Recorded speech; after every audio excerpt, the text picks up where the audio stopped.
Just ask yourself, am I ready for you? 100% now. I'm ready. 100% now. Yes, I'm ready. Eyes wide open. I'm ready to move. I'm ready to move. 100% now. Take a chance in a new direction.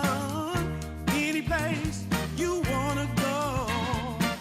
I don't have all the right answers, but one thing I know, I'm so ready for you. 100% now. I'm ready. 100%. You know I'm ready. Yes, I'm ready. Eyes wide open. I'm ready to move. Well.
How I used to be weren't so good for me. In my mind all the time, no one I could turn to. Now that I can see your love has set me free.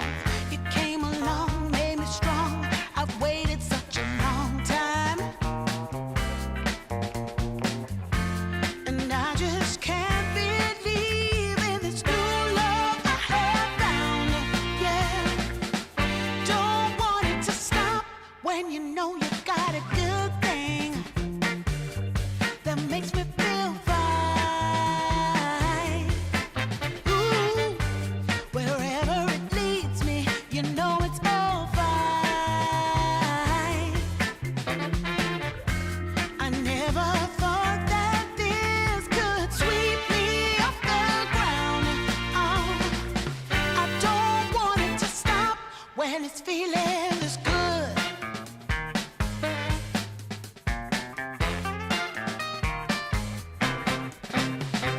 Whenever you're around, my heart begins to pound. Though I know you'll take it slow, no way to stop this feeling. For every single day, whenever you're away, in this place there's a space where I'll be waiting for you. And I just can't believe in this new love I have found. Yeah, I don't want it to stop when you know you got a good thing that makes me feel fine. Ooh, wherever it leads me, you know it's all fine. I never thought that this could sweep me off the ground. I don't want it to stop. No, I don't want it to stop. I don't want it to stop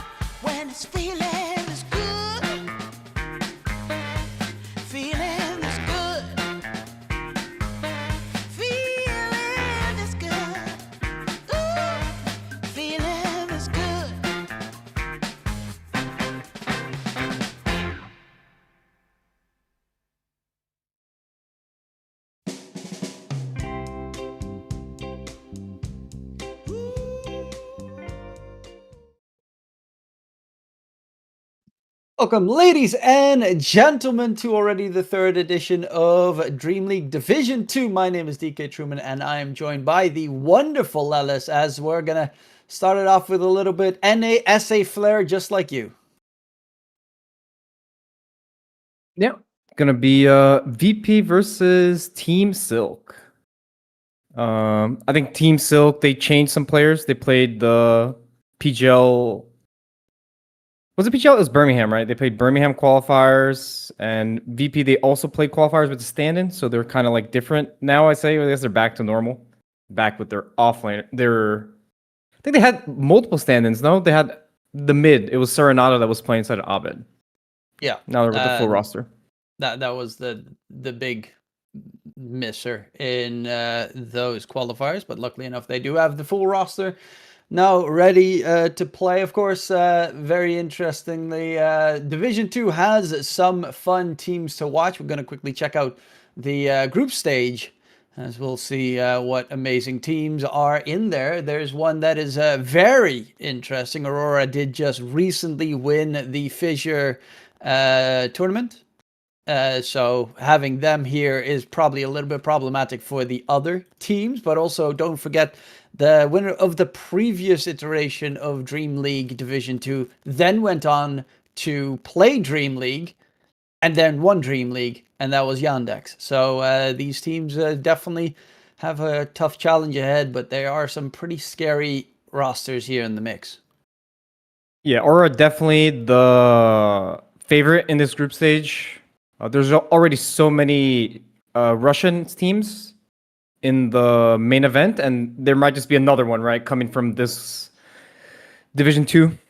And in the Division 2, there's like a lot of, like half the teams have just the CIS players. So CIS region just carrying hard Dota right now. They are the strongest region, I would say. Europe, Eastern Europe, they're very strong right now. I would say they probably have the most talent, but I mean, in general, I do agree with you. Eastern Europe is the strongest region. A lot of the time, a lot of the very solid teams are then the Western European teams, but that's the organization is Western European. The players are they take from Eastern Europe and the like. And yeah, as you mentioned, that a bit of Eastern European flair. You got Inner Circle, Rinseq on Nigma Galaxy. Avalus is now full Eastern European. Aurora is mostly Eastern European. One win, obviously. Virtspro technically isn't, but also is, because, well, it is Virtspro. And then Zero Tenacity is also primarily... they are actually a very international stack, but interesting teams to see here. Of course, Team Silk that we are going to be covering, and Virtus Pro. Team Silk played the North American closed qualifier for DreamLeague, and they did get second place, didn't qualify. Virtus Pro going to be their opponents. Obviously, needs no further introduction. It's essentially Shopify Rebellion. Like they just repositioned, renamed themselves, but it's Shopify. Yeah, I mean, Bobo coaching, Fly on 5, Saberlight on 3, and Abed on mid. It's basically the same players, right? I think even Tomato played on Shopify, right? Yeah. I think it was after TI13 qualifier. It was with Tomato. Yeah. I mean, good for them. They're trying to play in a stronger region to get better as players, get better results, because usually when you play in a region that's kind of isolated, like NA, practice is not that good. You play on ping, it's not the same. So, you can't blame them. If you can't beat them, join them, You go to the stronger region, try to become better yourself, and try to win. I mean, that's one way of looking at it. The other one is now you have to really, really try your best to qualify for anything. That's something that they are struggling with a little bit on the VP roster. Compared to, well, NA, most times there was one team, maybe two, when you had Nouns in the mix, and there was, currently you do have a pretty solid roster in NA. Without a doubt, number one team in NA. Game Legion. Yeah, Game of Legion's looking pretty good. I love Speed. I think he's an amazing +5. Yeah, I think he's probably one of the most improved players, I would say. even when I played in NA, I feel like he got so much better. He increased his hero pool. He seems like a very consistent player. Which is kind of funny, this Peruvian team, they played in NA qualifier. I'm not sure really what happened there, but let's see. They got to the finals. They almost won with 2 different players from the ones that are on this roster from Team Silk. But let's see. Hopefully we have... They did get 3-0'd in the finals, so... Was it? It was 3-2. For They were up 2-0. DreamLeague... Oh, no, sorry. That was... I think maybe that was Birmingham. Sorry. Oh, yeah. I'll check. Birmingham, that could also be the case. I mean, they just... Yeah, in Birmingham, they went up 2-0, as you said, but then they lost the 3rd game in 35, 4th game in 27, and then 5th game in 33 minutes. So reasonably quick games, all things considered. Obviously, Game of Legion is looking really good. Even currently in the Blast tournament, where they're all playing best of ones, they're looking pretty good in their performances. The question is, how well will this Peruvian stack do? You mentioned it previously. It's really early for them right now. So they are either just waking up, or they haven't gone to bed just yet, which, I don't know which one's actually more beneficial for them at this stage. Yeah. It's been the hard part for especially like the Peruvian and the South Americans is the time zone for the European games and the European tournaments, especially that they play on ping too. So they're like waking up super early, playing on ping. They're here, they're ready to play at least. So hopefully they can give us a good performance. I think they'll do okay. I think the interesting part for me is now that Largo is in captain's mode, let's see if it's going to be banned or if VP is just going to first pick it. Because I know Fly has been playing it. I'm not sure if Saberlight plays Largo offlane, but a lot of teams have been picking it. People have been experimenting with it. People have been experimenting with counters, right? But kind of the basic heroes getting banned. Treant, first pick hero, Shadow Fiend, Huskar, Razor, all the meta heroes. Let's see if there's anything different in this first phase of the draft. Viper, another...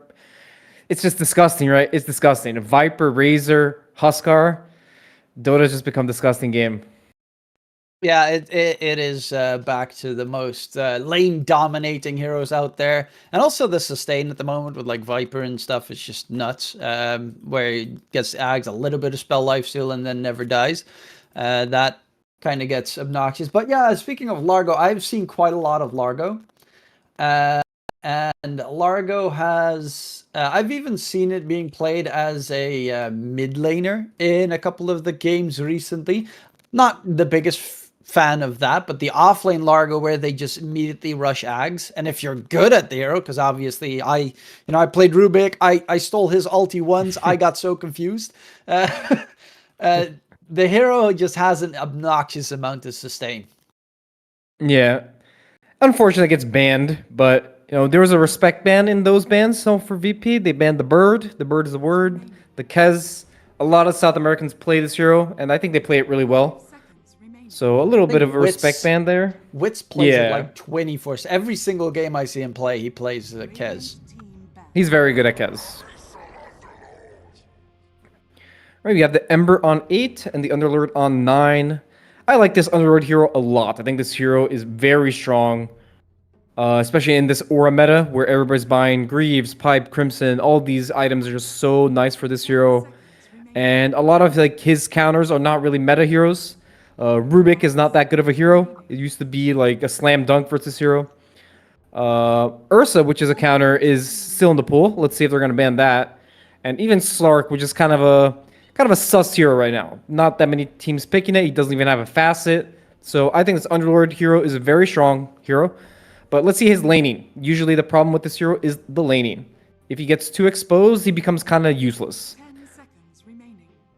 Yeah, it is, but the auras, the late game auras, the Aghanim Scepter, Gateway, Gleipnir shenanigans, 24/7 roots against the Ember Spirit as well, a hero that, I mean, you don't want to build into too many dispels as they don't build like Manta style anymore on Ember Spirits, and it's mainly BKB. There was a moment where even Ember Spirits went for the Guardian Greaves, but that's also out the window now. Yeah, I think the Guardian Greaves, ideally, you want to buy on a hero that he does damage through existing, so he's just very tanky, or a hero that abuses mana. Ember's not really either of those, right? If you think of like Storm, oh, Storm, it's nice. He gets mana, he gets like a Dispel, so he doesn't die. He just exists, and he just does damage. Ember's probably just going to buy a Vessel, right? And then he's going to need a BKB, or else he's just going to get rooted and died. And then they add in more AoE teamfight control with the Jakiro, a lot of damage. Also, one of the important things about Underlord in ultra late game is one of the few heroes that has percentage-based damage with his first spell. So it will always be very effective against strength heroes late game. Jakiro, the basic... it's kind of funny that last patch, Jakiro was just banned every game. But now, since there are other OP heroes, he just gets through and he just gets picked second phase, right? The 13 Jakiro. It's kind of scary, not gonna lie. What do you pick into Jakiro? I'm not even sure. He just bullies all the pause 4s. It's gonna be a hard lane for the pause 4. Ringmaster, good combo with Ember. It's very straightforward, right? You chain, you can connect with the ult, with the Q, you can chain, and you can just dart the guy from far away. It's very nice. Ember likes the follow-up damage with this hero. It's also a good save against the damage coming out from Underlord Jakiro. A lot of magic damage. So you have a save. Normally against Ringmaster, you see Timbersaw being picked up because it's pure damage and he doesn't care about your little box. But of course, with the Underlord, very unlikely that they're also going to pick up a Timbersaw.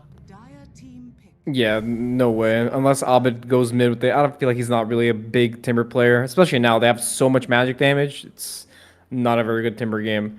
It looks like a pretty good Underlord game, not gonna lie. I feel like these heroes, they don't really make this hero scared at all. He's just gonna buy a pipe, and nobody's gonna die. So I'm already kind of not sure. I feel like Team Silk, Ringmaster, Sky, both heroes, they kind of do the same thing, right? They just look like the same. Ranged, magic damage, paper heroes that combine well with Ember. You could say that their 3-man is very strong. But I feel like something's off. Let's see if their 18 can make it mesh together and look really good.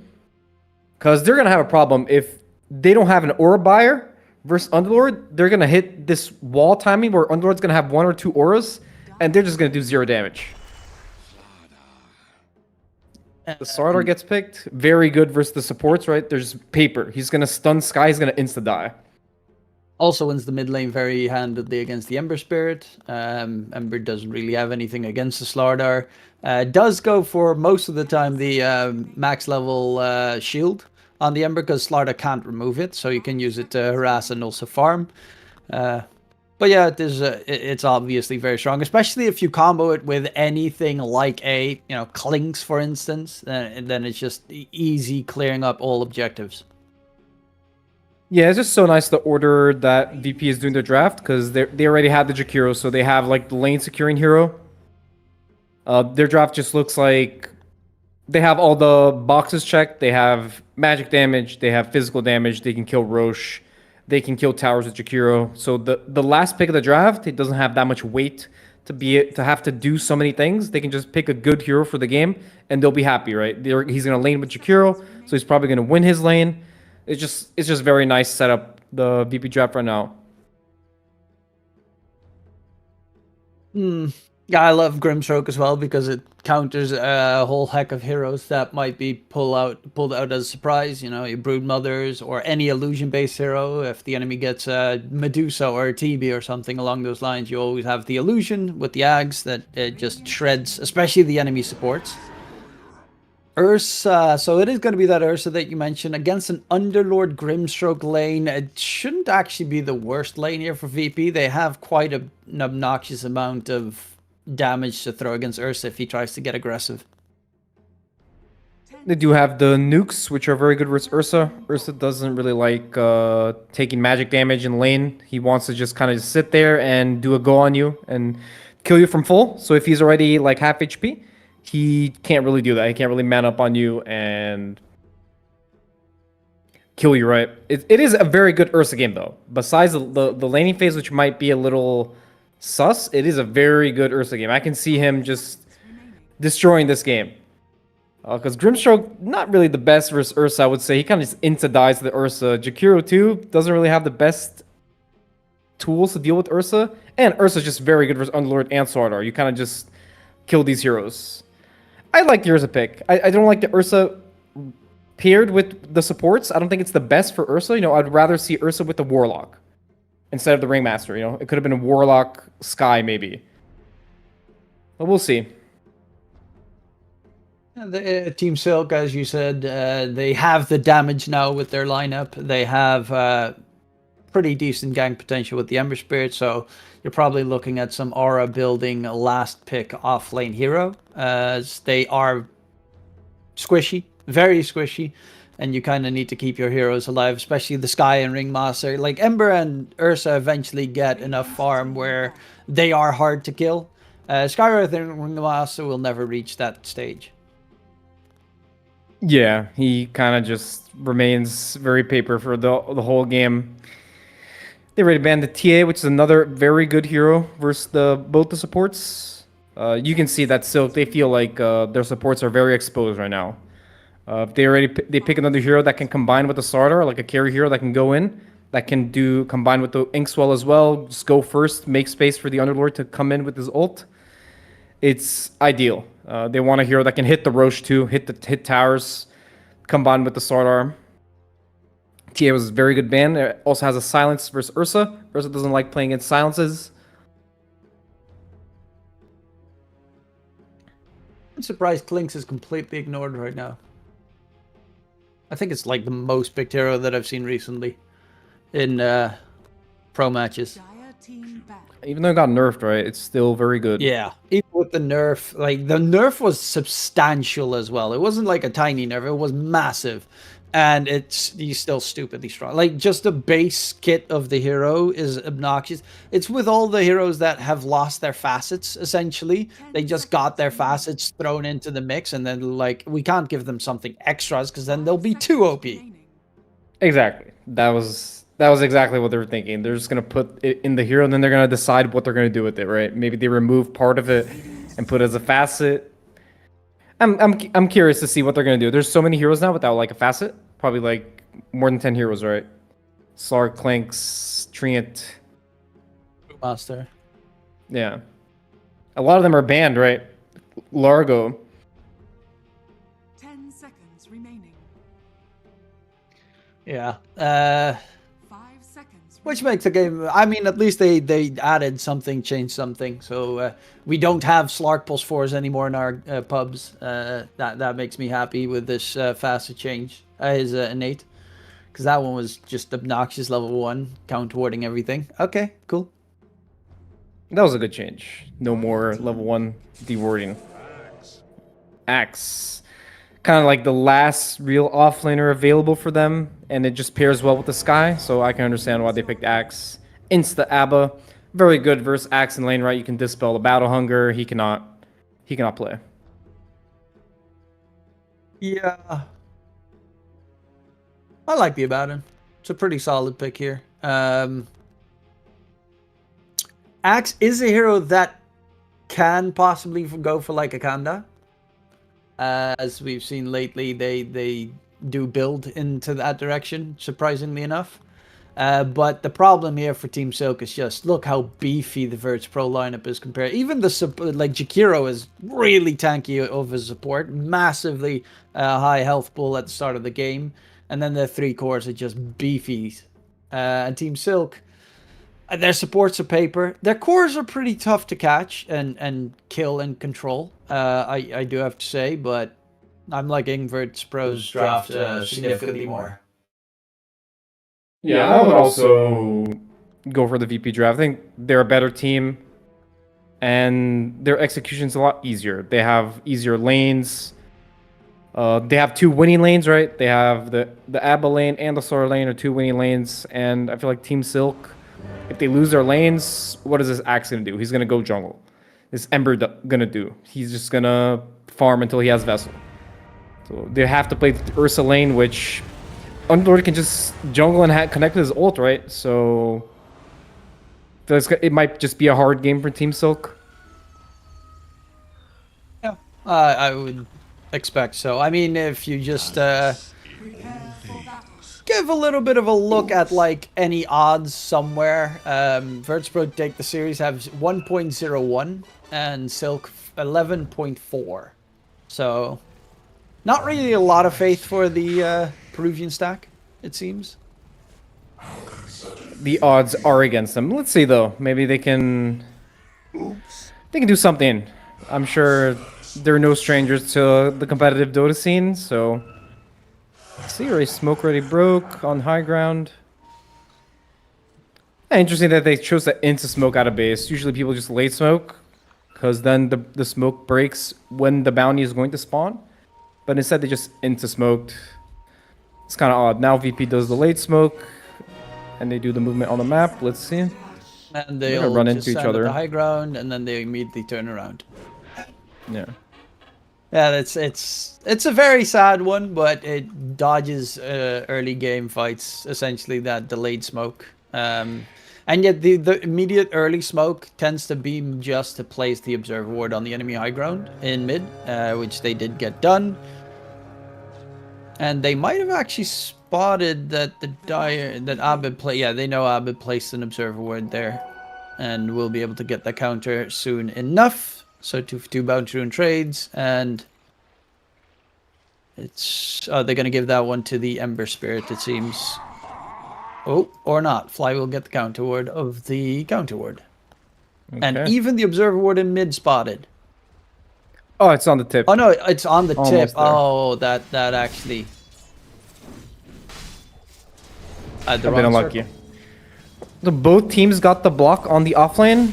I think it ended up a little better for Dire. They got the aggro out of the tower. So this is very good for Dire, especially against Ursa. The Ursa is going to lose lane control now. So Armed Lord's going to feel a lot less threatened. He's just going to farm under his tower. They will get the small camp. But big win for Dire, for sure. In this first minute of the game. Yeah, looking at these three lanes, there is definitely potential for kills. Where do you think most of the action will happen, though? Like most of the action's probably gonna come from top lane. I think this is Jakiro's he's gonna be a problem for this lane. It's a very common counter pick, the Axe versus Jakiro, because when Jakiro takes this facet, or even without the other facet, since he hits twice, his base damage is very low. So it's very hard for him to get a last hit, actually. So Axe just abuses him with Battle Hunger in the lane. But since he has an ABBA, it's the counter to the counter, you know? It's the loop. So Jakiro's going to be a problem for this Axe, because he cannot get Battle Hungered. He'll just get purged off. And so far, it seems to be working well. And as you said, Twin Terror, that facet's kind of insane for the laning stage. You do a lot of harass damage. The other one obviously always gives... Oh, first blood bottom lane. But yeah, the other facet always gives me the, late game potential. Seems to be a little bit better. Well, is better.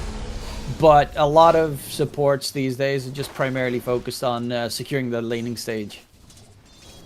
Yeah, usually a lot of heroes, they have a facet that's better at laning. And they have another facet that maybe scales better into the game. And competitive, usually, if you're losing the game already at like 20 minutes, you're not happy, right? You're going to lose Torment or you're going to lose Roche. So usually, especially supports, like you said, they just take the facet that's better for laning, and you try to get an edge in the beginning of the game. Yeah, Warlock's facet, for instance, is a big one. That either you get the Experience Stone, which gets you level 6 very fast, which is very solid, or you get the other one where your golem has bigger AoE damage based on your regen, which is, yeah, sure, it exists essentially. That's about it. Yeah. I mean, even the Twin Terror, you can even argue that it can scale well into the late game, right? You can just become some right-click Jakiro. It doesn't really happen a lot of the times, right? Mostly just a meme, but For obvious you never know. reasons. You never know. It's always there, the possibility. Ooh, Abed soul killed. in a very interesting position as well. I guess he got a little bit too over aggressive, but nonetheless, laning stage wise, they're winning all 3 lanes at the moment, so not really that big of a problem for VP here. Yeah, I think the Peruvians are playing on 200 ping, so kind of sussy right there, Abed. Kind of sus. You know, winning the lane, went for the dive and died. It's all good though. He's winning the CS. No problem. Axe's no game. Absolutely zero game. 8 last hits at the moment against 21 from Tomato. It's a very hard lane. As I said in the draft, I was thinking what they're gonna pick versus Jakiro. That's gonna make the lane good because they let Tomato have last pick too, so they're getting a slam dunk on the lane, right? They're just winning in both aspects, support matchup and core matchup. So, as expected, this lane should be hard. Let's see what the Axe can do to make it less bad. Usually people just start cutting the wave and doing a bunch of crazy stuff, but he's very sad right now. Mid bash comes in. Abed slithering crush. It was 1 second off cooldown, and it will be a easy heal up coming out from the Ember. Doesn't have Sleight of Fist. Level 3 Searing Chains, level 2 Flame Guard on the Ember. The Chain Gang facet really makes it possible where you could get level 6 and you can just range hit the Searing Chains catch. Yeah, that was very close. I'm surprised how close this mid lane is. As we said, that Sauter should win this lane, right? He is winning the lane, but he's taking a lot of trades that are putting him in a bad spot, I would say, in terms of regen. Now Sky is coming. If they connect their spells, this guy is just dead. Abed. Alright, he's dead. Picked it up. Easy pickup.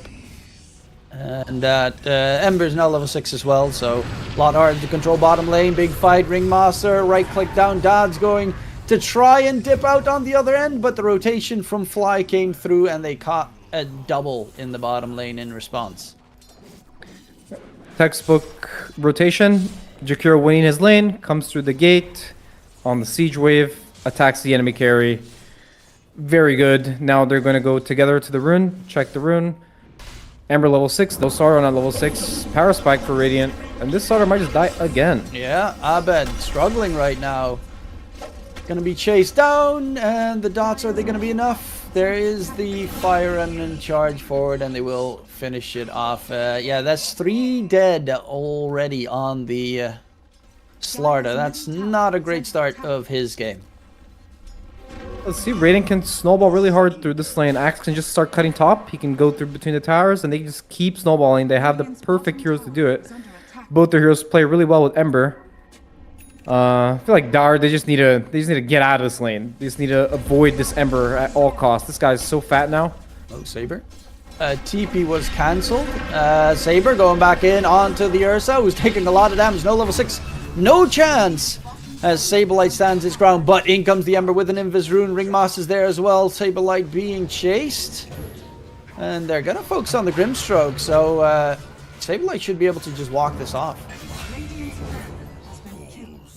Experience Shrine about spawn, and that's what the Ember is looking for. They scan Saberlights in the area. This might hurt the Underlord quite a lot, but fighting inside the Firestorm is also not ideal. Fly, can he get there in time?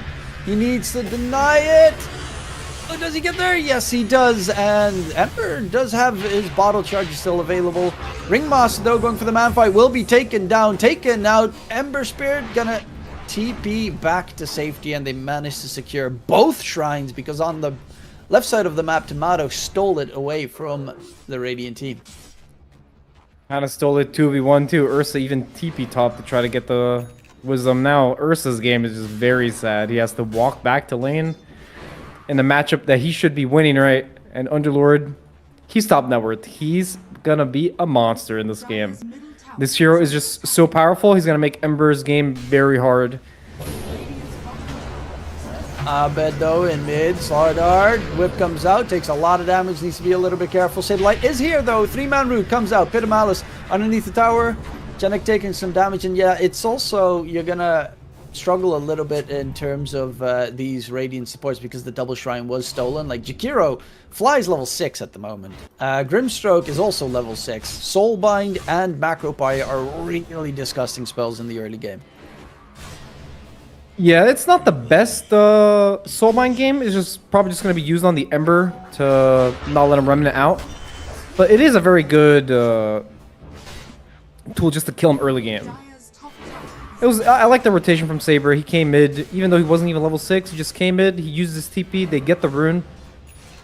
Pretty big. He's already helping his team a lot, and I feel like this Ember's gonna have a hard time. He can't really rotate to the Abba lane. Abba just purges all his spells, and it's hard for him to fight versus the Underlord in the game. He's just gonna have a pipe. He's also just gonna root him. So I predict a hard game for Radiant. Now Ursa's just feeding, not even be able to farm the lane, and he's also dying. That's not good. Yeah, and Slardar's got, I mean, he died 3 times in lane, yes, but is still ahead of the Ursa in terms of net worth. Had pretty decent last hits until the multitude of ganks came in. And they are roaming in that mid lane the entire time with these two supports. So experience is taking a lot of time before they get that level 6. And they kind of need their level 6s. Mystic Flare and Wheel of Wonder are insane spells. Yes, here comes the rotation to punish the Axe when he's cutting the wave. He cannot do this anymore. Underworld level 6, he just presses ult, connects. Sky and Ring, they just look very confused right now. No Wisdom XP, they're just scrambling for their ult. They're like, I need level 6. They're just pinging their level. It's like, I'm not level 6, I cannot fight. Another rune fight where they're not level 6. Game is just very hard for them. They're still fighting though. Jakiro might die, they might get level 6 off this kill. Fly, whipped up, is going to get taken down. They still don't have their level 6, but they are getting pretty close. Zinc Swell charge forward, won't be able to get the connection, but there's Tomato even joining the fight here with the TP towards mid on the Abaddon. You can see how the VP team values the rune a lot, right? Last rune, Underlord connected, they had 4 heroes. This time, the Abba uses TP, so they have 4 heroes. So they value the rune fights a lot. They really want to get the rune. Oh, top. The Abaddon, he doesn't actually have a point in borrowed time available. Mystic Flare comes out, he's gonna die. Yeah, that's what you get for being greedy. Kind of sus. Well, Genek Probably could have gets his one level less 6, point in his instant passive, level you know. 7. Didn't have to die, but sometimes it happens. Yeah, sometimes it happens. That's the greed of a safe laner right there. They're like, I could keep that extra point and just make sure that I can spend it, or I could get a slightly faster GPM.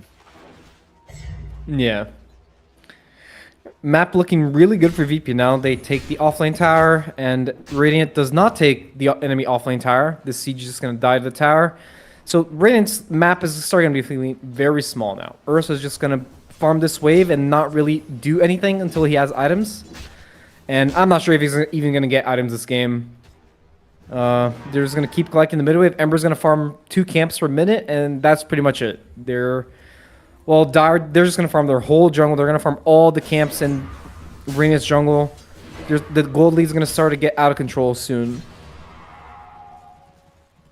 Luckily enough, Slardar's blink has been significantly delayed. They are smoking up, looking for Saberlight. He is about half HP, but fairly tanky. Already has a couple of pieces for the Pipe of Insight at the ready. Especially that Ring of Tarask, 12 health regen added on top. It's going to keep him nice and dandy, and he's also walking away because they might have been spotted underneath the Observer Ward. Or at least they're not showing on the map, and that's also very sus. It's a very common pattern where you do the triple smoke to the offlaner to try to kill him and stop him from farming, but Saberlight, he knows exactly what's happening. He knows they're missing. Top, Wheel of Wonder, catch on to Fly. This time there is a borrowed time available though. Shield onto Fly, keeps him alive. Ember Spirit doesn't have any more charges as they're going to control up the axe on one end. The Ember has a Fire Emblem still down. Fly is just getting those shields 24/7 from Tomato to make sure that the Jakiro doesn't even fall and they get a double kill. Gateway back down bottom, and Saberlight continues his farm. The advantage of having a global hero like Underlord. Underlord and Ursa were just nowhere close, right? But Underlord just presses one button and he's just there.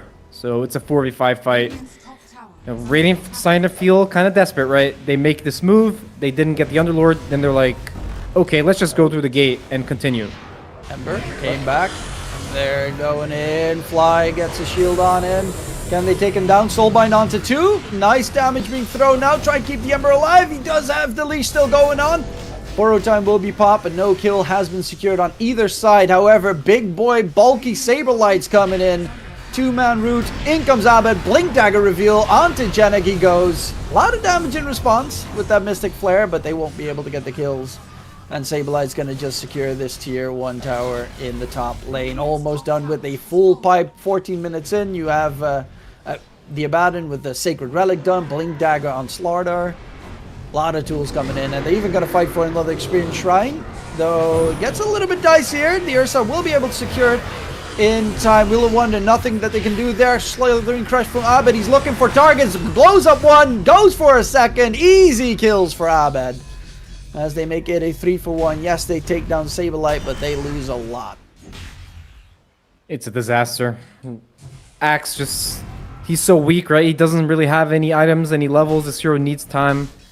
He can't just press a spell and do damage, especially versus Abba. He just gets his spell shielded off. And again, another sequence where Dire is just abusing the fact that they have this tier 1 tower. So when Radiant chooses to fight in this area, the Underlord just presses his TP, right? Now he doesn't have his ult, just presses his TP, and then there's 5 heroes. So Radiant, they're not really getting this 4v5 fight. They're not outnumbering Dire. Every fight is just so good for Dire. They're just ready. Abed, Mystic Flare onto Fly, dropping low. Lassett should finish him off in the meantime. Abed doesn't need to be, well, it has Saberlight here, so doesn't have to be too scared. But the Grimstroke of Hellscream will be falling. Not gonna give that dunk away right there on the Ember. He's not, nope, that's my kill. Nice they had a good connection with spells now, and Radiant Ember, of course, leading the charge, always. He's the strongest hero. And Abba not even close. He chose to not use his TP to help his team. Which I think is correct. He's just supposed to farm now. Finish his Radiants, keep farming. Let's see, 60-minute rune if Dire are interested in contesting. Sardar has a DD. Doesn't look like it. Looks like they're just going to try to go for this Ursa. One silence, he can just die. He's still not done with the Battle Fury after 16 minutes. It's very, very bad. It's going to be very rough. He's not going to get the Roche on Radiant, right? Which you want to get the Roche when it's top. Dire's probably going to contest the Torm. And if Radiant don't manage to fight the Torm and try to get the Torm, it's just going to be even a bigger lead when the Roche is bottom. And it's just so easy for Dire to kill Roche, right? They have Sardar. They have the Abba to increase attack speed. It's turning out to be a hard Ursa game. Yeah, it's just, and they have a decent shot here, but there are also nasty tools like Soulbind, for instance, to make sure that you get held back if you try and make a chase happen. Hellscream in the meantime being chased down in the bottom lane by 3 heroes. He's dragging them for at least a little bit of a run, as Dad really needed that kill to just get the money for the Quelling Blade instantly. We'll have the Battle Fury finally coming out, but 17-minute Battle Fury is quite an atrocious timing. Oh, Axe, top side, they're going in. A lot of damage on the Abaddon, still has borrow time available, but Saberlight is here and ready to rumble. They will get Abad joining the fun, taking the gateway to the other side there.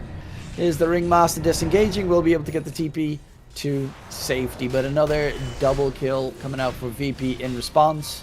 Abed's also close to the Yule Scepter, so a lot less damage being taken. Great against Ursa, great against the Spirit Vessel, but also amazing against the Skywrath Mage Mystic Flare if you get controlled up, so really good Yule's game.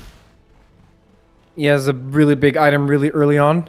He's very fat on Jakiro, and it was also the pipe time in. Axe also had pipe, but the Underlord pipe just has so much more impact.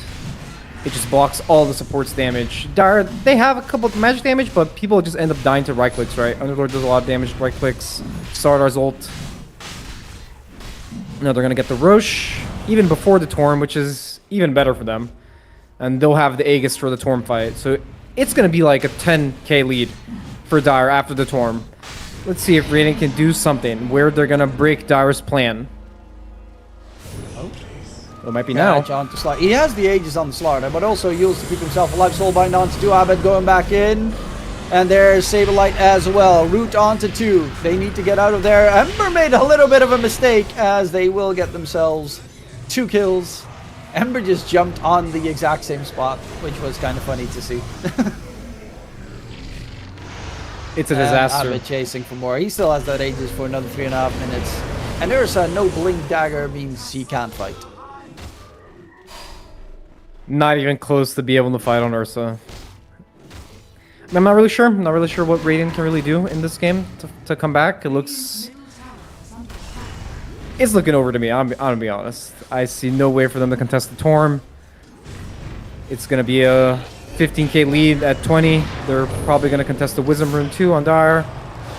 And pretty clean game from BP. They just brought the numbers. They used their TPs in the right way. Even though Slardar had kind of a sus lane, the other cores came mid to help him out. You know, Abba's on the rune, Underlord's on the rune, and teamwork. They're able to just secure the runes and take an early game advantage. Yeah, Saberlight's also 200 gold away from the Ags. So global route added in the mix is going to be very much a lot of fun. Dad now being chased down. And that right click damage, Underlord 255 bonus damage with the Atrophy Aura. That's not too bad. It's just absurdly broken. How do you have a pass that just gives you 250 damage? It's crazy how broken this passive is. It just reduces the enemy's damage so much, and you just farm with right clicks. Like before, you needed to use your spell on Underlord to farm. Now you just buy treads and you right click. Because with the facet, you're just able to farm creeps. It's so nice to play Underlord. I don't know if you played it this patch. I mean, It's so nice. I've played it as a Horrid +4. That was fun. All the global heroes are so nice to play. You know, you press one button, use connect. And then I did stuff. I was there. Okay, now commend me. I love watching, like, but horrible to play against those global drafts where they have like NP as well and just 4 global heroes, a Dawn in the mix, stuff like that, where there's never a moment where your team can ever take a fight because you're always going to be outnumbered. Yeah. Especially now that the map is so big, right? It's just so nice. You can just be in the corner farming and you're always ready to connect. Like, it was a really big buff for the global heroes, the whole change. How long was it ago? Almost 3 years, right? That they put the Torms in the corner and stuff? Yeah, it's been a while. It's been a lengthy amount of time. Middle tower is under attack. High ground now. They're strong. Underlord just sieging the tower. Like, I'm the carry now. Look at me. I'm sieging now. Curse is added in as well. Plus, you even have Chikiros that could fire. There's the gateway. On the other side, Wheel of Wonder holds Saberlight in place, but they'll quickly go for the kill on the Ringmaster. Will they actually take the Fiend's Gate back? Okay, they are gonna.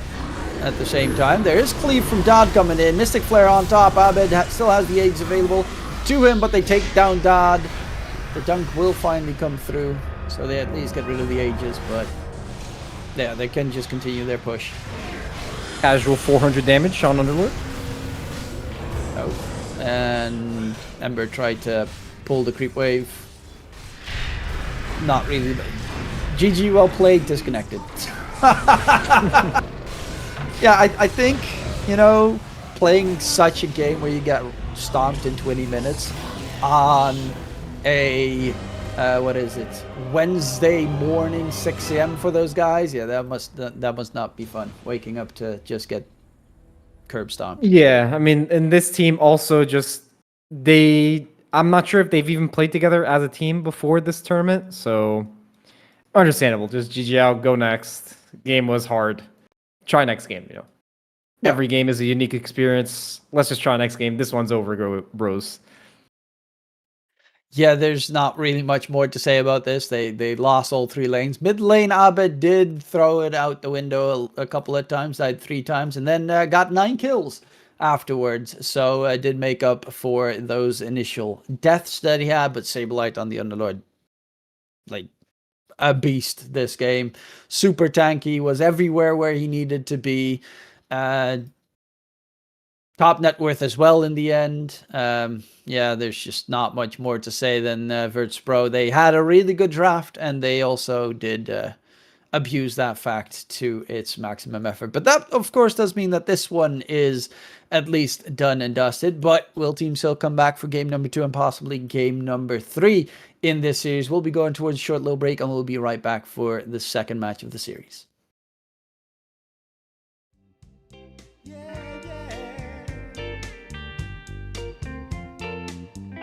I've been waiting a long time, just longing for a glance from you. Yeah.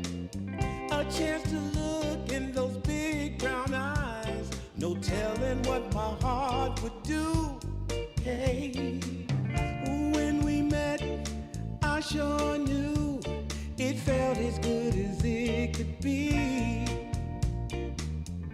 In that moment, though it felt so good, I wondered why you noticed me. If you gave me just a little time, it would sure ease my troubled mind. Don't tell me that you don't feel the same inside. Don't tell me. These are feelings that I ought to hide. I don't care where you came from, just tell me where you wanna go. If there's a chance to be together, that's all I really need to know. Is it real or make believe that keeps me thinking of you? If you've got time to walk with me, I'll show you how my heart is true. And here I stand, waiting for you. Tell me, baby, what I gotta do. Don't tell me that you don't feel the same inside. Don't tell me these are feelings that I ought to hide. Don't tell me that you don't feel the same inside. Don't tell me these are feelings that I ought to hide.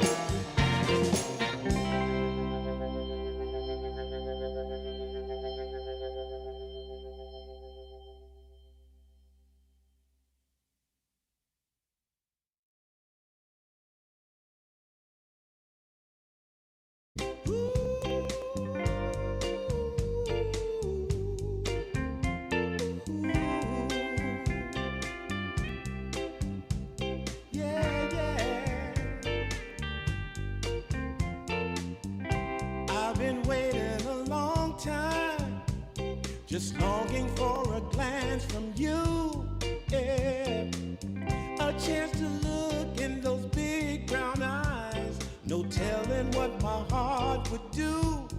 Hey, when we met, I sure knew it felt as good as it could be. In that moment, though it felt so good, I wondered why you noticed me. If you gave me just a little time, it would sure ease my troubled mind. Don't tell me that you don't feel the same inside. Don't tell me these are feelings that I ought to hide. I don't care where you came from, just tell me where you wanna go. If there's a chance to be together, that's all I really need to know. Is it real or make believe that keeps me thinking of you? If you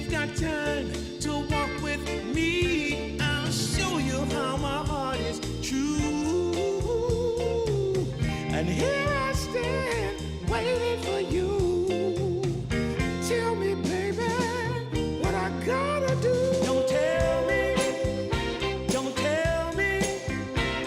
that you don't feel the same inside. Don't tell me these are feelings that I ought to hide. Don't tell me that you don't feel the same inside. Don't tell me these are feelings that I ought to hide.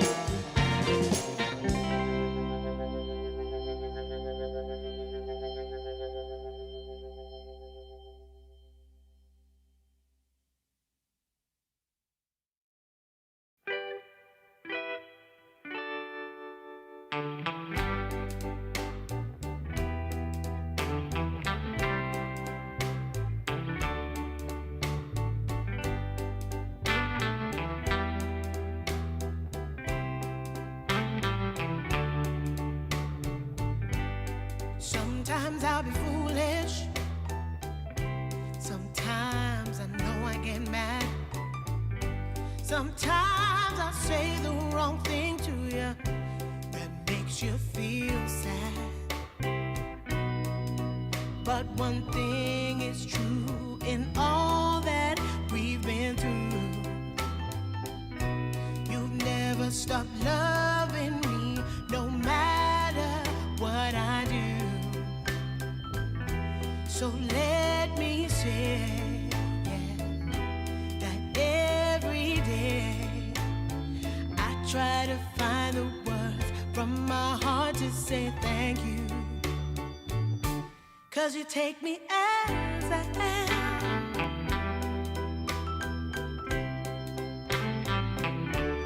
You take me as I am. Oh, baby. If you stop loving me, well, I would understand. But I won't take you for granted, no, no. When you hold my hand, your love makes me feel that I could fly to the moon. Not even the birds above can sing a sweeter tune. I needed to say that you find a way to make me feel anew. And I want to say thank you, 'cause you take me as I am. Oh, baby, take me as I am. Oh, no, take me as I am. Oh, take me. Oh, take me. Yeah, take me as I am.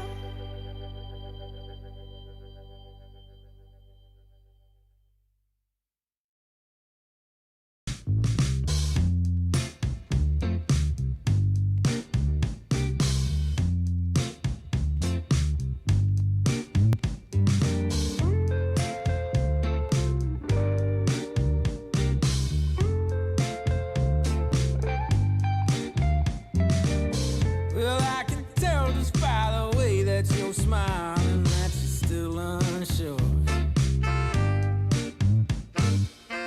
And I can tell just by the look in your eyes that you've been hurt before. Welcome back, ladies and gentlemen, as we are getting ourselves ready for the second match or game of the series here. Game one, Team Silk did not really have a chance, did they, Lelis? They did not. They got outclassed. I would say they also got outdrafted. But let's see. New game, new me. Let's start from zero. Let's see this game. It's the same side, same order of picks, so I'm interested to see who chose what. Okay, VP won coin flip on first map, so Silk chose Radiant. And VP took second pick. So it's going to be the same thing. So let's see if they change something. They're already thinking. They're already in reserve time. Right, Treant banned. Last time it was Treant SF. Dire team banned. Right, Treant SF, same thing banned. I wouldn't be surprised if VP just bans the same thing. Because the onus is on Silk to change something, right? Yeah, and also you just don't want to deal with those heroes. Razor's just very obnoxious as well of hero in this current patch. It's being played in all 3 core roles, even mid it gets put down. And it's really hard to deal with because just ultra late game when you look at like Refresher, Orb and the like on that hero, it becomes incredibly hard to kill as you normally don't have the burst damage to nuke him in one fell swoop. All right, one different ban was the SD, and that was I forgot which hero that was banned there. I think it was Viper, but now VP bans Viper, and last time they banned Viper, Kez, Frog. and the Frog. So either the bird or the frog's gonna be in. All right, the frog is in. And so just goes with the Jakiro. So that wasn't even their thought process if the Kaz was not banned. Then VP is probably just gonna take the frog. This is a fun hero, you know. Just play the banjo, play some tunes, dispel some dual breaths. Get some, I mean, if you play it off lane, especially, you get Ags, and then you just build up a bunch of auras. Or go for the full, like, sustain lifesteal build, which is also ridiculously OP. They just take the Ember. They feel like this hero is too value when SF, Huskar, Razor, Viper are all banned. All lane counters to Ember. The way people counter this hero is they make his lane very hard. So then his snowball in the game is very controlled. But since all the lane winners are, I wouldn't say all of them, there's still probably some heroes that can beat Ember in lane, but most of them are banned. You know, others that come to mind are Monkey King. That hero is not the strongest right now, but still wins lane versus Ember. Well, the Slardar last game, Abed did Slardar, die a yeah. couple of times, but I do think those were slight mistakes on his part. Because normally he tends to be able to hold his own quite well against an Ember. So let's see, what will Silk ban? Will they ban the Underlord? Do they care about this hero? Last game, I feel like he had a lot of impact. Even though he got counterpicked, it was an Ursa in his lane and he still did a lot. Team banned. I definitely would ban it. The Frog's also kind of obnoxious, but if you let Underlord through and then you have an Ember Spirit, you're going to have to deal with, again, roots upon roots upon roots. And it's very obnoxious to get out of, so everyone's going to need to get a 4-staff on Team Silk, or you're going to have to draft around dealing with that. But most safe laners don't like roots, or you have a safe laner that gets a Manta style, for instance, but then you use it once and then the second root comes in, and then the third root because you're in the Pit of Malice, and then your entire Manta is useless.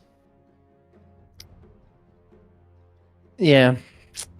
They choose to ban the Sky, which is understandable. It's a good support with Ember. Its laning is decent versus Jakiro. It's like one of the heroes that people pick versus Jakiro is Sky. It's okay. Let's see if they're just going to ban other support. Ban the Frog. They don't want to play versus the Frog. What will VP ban? They have the next pick, so Dire team pick. yeah, they banned They the banned the Underlord Underlord. themselves. Okay. Okay, and are going to go for Ringmaster, a save against a lot of different heroes. Team pick. Good pairing with Ember. They play this hero on 4 and 5, so it's also a flex for them. Nice drafting order for VP. And now we see Magnus. So this hero is not very picked. I wonder if he's just going to go mid versus Ember if the mid laner wants this matchup. Because I can't really see another reason for this hero to be picked like this. Never mind, they just have Puck. As Puck is just going mid, maybe Magnus is a flex to 4. Depending on what VP Janik picks. does play it 4. I also know Dad used to play safe lane a lot, but I don't think anyone plays Magnus safe lane at the moment until Pure randomly decides that it's good again. It was very nerfed. The facet, right? The internal empowerment. They just nerfed the numbers on it a lot. This made it a lot worse.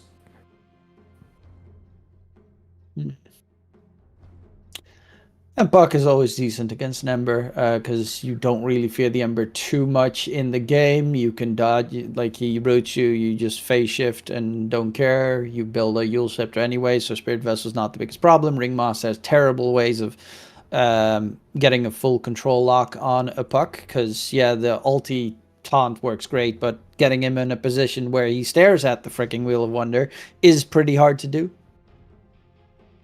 I can agree to that. As a Ringmaster player, it's just impossible to play versus Puck. You just cannot hit your spells on this hero. Half the time, the hero doesn't even exist in the game, right? You just phase shift it. I also like the Puck versus Ember. It's kind of a neutral matchup. Ember slightly wins, but Puck just gives you a way to kill the Ember through coil and silence, which is nice. That's a good way to control the Puck, at least. Yeah, they also play this 4 and 5, so they're just going to keep their options open until the end on supports. They'll just decide on the pick what they want to do, and they kind of do the same thing on VP, right? They pick mid and off lane. They just change the order. Last time they picked the off laner on 9, and then they picked the mid on 16, 17, and they last pick carry. So they kind of do the same thing. And I like it. I like they have the team fight. They have the 3-man with the Ring, Ember, Shaman, which is not bad. And they also have responses to what the enemy has picked. So let's see if they're just going to pick the Ursa RP again. Especially. I do like the Tide against Magnus. Like he gets a magical 5-man RP or something, and then Blubber pops on Tide Hunter, and he can still pop the Ravage. A classic counter. See, No, they do Slark have a or really Ursa? nasty team fight on Team Slaughter. Silk here with the RP, Macropyre, Ice Path, Puck, Dream Coil, now Slaughter, Slithering Crush. Like, they have a lot of big AoE team fight control spells. But they also need to make sure that they can use them this game. Last game, the biggest problem for them was indeed that Underlord that was always there. That won't be the case this time, so it should be easier, at least, to be able to get a catch. But considering they have a Magnus Slardar lane, very likely, with the Slardar offlane Magnus for Genic plus 4, they're, unless they get some very weak safe lane hero on Verge Pro, they're probably just going to keep dragging the creeps around. I mean, I'm surprised about the Slardar pick. I think it's very underwhelming, especially for the 18 pick, which is the strongest pick on first pick. It's just not good against most of the heroes, right? Slardar wins lane versus Ember mid, but in the game, Chains just cucks the Slardar so hard. And Slardar just does not interact well with Tide. He just dispels his ult constantly. I don't really see like the reason for the Slardar. Maybe they know something I don't. But it looks very weak. The combo with the Magnus and lane, they're just going to pull waves. Ringmaster is going to punish them very hard. I didn't really like the Slardar pick, especially now because he's just going to get counterpicked on core. So this year when he loses lane like this, and he plays versus Ember, which is a counter in the game, and Tide, which he cannot interact with, and he's going to play against a counter in lane. Kind of scary. If I was a guy playing Slardar, I wouldn't be happy right now. Yeah. I'm also kind of thinking, I know that Genic has played Puck plus 4 in the past. Will they do something really strange? Put Slardar maybe. mid, Puck plus 4, Maybe. Magnus off? I feel like I would like that more than putting the double melee in the offlane and getting bullied by the Ringmaster. That's really what their last pick is going to be very important here. Dad, what can you get that doesn't get heavily countered? They banned the Ursa and the Sark on VP. So those were the two heroes I was saying that they were going to pick on 18 because it's just good versus Tide. But they just didn't pick it. And now, I guess now they take the Jug, which is the third best hero, I guess, that's left. It's Monkey okay versus technically, Tide. but yeah. Yeah, there was Monkey too, yeah. mean, Jug is very good versus Ember. You can dispel his spells. Healing Ward is very good versus the type of game Ember wants to play, right? He wants to constantly do damage to you with the slight spam. And I'll take the Troll. The Troll is just very good versus the starter. In lane, starter can never touch Troll. And it's a very good matchup versus Jug as well, right? Jug presses his ult. You just press your ult. When he comes out of Omni, you just kill him, right? You constantly keep applying the root on him, even though he's spinning.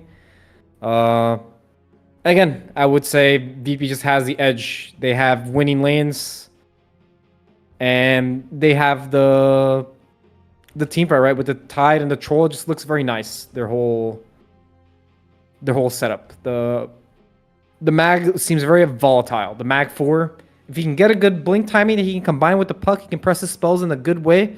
Versus the Ember, they can kill this guy 1 or 2 times. Then I can see it, but if he has a bad game and his game is very slow, I'm not sure. I'm not sure if I like it. The problem I have with the Magnus 4 is the fact that they picked Slaughter. If they had honestly, quite a lot of different heroes in the off lane, I wouldn't mind. Like, you have a Darkseer, so it works well together, or you have any ranged hero. Obviously, most of the more annoying off lane ranged heroes have been banned. But I would like it a lot more. The only thing that I really love about Team Silk is the incredible amount of AoE teamfight damage that they have. But that is also like it's fairly hard to play this game. I think the Troll is looking like it's a very solid Troll game. But the only thing that really can catch out the puck, I would say, is that Shaman. So if the Shaman is dead in the fight, it does feel very much like this puck should have a free roam moment to just jump around. That is true. It is a very good puck game. Only really the Shaman, and the Shaman is a 5 in this game, so maybe the puck can show us some moves, you know? Make some moments happen, confuse the enemy. Scepter, Mjolnir, let's go. Glide, what is it called? The Parasma. Easy big AoE damage, 5-man RP into Ice Path, Macropyre, Slithering Crush, Battle Fury, Omni Slash. Very unlikely that that's all going to happen, but it would make the game very fun. You have to believe, you know? You have to believe, and you need to make it happen. If you don't believe, it will not happen. But if you believe, it might happen. It's already one step closer to it happening. 30 seconds to battle. Sure. Though I believe cope, too many times when I see a full team fight based lineup, I believe too many times that they've got a really good team fight until you see the enemy team with a 10k lead by 15 minutes, and then you're like, oh yeah, never mind. There's no chance. All right, this game, Radiant does the late smoke, which is more common. It's more of like the default, and Dar also does it. Let's see some fight on the top rune. Shaman, right? Yeah, they had the Observer Ward, so they even saw the Slaughter, trying to make sure that you don't give away that you place that Observer Ward. 2 for 2, even trade. Ringmaster going to press his TP because he wants to be in the lane as soon as it starts. None of the teams blocking this time.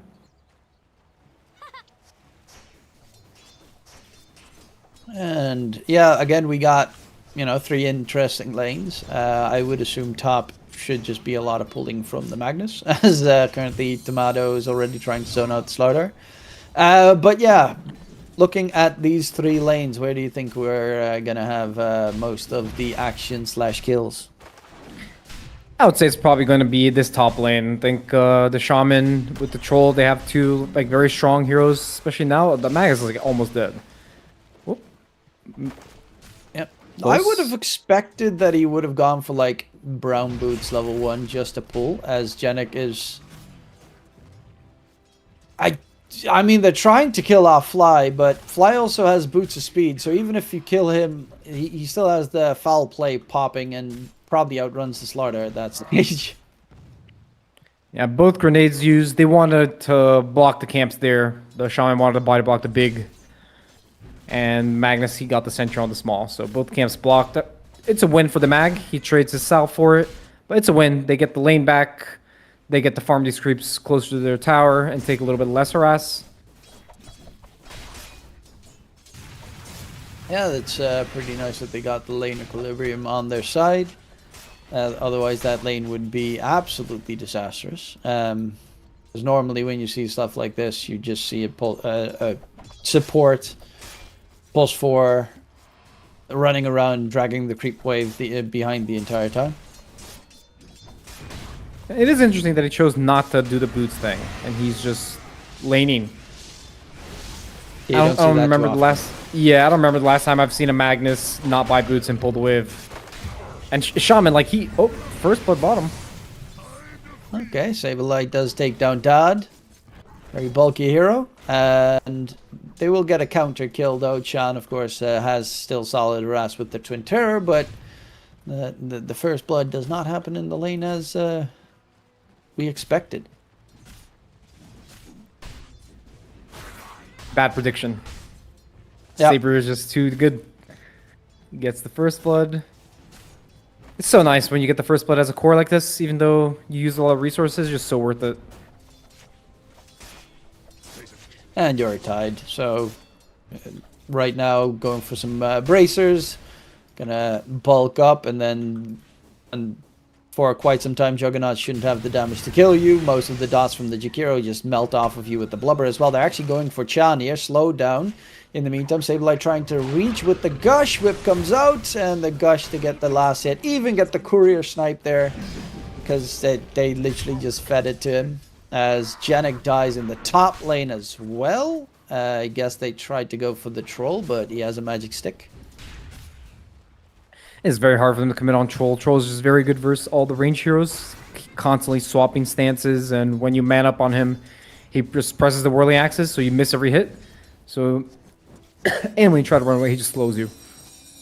So, they tried to go for the all-in, didn't really work out. Magnus, he even had the Lotus. Oh, didn't chose not to use it. Probably would have died anyways. Maybe better to save it.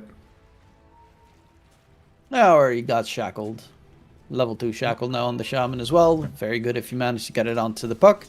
Normally Hex tends to be a little bit more advantageous. Later in the game you do have that Hex breaks at 15, and there aren't the best, like if you have it against Tide it's amazing. But there aren't the most amazing things to break here. Yeah, kind of useless this game. He probably will just take the other one. I mean, Dire taking both water runes at 4, so Puck, no water rune for him. I think he went back to base. He's just full, almost had his bottle full. Ember and Puck lane's still pretty even, considering that they took both water runes. Like Puck's doing pretty well. He did well last game too, right? Like he laned pretty well. Oh, this time Saberlight. They actually almost were considering diving Saberlight underneath the tier 1 tower in the bottom lane. Decided against it, and now Saberlight walks out to just get smacked. Is actually struggling a little bit in the last hit department as well on the Tide Hunter. Yeah, the Jug is a decent hero versus Tide. Even though he has his passive, you can just spin on him and it just does full damage. It doesn't really interact with the Tide's passive. That's another reason why they chose Jug. Oh, he died with no TP on Tide. He probably tried to TP out. Oh, that Walk of shame. Yeah, this is pretty tough for Saberlight all of a sudden. First blood, of course, does help. Well, he has 2 kills. That definitely does help in his game, but would have liked to be in a lot more commanding position at this stage. Abed, gank comes in. Janik is here. He wants to snap that coil as he gets rooted up in the process. Misses the skewer. And the Ember Spirit is going to be just fine, it seems, with the puck now on the disengage.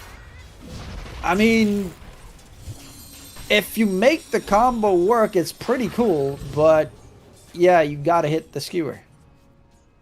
A lot of spells missed there. Ringmaster missed all his spells on the puck, like we were talking in the draft. It's just very hard to hit your spells on this hero. Ember ends up getting the rune. He was level 6 in that engagement, so it was probably favorite for Radiant, and they didn't really get anything out of it, so it's kind of sad. Now Ember gets the rune, he gets his level 6, and Jakir is just feeding. Yeah. As Chan will die, Abed probably going to go for another one of those beautiful Spirit Vessel games, as every Ember does at the moment. Are there any other builds on Ember in this patch, or is it literally just the Spirit Vessel? think it's just the vessel. You kind of want that extra damage to be able to kill heroes. Run, chicken. Oh. Rip fly. Tomato, in the good, they meantime, got a being trade. completely left alone in the top lane as well, so. Let's see if Gonna have Ember a wants to good contest the time. wisdom. He's going. He's kind of late though.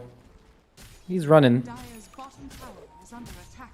Now they're actually going to go in on the Slardar here. Root comes out, Abed rotation, Slithering Crush not going to connect. Jenik is also here. They actually send back the Ember, throws out a Fire Remnant. It's pretty slow. Is going to get stunned up. The tower doesn't finish him off, and they will keep Abed alive, but pretty decent engagement here. That they counter Abed's, well, a lot of his time in farming, and also make sure his Fire Remnants are now gone, and he is out of bottle charges, so not great for the Ember. Not the best for the Ember's economy, but it's very textbook play by the Ember. They're attacking on the siege wave. They're forcing the enemy to use resources to TP, and they're getting the Slardar low and not letting him farm the wave under tower. So it's not the end of the world, but it definitely hurts Ember's game a lot. Like him just having to rotate like this, using all his resources. Ooh. Ravage being thrown out. They do manage to find themselves a nice double kill with the Saberlight rotation, chasing in after Chan. And Chan will die underneath the tier 1 tower. Double kill coming out for the Ringmaster there, as that makes up for the failed engagement top. It's just a repeat of last game. Saberlight just on the 8-minute rune with this ultimate, helping his mid laner that it's not having the best game. You know, this game he's having a really good game at Ember, but he was kind of low resources. But boom, Tide is just here. Ravage, enemy mid is dead. He's carrying hard. Yeah, as he should. Looking at, I mean, Saberlight's still bottom of the course currently. Puck going for the Witchblade first item, no surprise there. Blink for the Slardar, Spirit Vessel. Okay, everyone's going for exactly what you expect. Supports can differentiate a little bit most of the time, like Hellscream's going for the Solar Crest, which obviously you're playing against a lot of physical damage in the early game, so that's always nice to have, and it gives you a nice bigger mana pool, which is very important for a Ringmaster, as he uses a lot of mana with all his spells. Yeah, after the Atos got nerfed, nobody really buys that item anymore, and it was one of the best items for Ringmaster. Now he doesn't really have an amazing item build, right? He just buys Glimmer or Solar, and then just buy a Blink. Maybe you get an Ags. Usually the items don't really help this hero excel that much. It's kind of like a Snapfire in a way, where the items don't really matter that much, so you just buy the common items. You buy like a Force Staff, a Solar Crest to buff your team. But it's nice. And nice that the Solar Crest just gives you the mana pool, right? It has the energy booster. Since you're using a lot of mana, it's just nice to have a bigger mana pool. This game, though, Dodd has a lot of a better of a time than in the previous game. Jenik's going to get caught in his triangle, though, as the Magnus will fall. TP in from Chan, right underneath the Abed Ember.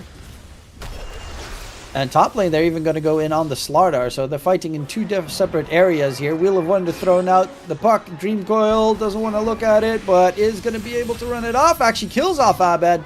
Jumps out of there. Hellscream's going to get spotted in the meantime as well with the Corrosive Haze, but they will get a kill onto Abed.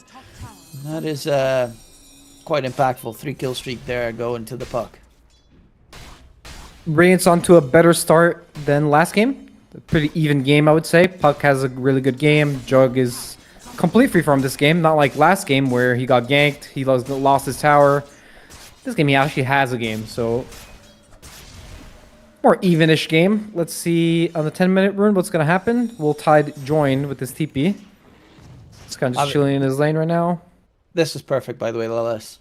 0-4-1 Magnus with 6 last hits. Has boots. Next item, Blink. Despair. Yeah, that's going to be a long time until he gets that Blink RP ready. Yeah, especially when you play against heroes like Ember, which dominate the mid lane, and even if a support comes mid, he just slights you and you're half HP.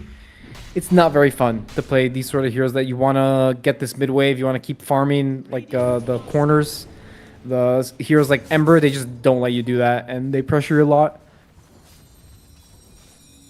Smoke on the up. siege wave.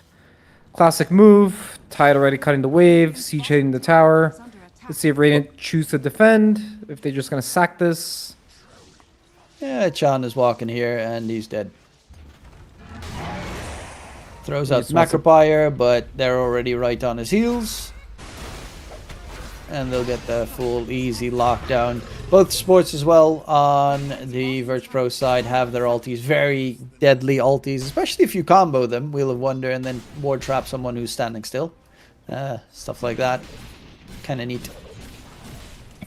Let's see where Sean wants to press his ult. If he wants to press it for a kill, or if he wants to pressure a tower. Because right now, they already took bottom tower. It's not dead yet, but Tide's gonna hit it until it dies. Looks like he wants to press his ult on this Sardar. Wants to get a kill. Sardar, he knows though. He's just chilling in his triangle. He's going for the Blink Dagger, but same thing. Magnus also needs a Blink Dagger before he can realistically start playing. Tidehunter, not so much. He's going for the pipe. Same build as last game. First item, rush the pipe. Early game. A lot of... I mean, they have decent physical damage, but a lot of it is magic as well with the Blade Fury and everything the Puck has. So removing the little bit of damage that Silk has is pretty impactful. Very common build up for Tide. It's very nice. It gives you the magic resistance, so you're tanky as well. And they go for the mid tower. Tide connects. They use the Shaman ult. They secure the rune. And they just bring 5 heroes to kill the tower. Nice. Radiant's middle tower has fallen. Clean move. Ember has the rune. Tide back to farming. Troll uses TP to his lane. Radiant not really making any moves yet. Probably waiting for Slardar Blink and Puck Witchblade. Oh, fly. Fly out of Green position. coil, snap it. Oh, didn't even get the full snap before it gets spooky. Without a Blink Dagger, he is still very much able to get caught. A good thing for Radiant is that they're farming. Even though they're losing their towers, they're hitting the creeps, which they should. And they should play off their timings. They're not doing any desperate smoke with Slardar before his blink. Puck continues to farm waves for his Witchblade. The game is hard, but you don't have to make it harder, right? Just play off your timings. Don't get too desperate. And they're kind of grouping up top. Jug is going to take the gate. Is he? Nah, he's just going to hit the creeps. Yeah, he's got the Battle Fury flying in, so really wants to use that and just focus on farm. As Troll Warlord is going to go, okay, he removed the Aghanim Scepter. He wanted to go Manta into Ags, but now BKB instead. Yeah, I mean, Ags is eventually always going to be a good item to get. I always find it weird, the interaction when you pop your ulti on Troll and you have Ags, and the enemy pops a... what's it called, the Ghost Scepter, and then you instantly turn around so you can't even hit them with the the Wild Axes. Oh, Shakiro, easy pickup there. Sableye wasn't even needed, he's just there to defend the tier 1 tower. Slardar has blink. Omni Slash coming in, Sableye, there's the level 4 Kraken Shell, spin to win, they take him down. Sableye falls without using his ulti in the process. Chase in deeper, they know Dad doesn't have much. Tried to snap the coil, RP comes out, Wheel of Wonder gonna miss everyone. But Abed's gonna be able to stay alive for a little bit longer, does eventually die to Janek, who's gonna be taken down by Tomato Troll. And Slardar's going pretty deep here for Fly, as Fly is just locking him in position. Macropie even dropped in the area, can they catch up to Fly? Puck is out of mana.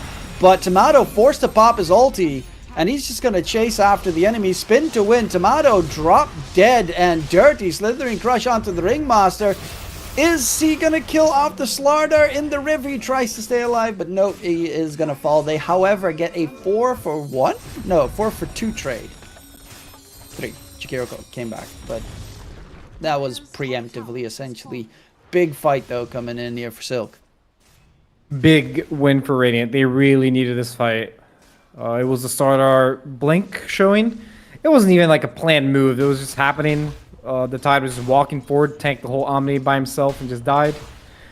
They didn't even use Ravage in that fight, and then VP kind of just TPing in one by one and taking the L on this fight, which I think puts Ray in a really good spot right now. They can even threaten to get the Roche in a couple minutes when Sardar is ready to go for the Roche. Jug has a lot of items now. He did not die in that fight. Magnus close to the blink. No, the dream is real. Maybe Puck will coil this Ember and they get a skewer with the Magnus blink, another pick off an Ember, and then Ember's game is done for. We'll see. This Magnus Blink Dagger is getting closer and closer, and that's when the game gets fairly scary, especially if he gets the max level skewer. Because he, every single time, hasn't been able to snap the coil. It's like on the very edge of the coil range, and he just gets out. It's hard. It's hard. It's hard spell to hit, especially these guys are probably playing on 200 ping. So I can understand, you know. There's a lot of stuff flying on your screen. There's a Shaman pressing Hex, and there's a smoke in the river. Ringmaster has a DD. Ooh, Jug was very close. Yeah. It's Chan smoked up as well. Is going to get spotted. But all he wanted to do there was tank a gank, and that's exactly what he did. Dad, though, there are 5 heroes chasing after the Juggernaut, and he can't just spin TP out because there is the chance that the troll gets a instant root. Troll ulti. There it is. Ooh. Yeah, there it is. Oh, he got it. And there's just, unfortunately, Omni Slash comes out, bounces to Hellscream, but no spin, no win, no chance. If you had like the TPs available, well, they were available, but Genic just got his Blink Dagger as well. That would have been really good to be able to get an RP play. So sad for Jug. He's so close to getting out, and now maybe Dire is gonna go Roche with this Shaman wards. Yep. Nice macro from Dire. They use their smoke. They come to the enemy triangle. Don't let them have this area to make it harder for them to be able to Roche. And maybe they can even throw the Roche if Radiant just gives it to them. RP onto 3. However, there's the skewer. Dream Coil doesn't fully connect. They do take down Genic. Or not yet. Now he finally does get controlled up. The Shadow Shaman with the pipe's going to be able to stay alive as Abed and Saberlight are chasing for more here. But I think the Dream Coil missed the mark there right before the skewer. Was that what happened? I was expecting them to all die from the coil snap. It's also level 1, so barely does any damage. There's also the pipe timing, right? He pressed this pipe on Tide and then they took no damage. Maybe that was why they took no damage. Yeah. And there's the rush. I think that of course is also an important factor, but it feels like it should have been more damage if the Dream Coil snapped on everyone. Because most of them, like, yeah, they did lose the Ringmaster, but the rest of the heroes were at 70% HP. And getting an RP plus Skewer plus Shockwave plus Dream Coil, even with Pipe, should at least get you to about 50 to 40% HP. Makes sense. Let's see, the gold lead's not getting out of control yet. Even though they got Roche. Shackles, Chikiro dies. Torm is next up on the menu. It was the same thing from last game, right? Even though they're playing Dire on VP, they take the Roche at 18, then they have Aegis for the Torm fight if the enemy chooses to fight. If they don't choose to fight, they just take the Torm for free, which is just so much gold. It's so much value. And then the game starts getting out of control after there. Well, they are taking the gateway topside, as there is a troll nearby that area, but I guess they're just trying to suit up before the Tormentor spawns. RP is up in 5 seconds once again on the Magnus, but you're going to need the puck there to start making the plays together. Slardar has Shard. This game, not going to see a Yule Scepter on a Slardar. Quite interesting, especially against Troll Warlord and Spirit Vessel. Still seems like a Yule Scepter might be a necessity. Yule's Very nice. Jug going butterfly. Pretty standard. He wants to hit a timing where he cannot die to Troll before Troll gets his MKB. Magnus has his blink. They're gating top. Is Jug gating as well? No. Maybe he will. Well, Troll is going. Did he go S and Y? I guess so. Yeah, there's a lot of stuns, so it's understandable against the RP, Dream Coil, Skewer, Shenanigans, Slithering Crush. Actually looking to fight topside. Troll Warlord chasing in after the Jug.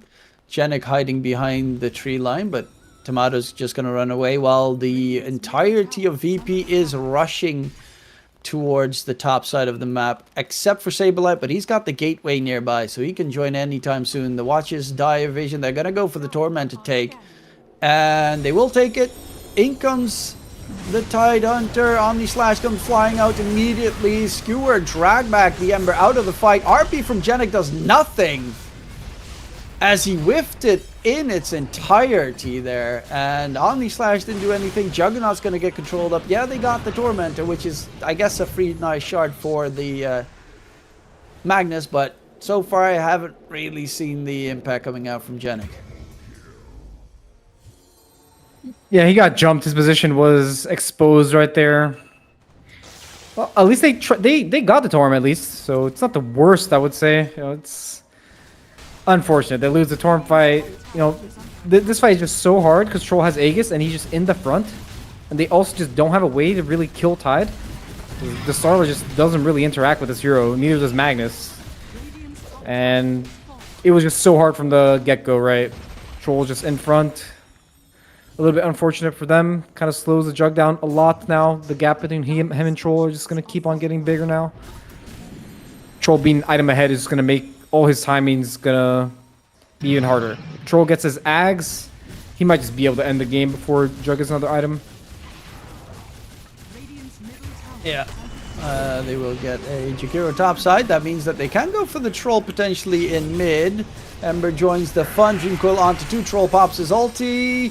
Don't really have the best way of controlling him. Snap it. And Troll heals up nicely. Wheel of Wonder comes out. Control on the puck. And that is a Ringmaster's Dream. Genik as well. Blinking in right into the Wheel of Wonder. Oh my god. This Magnus has done absolutely zero this game. Disaster. Aegis just too strong. Fighting into Aegis, they feel a little bit more desperate this game. They feel like they have to take a fight, right? Troll is just hitting the tower for free. They want to defend the tower. But it's an Aegis fight. Not ideal, really. Troll, he gets his ult off before he dies. And he still has the Aegis after he dies. So gold lead starting getting a little bit too far for Dire. They're just getting too much gold. Yeah. 7k net with lead right now. Jump in onto Slaughter. RP onto 2. Genik? It was like, I'm gonna put them on the high ground and then walked past them. Instead of like skewering. That was weird. The Fly will be the target here. And if Fly dies, it does give the puck a little bit more space. Speaking of which, the puck dodging a lot of the spells, blink outs. Nice dodge there from Hellscream with the leap to the side. And now puck needs to run away while Dad's being chased by Saberlight on the other side of the map. Wow. He's just Really, hitting him. Saberlight? Really? He's just being annoying. Genik dies bottom. Yeah, I was more interested in the random standoff between Saberlight and Dad. He's just inviting him to ult him, right? It's like, ult me. Come on. I won't die. I got max level Kraken Shell. You ain't gonna touch me. He's feeling himself on Tide. They just cannot die. You know that feeling in Dota where you're just too tanky, the enemy cannot touch you. Yep, pretty early in the game to have that though, but oh, Omni Slash Yep, bounce to the creeps, not ideal. Fly gets the shackles on the Slardar, hold him in place. In comes Abed, Wheel of Wonder. They take down one, TP out by the Jugger as Chan is under ward vision. And they even can immediately counter ward. With Abed's Aghanim Scepter also done on the Ember. So very hard to get away from this hero now. I really need some Wombo combo with the Magnus. He doesn't even have Empower on Mag, so he's not really giving Jug any extra damage. He's just relying solely on him hitting the spells in a nice way, which hasn't really happened yet. But on the high ground is where this hero shines. So maybe he gets a really good skewer. It's very good versus Troll. You can reposition the Troll. That Troll's But I don't think Dyer's not really interested in going high ground. They're just going to farm their way until the next Roche, and then they're going to go for the Roche and for the next Torm, and then they're going to maybe try to end. Yeah, getting some push going now. Last tier 2 tower to be secured. Troll has an Aghanim Scepter, is going to go for the BKB after that. And is already queued up that he wants to get a MKB in case Butterfly gets built up by the Juggernaut, which obviously Jugger really wants to build because of the Omni Slash attack speed requirement, essentially. It synergizes very well with Jug, right? When he spins, he becomes very tanky, and Troll doesn't have MKB. So he wants to hit this timing where he cannot die, and he does a lot of damage. Kind of sad that Magnus only has 1 point in Empower, though, because Butterfly is very nice with Empower since it affects base damage. But he's not even close to getting more points in Empower. At least it's a little bit better now that you get those talents for free. That's true. That is true. Radiant are You get that extra point. I'm actually curious about his talents. Skewer slow duration, okay. Skewer cooldown. Skewer damage per distance traveled. Everything skewer. He does have diminishing return, so it's kind of nice for the high ground defense as well. Like, obviously, the Radiant still has a really good high ground team fight. Until BKBs come out, then it's a bit less so. They have some good tools against BKB at least. RP, everything Slardar essentially has. Omni Slash. Speaking about Slaughter, I just did not feel this hero's impact this game. I feel like it was... I didn't really understand why this hero was picked in the way he was. It was their 18 pick, right? It was their strongest pick, and it was Slardar into counter pick lane. So he's struggling. He doesn't even have BKB yet, almost 30 minutes. I wouldn't blame the player. It's just that his lane was atrocious, and doesn't really have good targets in the game. I'll be honest. But he can go for the supports. Yeah, but all the cores are just very good for Slardar in this game. He cannot do anything to the cores, and he's just gonna die again. Yep, easy pick off. Dropping further on that net worth chart, almost the same net worth as Hellscream. Hell, even Janek is +4 is closing in. Did get a free shard obviously earlier from the Tormentor.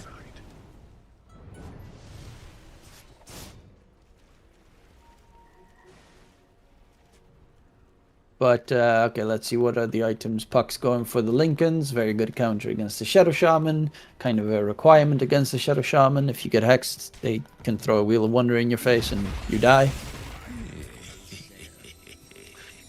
Juggernaut's career did die, though, so that's going to make it... He has to run to try and get the Talisman of Evasion for his under attack. Butterfly. He might just get it from Secret Shop. All of Dire just playing top right now. They're waiting for the Roche, right? They know the Roche can spawn at any moment, so they're just camping it.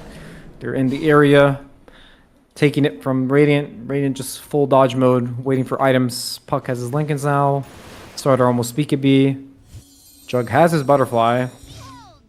Let's see, if Radiant don't really contest this second Roche, I think the game's gonna be... it's just gonna be over. They're just going to take the Roche, then take the Torm, then go high ground. Even though Magnus can screw someone in, if Troll has 2 lives, I think it's enough for them to go high ground. Yep. The Roche spawns, they just insta-do it. Radiant just not interested at all in fighting. They're just not ready. And they should just play it a bit more safe. High ground is their way to win. Essentially. Like Troll having that Aegis is obnoxious, but he already has a second life anyway, so Tower is under attack. who cares about a third? It's mainly you need to... That's why I was surprised Slaughter went for the BKB. I would have expected a Yule Scepter especially, because the way you win this is you try and kill everyone else and leave the Troll for last. Dire's bottom tower It is a way, and you can Yule the troll and kite him.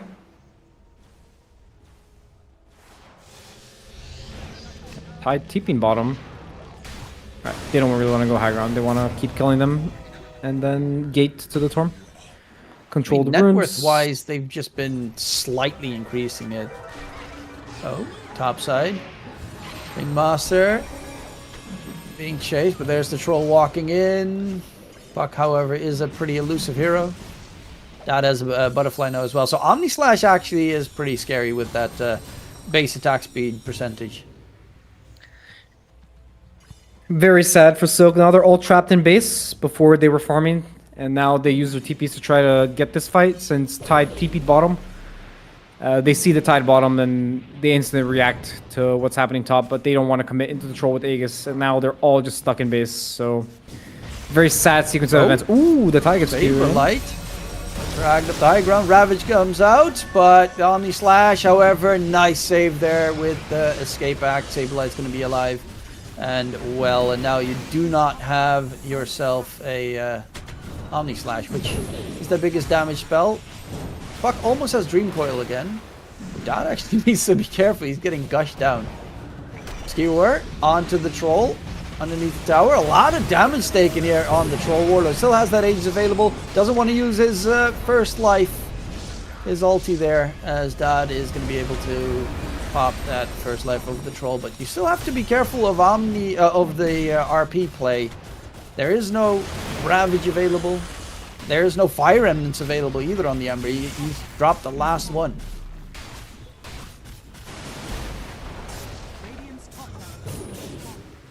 It was very good gameplay for Magnus. He got the Aegis. He got a bunch of heroes. They use all their spells though. No more Aegis now. So let's see. Now it gets spicy. Ooh, the pre-hex. He got him.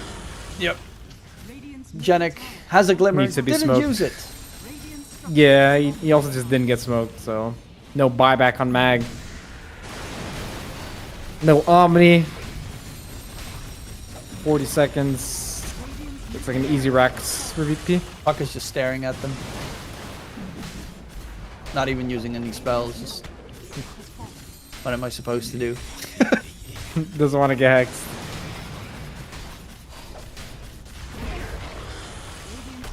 Well, 17k net worth lead now. 2 full sets of racks picked up. But with Jenna coming back, you still have to respect the RP play. Of course, you don't want to just keep going. You can finish MKB on Troll. You can take the Torm. You can relax a little bit. The enemy is all stuck in base. They'll probably do a desperate move soon because they will just lose the game if they just sit in base. Troll gonna solo take the Torm, finish his item. And if you want to be super safe, you play for the third Rosh. I don't think VB's gonna play for the third Rosh. They're just gonna try to take a fight out of base. But they won't be going high ground until they have an Aegis. Yeah, the Troll Warlord definitely still susceptible to death. Has the MKB coming in, so Juggernaut not so safe. Right now, Juggernaut does have a nullifier though, so that moment previously where the Ringmaster's escape act saved the Tide should not happen this time around. But he doesn't have a blink dagger, so he can't really get... Like, he's really dependent on Genic fishing a hero for him. Yeah, Tide also has the Lotus now, so Jug needs to be careful if he presses Omni. Big counter item. Cannot press Omni if Lotus is active. Ooh, Jug might be out of position. They see him. Yep, he's in for a World of Hurt. There's the control coming in. Shackles, easy pickup. And that is a dead jug for 80 seconds, 750 No buyback. gold off the buyback. So that he's not going to have that one before the racks are gone. Might just be game. I don't see a way where Raiden can defend. A flash of inspiration. But Saberlight used the gem and he was like, okay, I'll not hit the ward. That was interesting. Ember on the high ground. He's got a Refresher Octarine as well on Abed right now. The root, slow damage, burning up the Jakiro. And he's going to get taken down by the Tide, chasing deeper into the fountain even. But the BKB force out on the Slaughter. On the side though, Hex on the puck. And that is a controlled puck. RP onto 3. But do they have anything behind it? No, they do not. Double kill for Saberlight, and they're just going to go tier 4s and secure themselves the first in the group stage of DreamLeague Division 2, as Abed is just styling on them. Especially with that shard as well. Every single time you get the new Fire Remnant, so you can keep spamming spells. Janik tried to buy back Blink Skewer, but Hellscream's got a blink of his own. Clean game from VP. A little small mistakes in the little skirmishes in the game, but they got the big objectives. They got the Roche. They got the Torm. Now they're just cruising through the end of this game with the 30k network lead. Skewer. Magnus. Troll ulti in the fountain. He's chasing deeper. Does have that Aghanim Scepter as well. Troll is healing up. Is eventually going to die, but not before he gets an ultra kill in the process. Yeah, that reminds me of skewering Bristleback in the fountain right there. It's the shard, right? He gets all the extra hits, and then it's proccing on the Satanic, so he's just healing off everybody. It's kind of like a gyro, right? He's just flacking everybody. All right. Well, it's kind of a straightforward 2-0 here for Virtus Pro against Team Silk. Virtus Pro, of course, in Division 2, one of the big contenders to win it all. If you just manage to at least dodge last place, 8th and 7th place in the group stage, you at least come out with 5k. That's nice. But the big prize for these teams is that first place spot where you qualify for DreamLeague Season 28. As mentioned previously, Yandex did qualify through it in the previous iteration and then won the entire tournament, so that's what they're looking to do. But Virtus Pro definitely showing with their full roster available, they are a very strong contender. Yep. Probably VP Aurora and 1 win, right? Are the, in theory, strongest teams. See. Yeah, I mean, there's also a point to be made about possibly Nigma Galaxy, but you know that's. Oh yeah, Nigma too. Yeah. We'll have to wait and see. They also had a pretty terrible qualifier run previously, so we'll see how well they will continue on their stride. But that does, of course, conclude it for us here right now. There will be another series later today on this channel. That's going to be Inner Circle versus Nigma Galaxy. Those ones will be casted by Beowulf and Rojo, so don't forget to check it out on this channel. The Ember stream. My name was DK Truman, and I was joined by the wonderful Ellis. Hopefully you at least enjoyed the show and this fairly quick 2-0. And in case we don't see you, good afternoon, good evening, and good night. Right now I only know that we should be together, because it's now or it's never, so won't you take a chance on me? Well, it's fine if all your previous guys, they made you run away. You can bet you'd only have one regret, and that's if you didn't stay. Walk my way.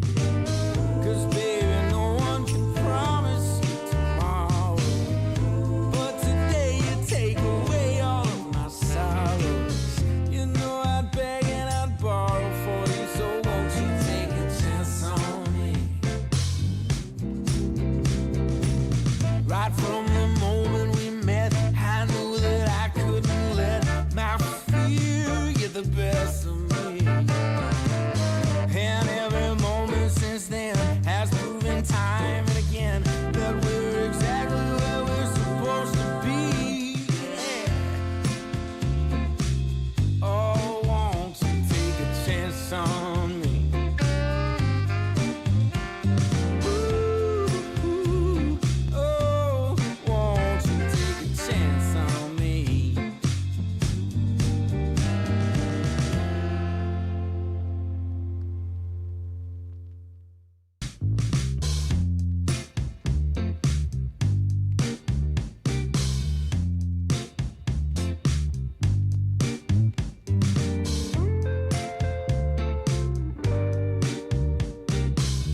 in the dark. Down the hall, pictures fall. Even the neighbors call. But then you rip out my heart. Every artery, a part of me.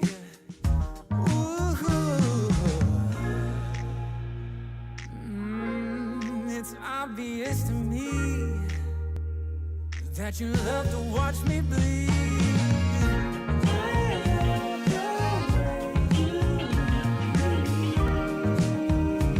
But not half as much as I love when you leave.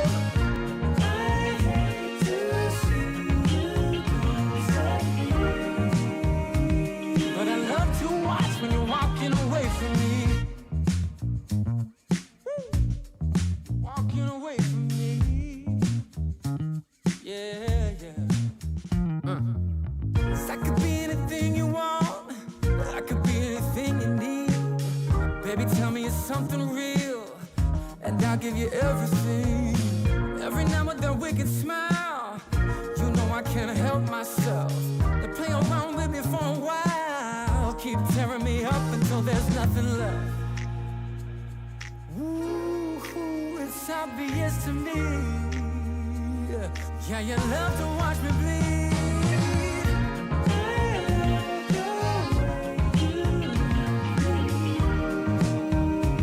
But not half as much as I love when you leave. I hate to see you disappear. But I love to watch when you're walking away from me. Yeah, yeah.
Took a walk down Pico, heard someone shout from a crowd of fed up people, getting told they should calm down.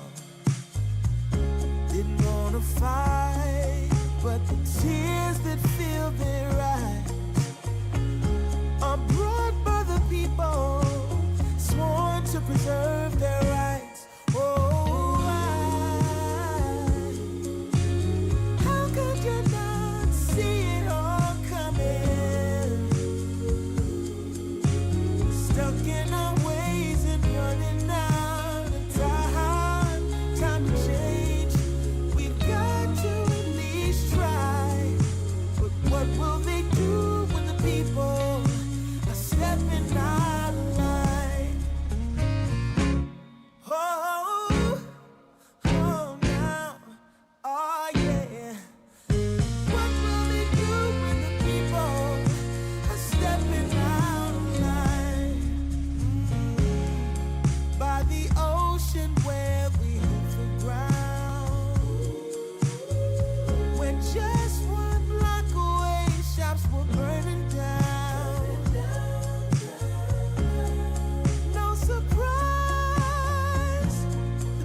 walking by.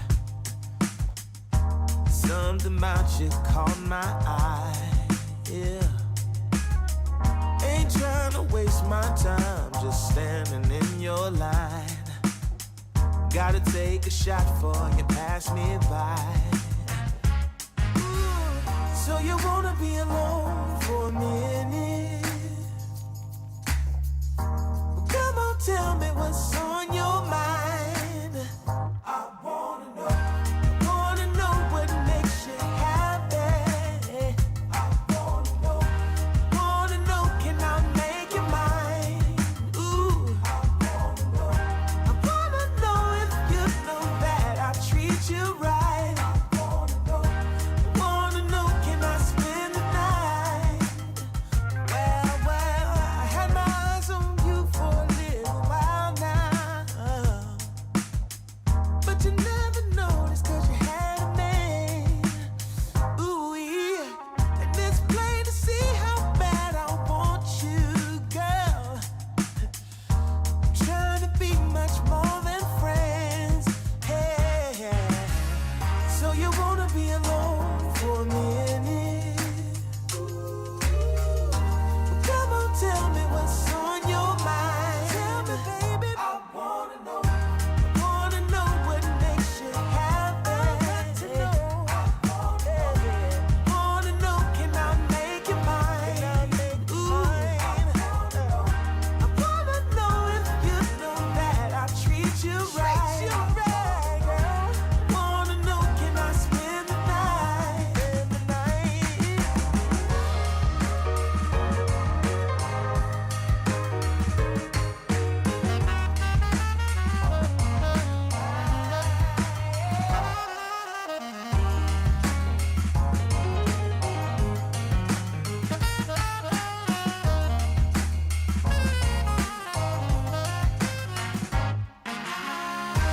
Wanna know what makes you happy. Wanna know what makes you.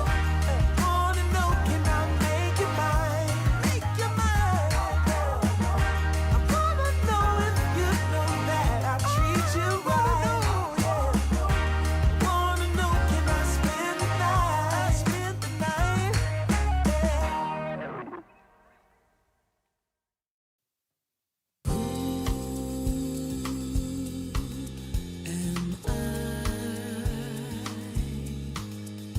A boy, a useless toy, running so scared, eyes wide shut from pain.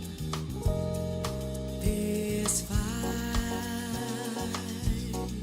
this poisoned land of fools and broken dreams. Oh, please set me free. Take me home.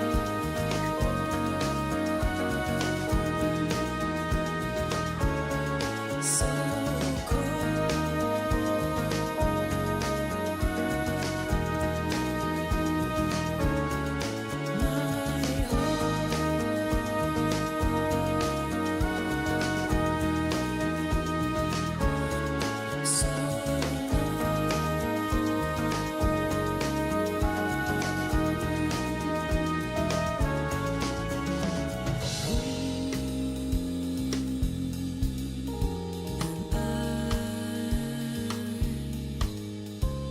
dragging on the floor, crawling, falling, washed up on the shore. This fight we blindly chase, but lose the natural way.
Coming out the gate with the heat.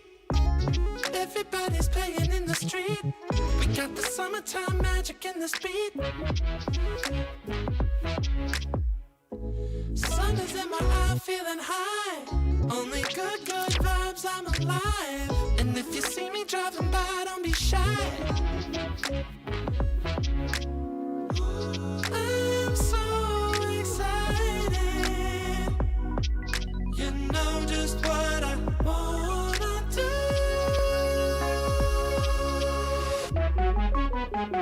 I'm glowing on up, I'm glowing on up, I'm glowing on up. I'm glowing on up, I'm glowing on up, I'm glowing on up. Don't it feel like summer? I'm glowing on up, I'm glowing on up, I'm glowing on up.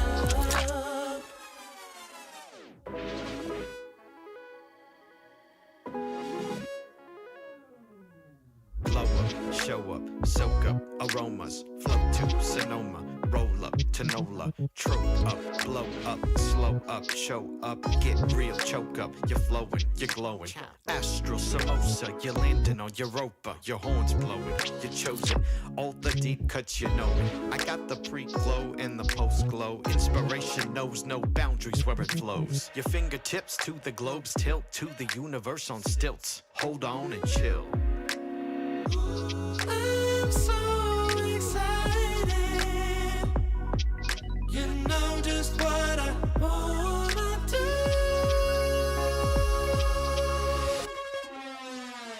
I'm glowing on up, I'm glowing on up, I'm glowing on up. I'm glowing on up, I'm glowing on up, I'm glowing on up. Don't it feel like summer? I'm glowing on up, I'm glowing on up, I'm glowing on up. I'm glowing on up, I'm glowing on up, I'm glowing on up. I'm glowing on up, I'm glowing on up, I'm glowing on up. Don't it feel like summer? I'm glowing on up, I'm glowing on up, I'm glowing on up.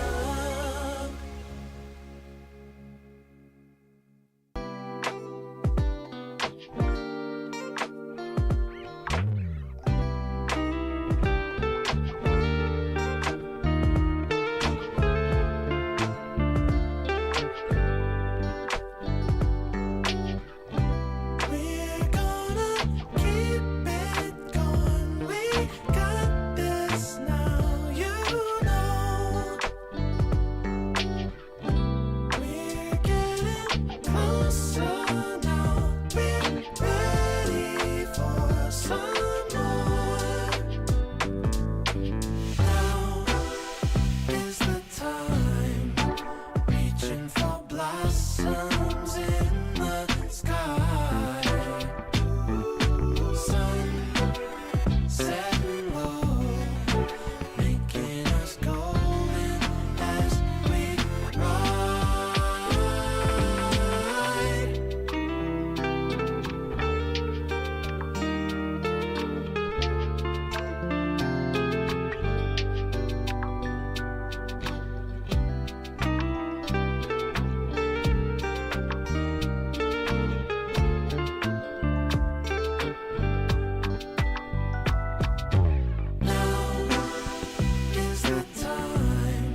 Whoever's here today's the first day. Wanna be closer to you. Closer to you, yeah. You to be all mine. I got all these choices, but I so made up my mind, yeah. There's nobody better, gotta be you.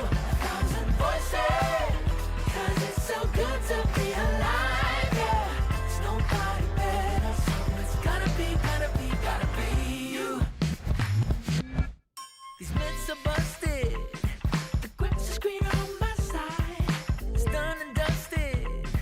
I'm never getting off this ride. Life with you is golden. So how can I go back to silver love? I'll be holding. Oh, I'll be holding on, can't get enough. Wanna be closer to you. Closer to you, yeah. You to be all mine. Oh, yeah. Got all these choices, Yeah. but I so made up my So mind. made up yeah. my mind. There's nobody better, gotta be you. Got to be you. 1,000 voices, Yeah. 'cause it's so good to be alive, yeah. There's nobody better, so it's Gotta be you. you, Yeah.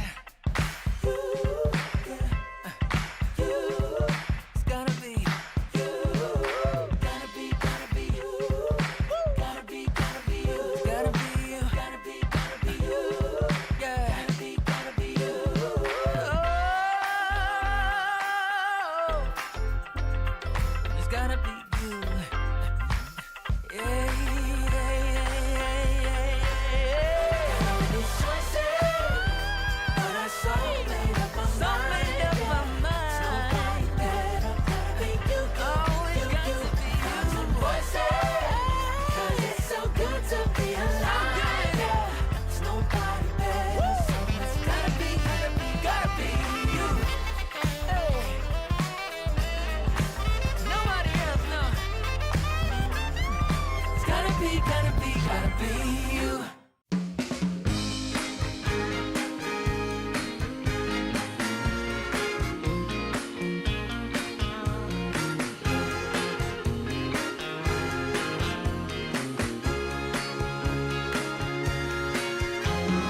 I want Music. good music playing and dancing to the groove, and I want Oh, sing it. to sing at the top of my lungs. The evening has just begun. Hips are swinging and feet are stomping. Happy people gather round. We will party all night long. This will be Oh, magic. magic night to remember. A joyful celebration for a whole new generation. This will be Oh, magic. magic night to have together. No more limitation. We unite as one nation. I want Keep on moving. keep on moving. The sweat is dripping. I want Oh, shake it. shake it to the beat of the drum. No need for hesitation. The bass is pumping and everybody's smiling. Happy people gather round. We will party all night long. This will be Oh, magic. a magic night to remember. A joyful celebration for a whole new generation. This will be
drives me insane.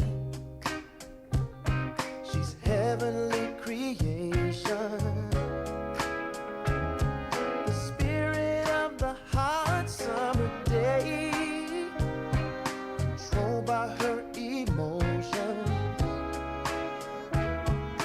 Tomorrow seems too far away. Now I've got my shot. I'm meeting my soulmate. Lady, can you see me? You're my everything. You're my lady. Lady, can you feel me? I fell head over heels. You're my lady, lady. Maybe you can't hear me, my sweet little thing, my sweet lady. Lady, can you see me? You are my everything. You're my lady, lady. Some might think I'm crazy.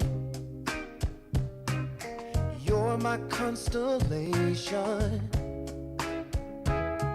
My vision's far from hazy. I need no confirmation. Take my heart and don't let it stray. True love and affection will come again another day, as the sight of your light always takes my breath away. Lady, can you see me? You're my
haven't found the one.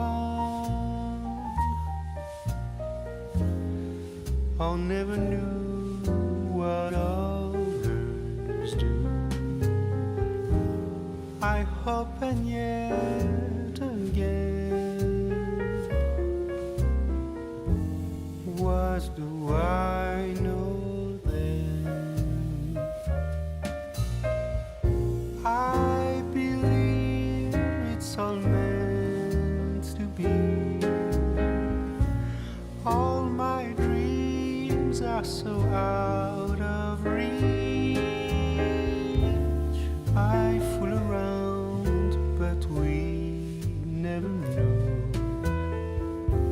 I fell in love, but a long time ago.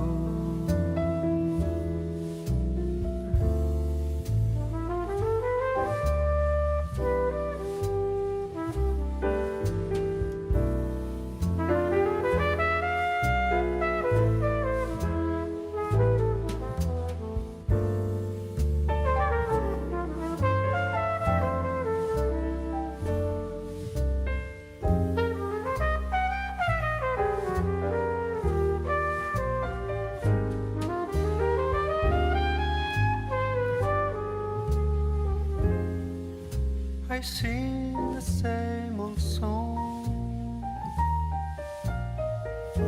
been going on for far too long. I hope and yet again,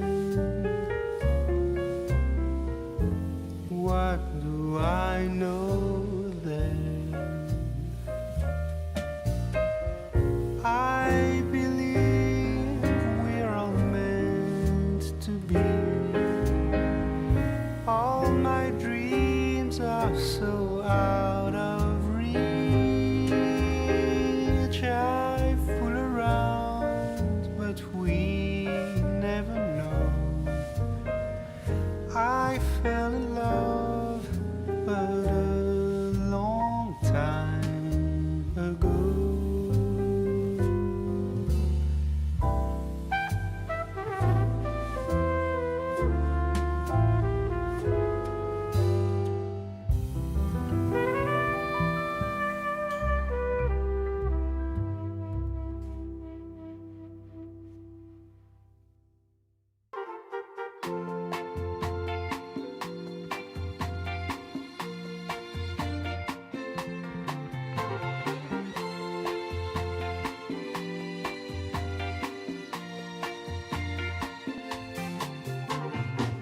I got the sun in my pocket and the moon above my head.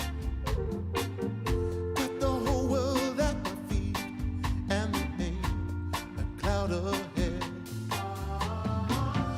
There are stories I need to tell. There is laughter I need to share.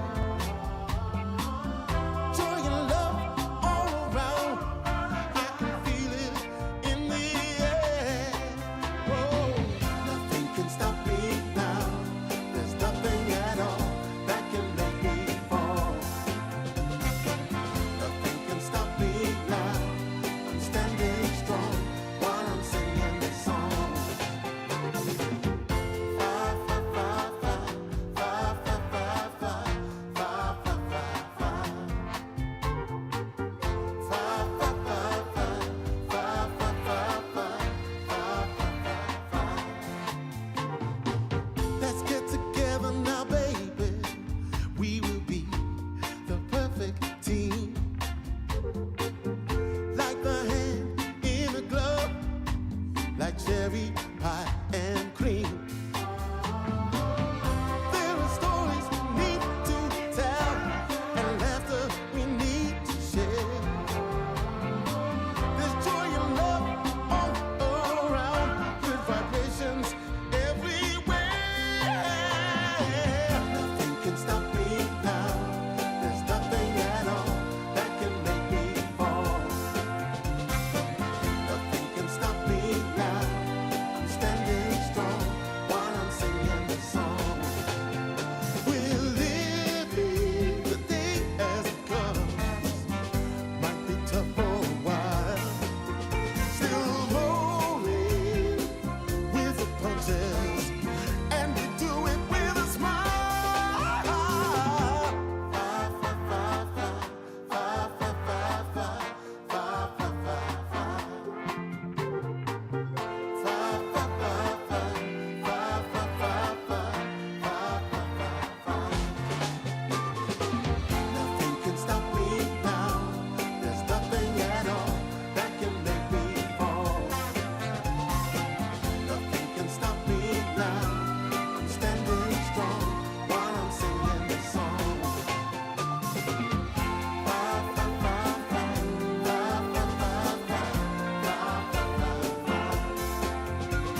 dry. You never see when the truth turns into a lie. Hey. Wrapped up in blue, all wrapped up in blue, wrapped up in blue. Can't find my way out, dog. Wrapped up in blue. Tell me what can I do? Wrapped up in blue, all wrapped up in blue, wrapped up in blue. Somebody got me now. Wrapped up in blue, all wrapped up in blue, wrapped up in blue. Somebody tell me what to do, 'cause I'm wrapped up in blue, wrapped up in blue, wrapped up in blue, wrapped up in blue, wrapped up in blue. Oh, yes, I am.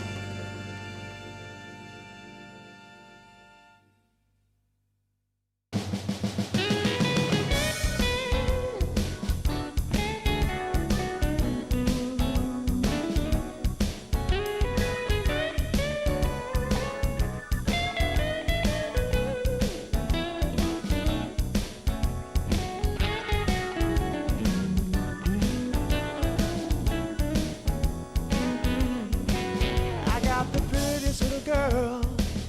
She's as pretty as can be. Yeah, yeah. I got the prettiest little girl. She's as pretty as can be. But what I don't understand is what she sees in me. Ooh, I've been drinking too much, staying out all night. I can't remember my left from my right. I'm kinda blurry from my head to my toes. It might seem like nothing, but there's one thing I know. I got the prettiest little girl. She's as pretty as can be.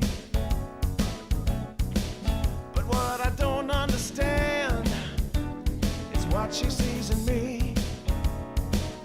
Oh yeah, yeah.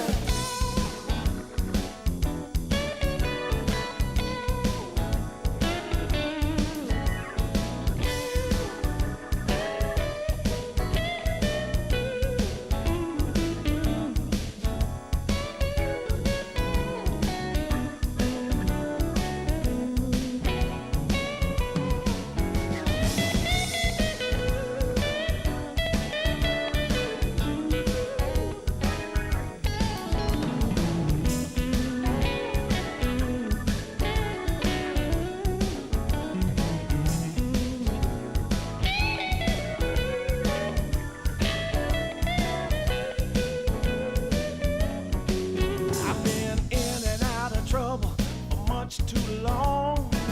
I can't remember the words to this song.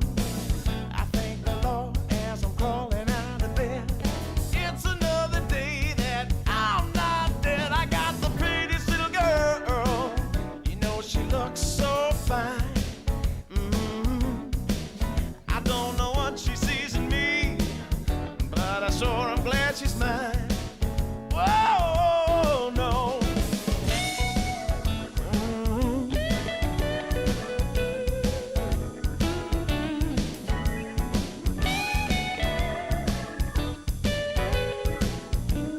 Oh, yeah.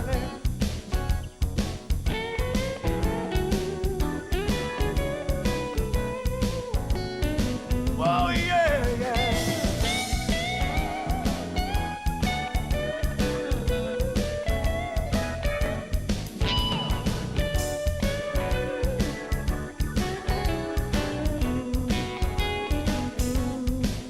I got the prettiest little girl. Sure, I'm glad she's mine. Hey.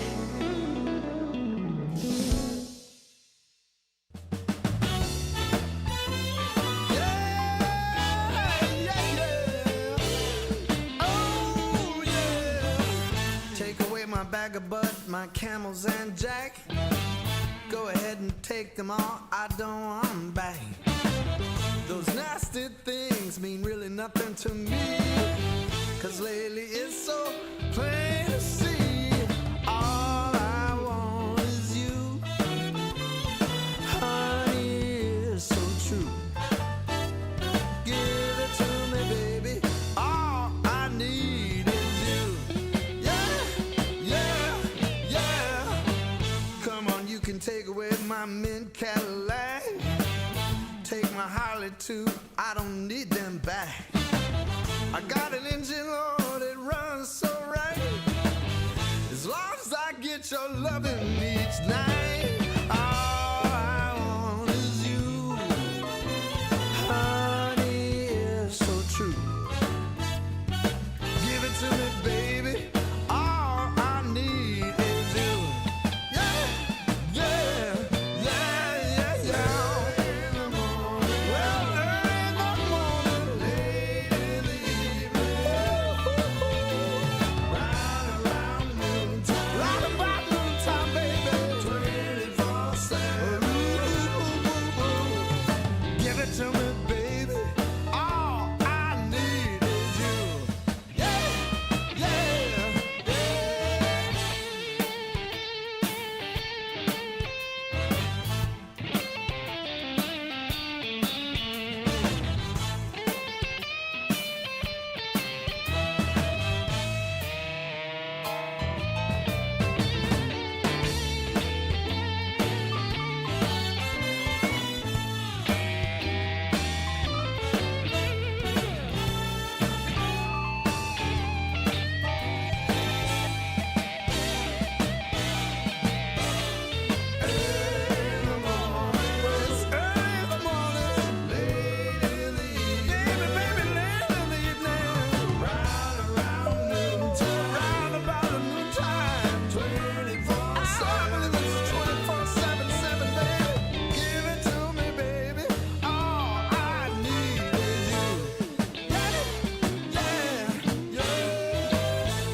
Camels and Jack. Go ahead and take them all, I don't want them back. The only thing I could ever really miss is what I feel when I get your kiss. All I want is you, honey, it's so true. Give it to me, baby, all I need is you. Yeah, yeah.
Take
If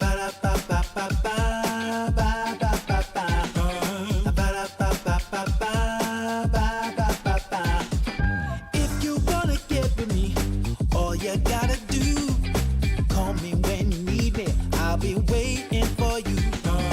I know exactly what you want. I'll satisfy your need.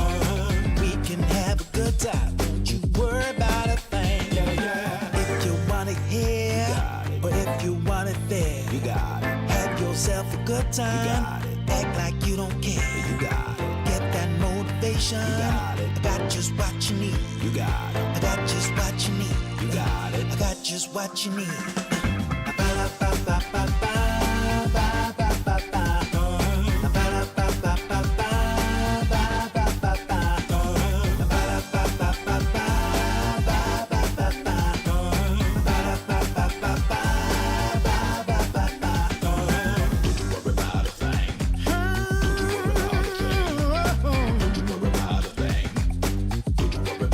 Don't you know you got it, baby?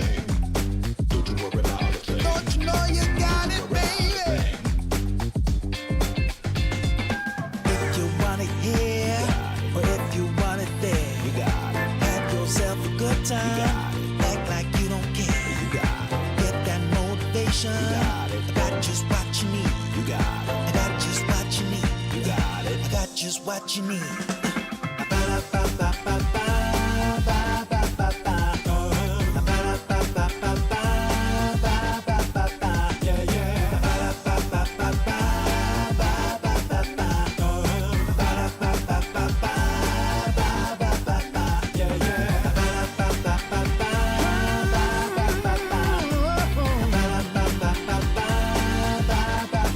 Don't you know you got it, baby? Don't you know you got it, baby?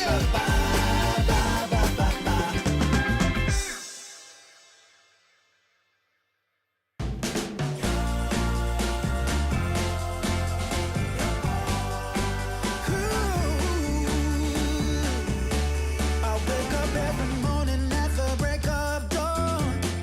Get out of bed with a stretch and a yawn, wondering what the day ahead might bring.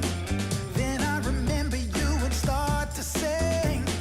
See, I know I made the right selection to keep me in the right direction.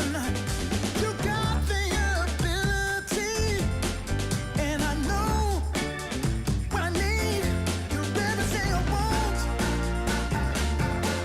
Got everything I need. Everything I want. Got everything I need. Yeah.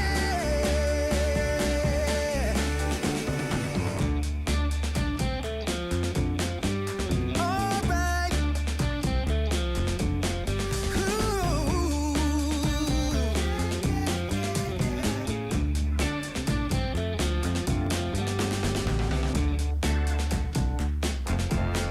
You're my desire. Yeah. Ooh. You're everything I want. You're everything I need. Got everything I want. Everything I need. Yeah. Everything I want. Got everything I need.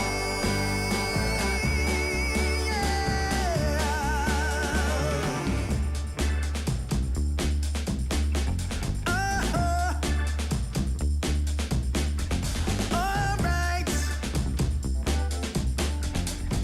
Yeah.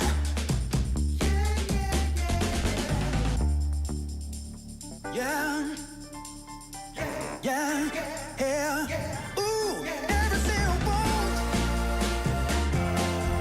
Everything I need. Got everything I want. Everything I want. Everything I need. Everything I need.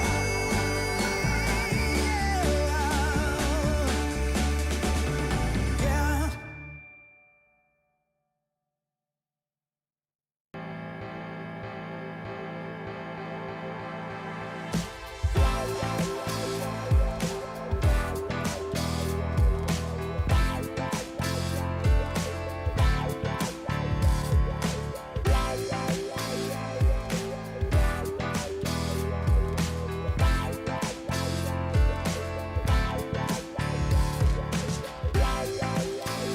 feeling, live and breathe it, feel it in your soul, soul, soul, soul.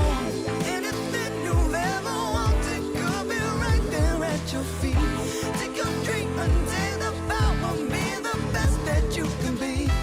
Oh, we can go higher, higher, yeah. Gotta take the chance to rise above it all. Come on. Oh, we can go higher, higher, yeah. Gotta take the chance to rise above it all. Yeah. Ooh, face your fears, yeah. There's no limit. Can you reach the sky? Keep the faith and rise above it till you reach your high, high, high, high. Even when your body's aching, get up right back on your feet. Feel the message of forgiveness as your heart begins to beat. When you feel the fire's right and nothing left to be. Oh, baby, get yourself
star.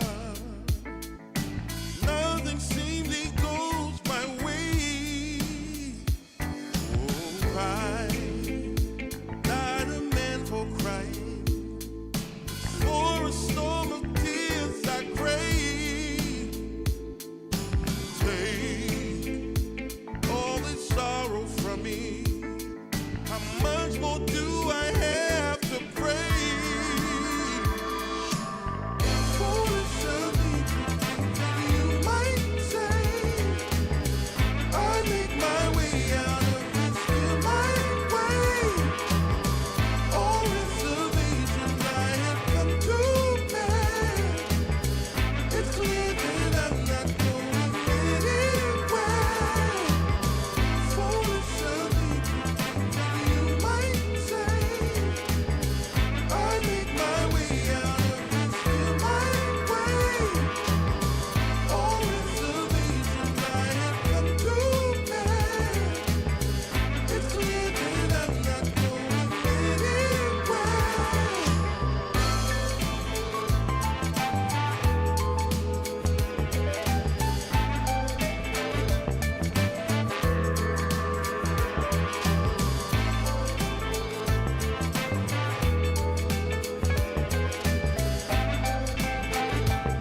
some folks down.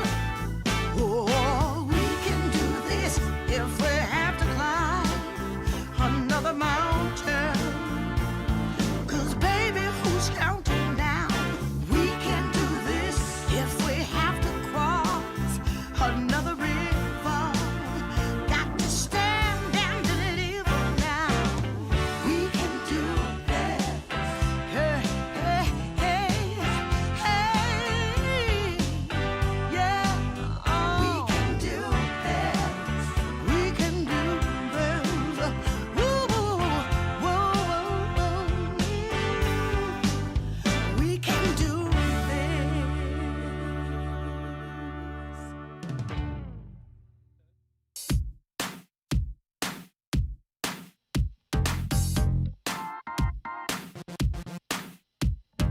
Girl, shake that body. Shake it down to the ground. Whoa, girl, shake that body. Show me how it's gonna go down. Don't be late to the party. Don't be afraid to scream and shout. 'Cause when we dance to the music, you know that's what it's all about. Yeah, yeah. Hey, girl, shake that body. Shake it to the left and to the right. Yeah, girl, shake that body. We're gonna shake it all night. We're going down to the nightclub in my stretch SUV. 'Cause you know, girl, when we're dancing, there's no place I'd rather be.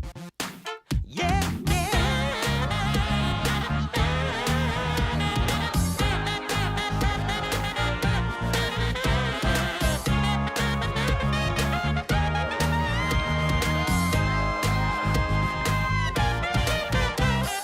Girl, shake that body. Ooh,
I'm out of my mind. But you don't go messing around with a girl like that. A girl like that. You know she's gonna take your heart and you're never gonna get it back. So don't go messing with a girl like that.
Good morning. Welcome in here to the second series of the first day of Dream League Division 2. Rojo, we're going to do Inner Circle. It's Nigma Galaxy. And after TI, we would have said, wow, I'm ready for 40 minutes of gameplay. Nigma Galaxy look great. They have this incredible carry player, Ghost. He's not Miracle, but he's really making it work for him. But they get rid of Ghost. They add TA 2000 a little bit. They get rid of him. Now they have Rinsey QC. And this Nigma Galaxy is not quite at the same power level. Yeah, no, all things considered, and thankfully for us, this should be a pretty close series, I would assume. Of course, Nigma Galaxy, I think they still have the capability to do this with Rinsey, but they definitely lost a lot of the synergy they had built up with Ghost. Whether, switching out Ghost is going to be a long-term thing that benefits them is hard to tell, but in the short term, it has been, as you mentioned, kind of difficult. Definitely, he was kind of linchpinning a lot of their drafts together. Just very consistent on that carry role. Just a very good player in general. Definitely no slight at all the Rinsey Q, but very, very big shoes to fill. And Inner Circle as well is a team that, this is kind of the Mongolian stack. They have 4-2-3. They have some of these players that have played together for a decent bit of time. So they have some good built-up synergy. And also, Bayo, they are a team that I think when they look good, they look really good, especially if they get 4-2-3 some of his comfort heroes. So that's something you really have to watch out for on Nigma Galaxy. Yeah, I really do like Inner Circle X Insanity. Okay, I don't like their name. It's very long. Please don't ask me to say Inner Circle X Insanity 20 times in the broadcast, but I do love their players. I'm with you. I think you get 4-2-3 on his comfort picks. He looks awesome. Say is a really nice playmaker. We start to see some really cool things for them. And it is kind of the story of this team that grinded together, played in some Asian tournament stuff, starts to move on, starts to develop a little bit more, and now again playing in Europe alongside some of the other teams and getting a little bit more seasoning. But Rojo, talking about 4-2-3's heroes in particular, what does Nigma Galaxy have to look out for? I haven't seen yet, but I would imagine that 4-2-3 is he's probably pretty big right now, I'd assume, on definitely the Razor. I know he used to play that a ton. So that's something I would definitely watch out for. We've seen that hero. We've seen it do poorly, but we have seen it do quite well in general. It has a huge amount of build variety, which I think really works for him. Of course, I believe he still can play the Meepo. I don't think that hero is quite as strong as it was maybe last time around that we did Dream League. He always has that capability, though. He's so good at the hero. I think the Kez. He probably plays a decent bit of the Kez. Shadow Fiend. Those two heroes, I think, are a little more meta that he could definitely go for. So those are kind of the ones I would definitely watch out for him. I think the Kez and the Shadow Fiend, at least you can kind of reasonably draft against. But the other things you have to be very careful about. Even, I think, 4-2-3, definitely a player who's also willing to play something like the Viper carry that we've seen. But I assume that we probably won't see that. He also plays like Leshrax and Beast. He just plays a lot of strange things, Bayo. And he's very, very good at them. So there's a lot to watch out for in him. I don't know if you can, you can't really certainly ban out most of that pool. But some of them you have to get rid of, for sure, the Viper. And otherwise, I think just keep it in mind very, very heavily. Make sure that, Noob and Omar kind of get off to a decent start. Because I do think sometimes when Nigma Galaxy struggles, sometimes through the off lane, Noob and Omar maybe don't have as good of a lane as they want to, and then it does make the game a little bit more difficult to play. Obviously, they're both incredible laners and incredible players, but they're not always drafted for, which might be an issue if you're playing against 4-2-3. So maybe you want to wait a bit in the draft, get something maybe a little more comfortable, like an Underlord that's kind of in a good matchup. These kind of things I think could be pretty impactful to the draft because again, we have seen 4-2-3. In some pretty tough matchups in theory, do some really, really incredible stuff. So definitely a huge player to watch out for. And then the rest of Inner Circle, I think, is maybe a little bit more typical in the playstyle. Niche, we saw he plays a lot of the spirits, so you kind of know what he's going to do. But thankfully, that works pretty well with the style of 4-2-3, and probably why they've stuck together for a decent while. Yeah, it's really important that you're able to go and make sure. I think the story here for Inner Circle, we talk about what's really important. Make sure you get to 20 minutes without a 7,000 net worth deficit, all right? Because that is where Nigma, and honestly, even if you do have the deficit, I'm not sure how much it matters because Nigma is if there's one thing they're really good at, it's building these big leads and then throwing them away. So that was when we talk about, okay, what did Ghost bring to the table? Why were Nigma Galaxy all of a sudden looking better? It seemed like he was doing a really good job of that late game shot calling, of getting them over that hump from where they have this big lead to throwing it away. Rensi Q just doesn't seem to be as experienced in that matter in terms of corralling this group of people into something that plays with a little bit more discipline as the game goes past 20 minutes. So Inner Circle, draft for your lanes, make sure that you're going to be okay, and then rely on Nigma to really struggle once the game starts to develop into the mid game. For now, though, Viper's going to be removed. This Coddle is a hero that we've started to see a little bit more of, Rojo, at least in the West. It gives you nice healing, it gives you wave shove, and it is a GH hero. Yeah, it's definitely one of his all-time greats. So no reason to, I think, get too upset about banning that. Beastmaster gone. They did ban the Viper themselves for Inner Circle, which I find a little bit interesting on that first pick, but sometimes you do have to kind of give away things that you would want on that first pick. Now that the draft order has switched up a little bit on the bans, make it feel a bit more even for second pick overall. Definitely still looking at some of the strong supports too. I know kind of again 4-2-3 I think is the big wild card for Inner Circle. I don't know Jing's hero pool too well, but I think across the board for Inner Circle they don't do anything too crazy with the rest of their players. I know Say is I definitely feel like he's a big Treant player. I've seen him play some great Shadow Demon. I've seen him play some great Crystal Maiden. So more of a typical, I think, support player on him, as he is the one drafting. Gonna take a second to think with that reserve time what they're gonna ban. But definitely the Treant, a big one to watch out for. And yeah, definitely the Frog too. That one is I'm sure you've experienced the Largo yourself pretty intimately. Yeah, I was gonna say my big question here is whether Inner Circle have some Largoba players, because if you do, you got first pick, and I think Largo is absolutely first pickable. It forces the draft into some weird directions. Like, do you want to counter with an Ancient Apparition? I guess, but then you're picking an Ancient Apparition, and that screws your other lanes up a little bit and just becomes weird. So they're just gonna ban it. I don't know if they have. I don't know if Say or Lays or MRLS play the Largo. I don't know if they've spent the time to learn the hero to a sufficient level just yet. But anyways, they're gonna ban it out. Dazzle getting removed though. That is that like are they worried about a Huskar or something? This is kind of this is a very surprising first phase ban for me. Yeah, I think that might be. I think that refreshed my memory a little bit. I think that's one of Say's actually better heroes as well. Okay. Maybe not as much of a typical support anymore, but I think it's something that he has played a lot in the past, especially when it was strong. And you can definitely, get caught off pretty well with the Dazzle nowadays. So they do have the opportunity. Jakiro and Treant, I think, both look incredible here, obviously. Jakiro is, as we know, not been brought down very much by its small nerfs. But they just have to leave them both and take a Slardar for themselves. I don't necessarily hate it, but I do think that these two supports are pretty high value to me. So there's even still the opportunity for Nigma Galaxy to pick up the Shadow Demon that they really love, which is pretty good into the Slardar.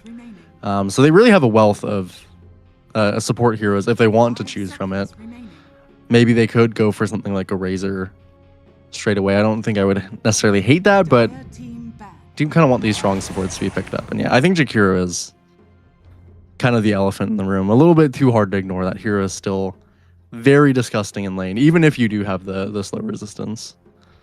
Yeah, you can resist the slow, you can't resist the damage. And especially once this hero gets like level 3, 2 points in Liquid Ice, dual breath, you take like half your damage. It really does not feel good. It does force some lane dragging. And in fairness, at the highest level, we see a lot of position fours that can just go and drag waves and be happy about it, and you just do the shenanigans and you still get out of the lane with 45-50 CS and you're fine. And that is the one thing Jakiro doesn't really handle very well.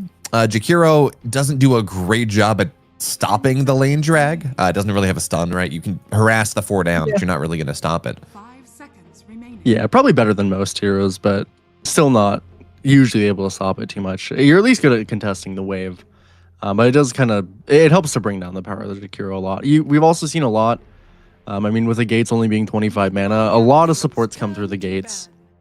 a lot of rotations definitely happen kind of earlier in the game from a lot of the games that we've been seeing, which I think is reasonable and is also a decent way, I think, to address Jakiro if, let's say you want to pick up something like a Ringmaster for Inner Circle here in just a little bit, which I'm sure they'd be very comfortable to play, as well as play into the Jakiro. Then maybe you can overload with another support.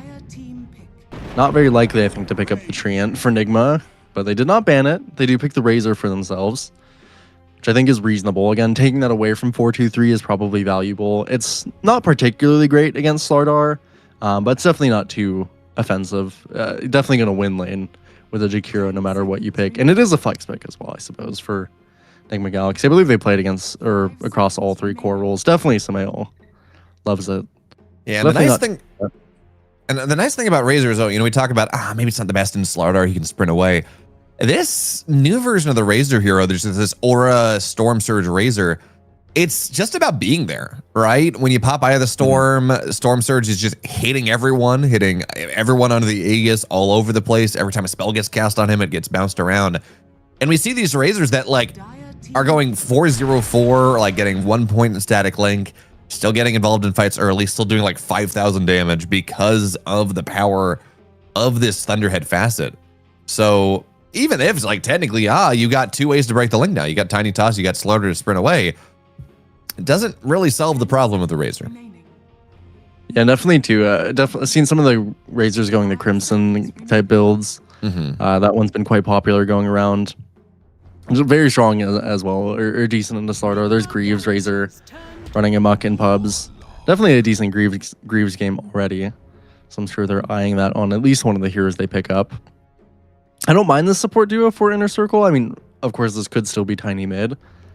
But if this is their support duo, I feel a little bit, I don't know. I don't love necessarily that it was revealed so quickly here. Definitely not my favorite matchup, I would say, the Tiny into the Jakiro, at least for early on. I feel like this offlane will be really, really miserable if that is the Tiny 4. And now there's still some decent picks for Nigma Galaxy to kind of deal with these things. The Clockwork definitely is a great one against all these heroes. Not very much attack speed between any of them. Great for catching them. So the Clockwork rounds out the draft really well. We've been a huge fan of Clockwork, just period, from all these qualifiers that we've been watching. And they even have a decent hero. I mean, in theory, they have a decent hero to either pick up as a flex here or just for noob if he just wants to. I mean, he could play the Mars here if he wants to kind of lock these heroes in a box. Looks really nice. He could pick a hero that's decent against the Warlock in lane, or at least good at sustaining Underlord and whatnot. Let's just go for Dragonite. So I suppose revealing their cards at least a little bit. They could play this, of course, on 1 or 2, so it's still, again, a flex, but I'd maybe expect this to go carry, or no, maybe I'd expect it to go mid if it's Samael. I feel like he does like the Dragonite, which is kind of nice at covering if this is a tiny mid, which I don't hate the prospect of. Dragonite definitely kind of dumpsters that matchup. Yeah, it's going to be interesting. I think if this had been Ghost, I mean, Ghost was their DK player. Yeah. But I don't know if... I'm not super familiar with RenCQ's hero pool just yet. He does play it, yeah.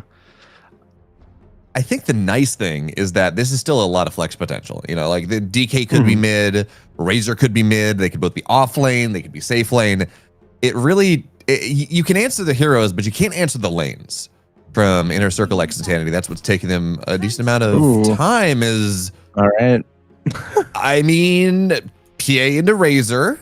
You're almost guaranteed to be able to blink out of any static link. We did see in the ESL or the DreamLeague qualifiers that Razor, as the game goes later, still is decent into the PA. You just blink on top of him once the blink is once the PA goes in, you suck all the damage and then the crits aren't as strong. But I mean, it is PA Warlock into a lane, and that is a very scary lane, Rojo. And they don't necessarily have their offlaner yet either. So I don't hate the PA. I mean, these supports are pretty nice to jump on. You're here that can get out cogs relatively reliably. You're not the easiest hero to jump with Dragonite by any means. So I don't hate this for 4-2-3. Again, this is also, it's a 4-2-3 game. He's going to pick something a little bit off meta, and I don't hate the PA into Razor in theory, but as we kind of talked about, Razor is definitely doing all forms of items in the modern day. So I would not be surprised to see this kind of Mjolnir Crimson type build. And PA is not going to do any damage if that is the case. I suppose the starter amp does help a decent bit. And the Warlock PA is strong, but I would still say across the board for Inner Circle, I am a little bit worried about their lanes. Especially too, again, if this Tiny is mid and this is a Dragon Knight mid, that's a very tough mid matchup. If this Tiny is in the off lane, then that's likely facing a Jakiro and a Razor, a Dragon Knight, a Jakiro, which should be a really horrible lane. For the Slordar Tiny, I'm a little bit worried about their lanes. How do you feel about Alaze Darkseer? I think it's okay. I know the Dragon Knight illusion is definitely a lot weaker nowadays, so that brings it down a little bit for me. I suppose, I mean, you are right that they could put the Tiny or the Slordar in the mid. Isn't something I totally thought about. Either way, DK is great into that hero, but is definitely a more tolerable matchup. Question is then, do you pick up do you attempt to pick up a Mars here? They did ban some offlaners on Nigma Galaxy, so they are expecting that Slordar mid. I would have liked the concept of a Brewmaster, but fortunately Nigma Galaxy did snipe that one, and for Inner Circle they just decide they'll pick up Nisha's Ember Spirit. This is a classic. I mean, it's still not very good if this is Dragon Knight mid, and it can definitely struggle against Razor as well. So Sumail has kind of a wealth of options there.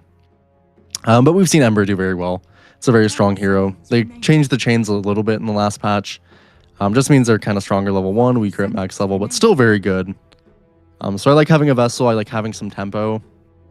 But I still am worried about how their early game is going to go. I mean, they kind of need to leverage every little bit of strength they have, particularly I think this Warlock and this PA in the early game to really get off to a decent start. Because I think if they don't, they'll run out of damage fairly fast on Inner Circle.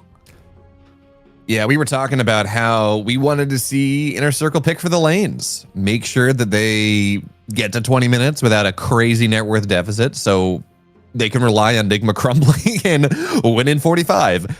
But this is not necessarily picking for the lanes. Slordar is an okay lane. Tiny can lane drag, but you're still... Oh, okay. Yeah, I think Actually, Underlord was also very reasonable in that phase too. I think this makes sense. I mean, it was really a toss-up on what Sumail wanted to play in the mid lane. Again, both these heroes are great against Ember. Not really much to do in either matchup. Nisha's just going to play from a little bit behind, which, again, is not ideal. Definitely think you want your mid to, I think, to ideally have a better kind of early set of early matchup so that you can kind of play around him, his Vessel timing, get his level 6 early, get him some runes. In theory, I think they do have the potential maybe to bring the Tiny mid, do some shenanigans, bring Warlock mid early, honestly. I do want to see them really try to enable niche and kind of... I think if you're Inner Circle, I do just want to see shenanigans, I guess, is the short of it. Because they're not winning these lanes outright.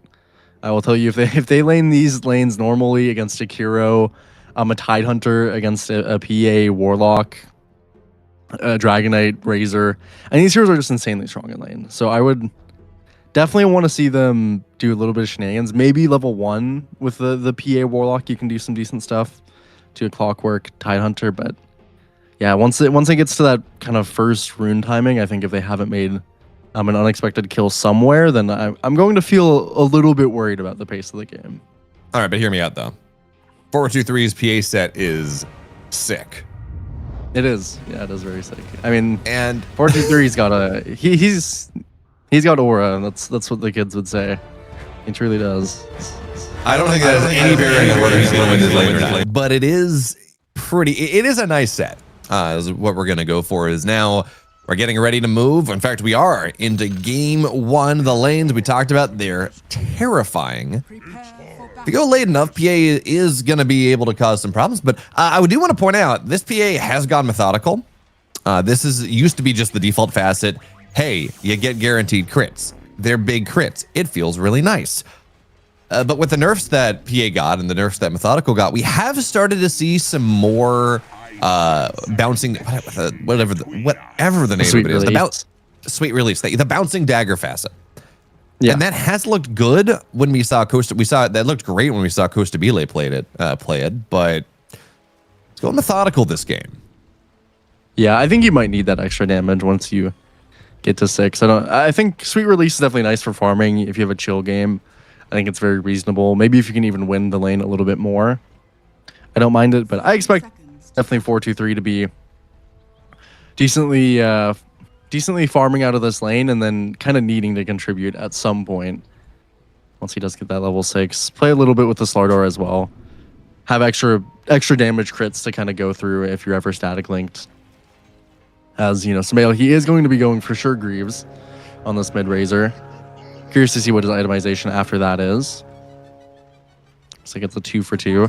I'm also a little bit scared about we didn't talk about it too much, but this Omar clock definitely has, I think, the potential as well to create a lot of issues. Particularly when you pick up this Tidehunter.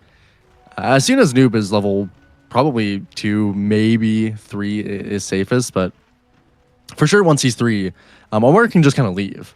And at that point, if you're facing into a Dragon Knight Jakiro Clockwork lane in that bot side, it's kind of overloaded, then yeah, this could go really bad. So definitely watch Omar. I think watch how these drags go in the bot lane. This early portion of the lane is going to be very, very important.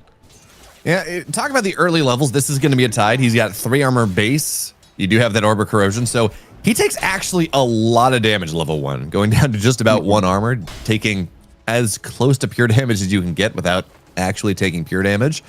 So we are going to see him get bullied a little bit in the first couple waves. It's a nice job there on the Clockwork. Gets the range creep, ruins the deny.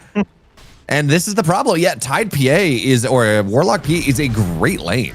It is a lot of damage, but Warlock does not really mess with the lane drag. Yeah. There's very little it can do. Yeah.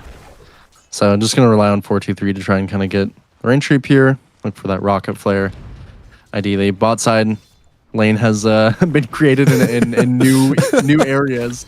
So new frontiers for laning here. This is one way to do it, but I will say the Tiny definitely does not like 1v1ing GH here.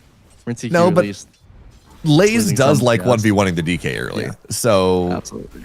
You do have that as a MRLS says, please stop hurting me. The creeps, please tower hit the hero, and the tower's not hitting. There we go.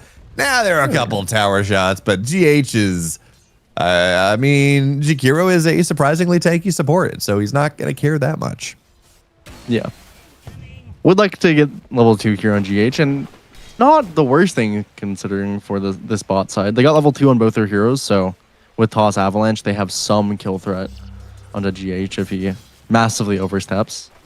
Does have the boots to help himself. Mid lane is probably a little rougher than I would have expected, but not too far off what I think is the typical standard for this Razor Ember matchup. Need a couple points in Flame Guard, and even then, get static linked. I am a little bit interested that he's not going for the chains at all on Niche. Oh, Niche? That's kind of one of the... Yeah. It's fine, but a little scary. Loses most of his damage. Samael already has 2 points in the link, so really playing to dominate this matchup. Yeah, I'm with you, Rojo. I am very surprised that we're not seeing this. Omar, it's gonna be fine. Very surprised that we're not seeing any change. You do feel like you need some way to break the link. Somebody make something happen. On top of GH, top side, there's the bash, looking for a crush in just a second. And Lace will get the kill. That is very nice for this bottom side. We talked about how scary it could be with this Jakiro, with the DK, with Clockwork eventually leaving. Making sure that Lace gets a kill early, that he gets on the board, that he gets to his boots at a good time, is going to do a lot to make sure that that is not as problematic as it might otherwise be. Yep, CS still looking tough, but otherwise pretty reasonable. About the best you could hope for against the Jakiro Dragon Knight lane. So the lane shenanigans were good. Got themselves their early levels. That's mostly what matters. And same can be said for Noob, except he's not getting a kill up here. So just getting kind of harassed out without much of the benefit. Omar is still stuck on dragging duty as well, so he can't come mid and deny the rune. Omar can't go through the gate, look for a kill on delays. Pretty important here. Block, most of the camps are open as well, so Say is doing a really good job at kind of stopping these shenanigans. I've been really impressed with how they've been interacting with, because again, Warlock has no stun. You have no way to make that happen. Is now on top of Omar here. Cogs are going to get dropped. Blood grenade for the slow. Blinks over the cog. And now with a stifling dagger. No, just not enough charges on Blink Strike. Even with the 2, he's not going to quite be able to get there, but he does bully the Clockwork out, ruin the lane drag, continue to make Noob's life just kind of miserable. It is not a fun time for this Tidehunter. No, not at all. Taking a lot of damage from Fatal Bonds every wave. Even though he does purge it, it's still a very large threshold. 450 damage before you do get rid of the Fatal Bonds. Mid lane is also recovered okay for Niche. Ended up getting a point in the chains. Has max Flame Guard. So doing relatively fine for himself. No boots yet on Samael. Recovering his CS. Bot lane is comfortable as well. Well, outside of the Tiny dying, but that is... You know, Tiny's he's not a part of the bot lane, I think, anymore after this next minute. So Lays is comfortable. That's what we're looking for.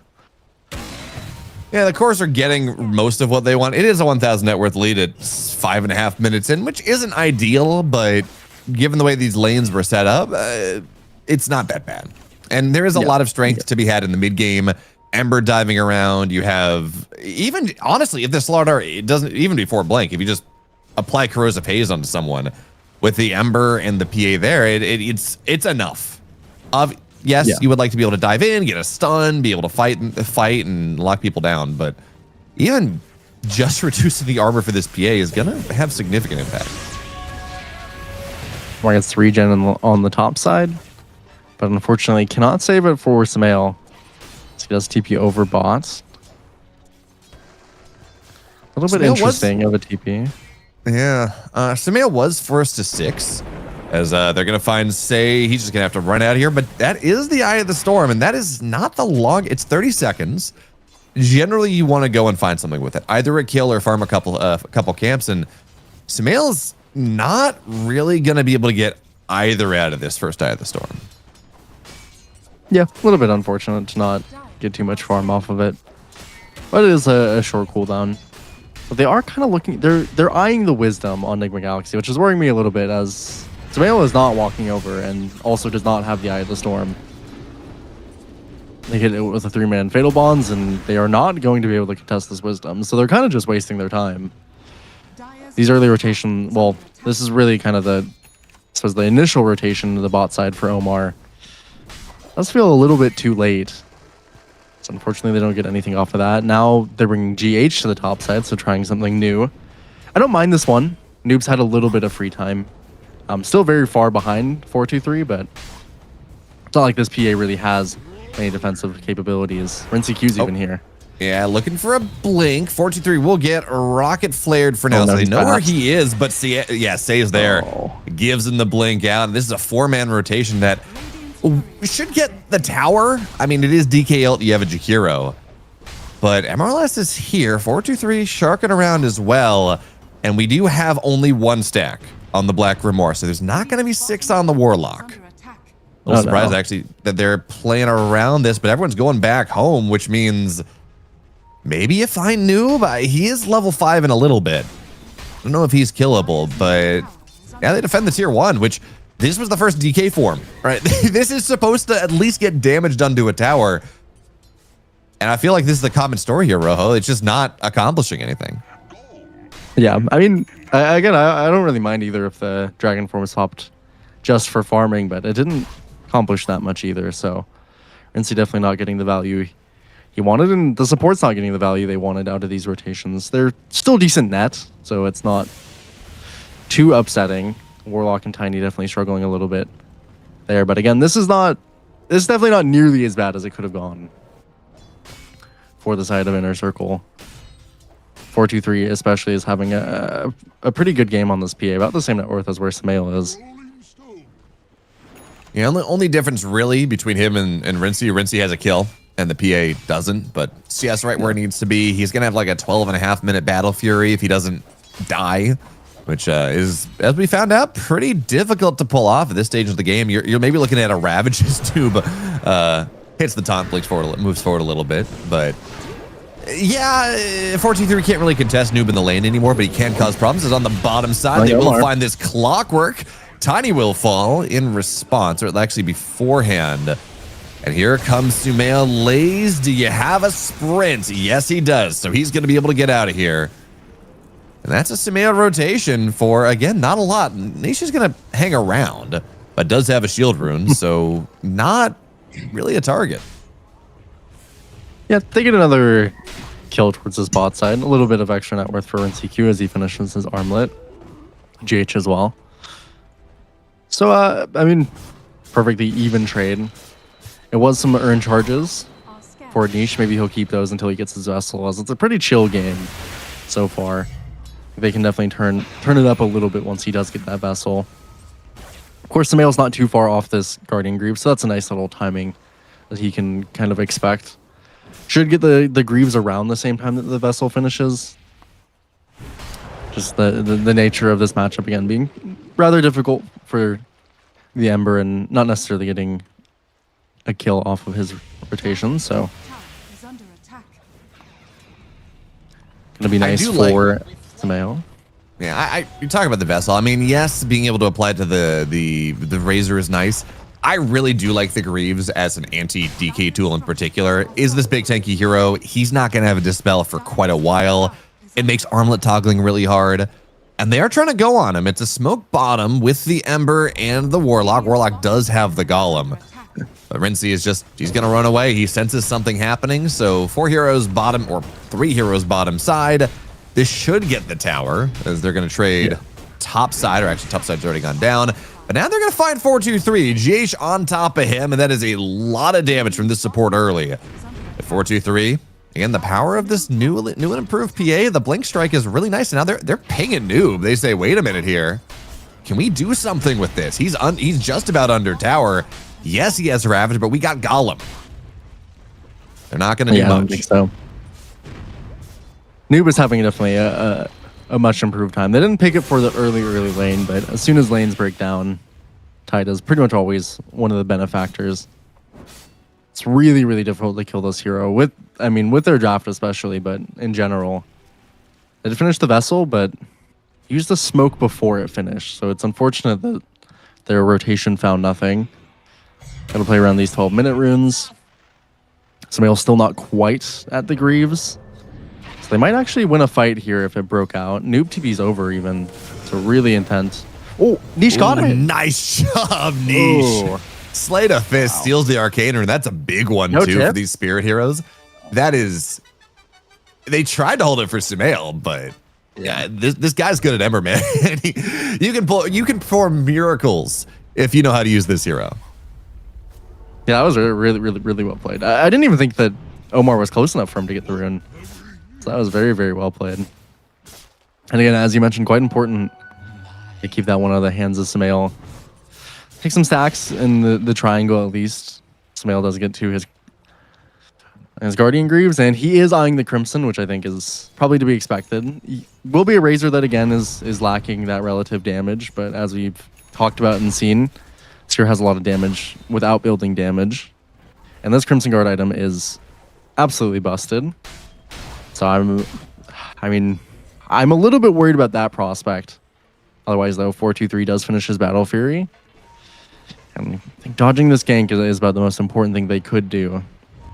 Yeah, kind of They're interesting. going to kill him more or less for Lays here.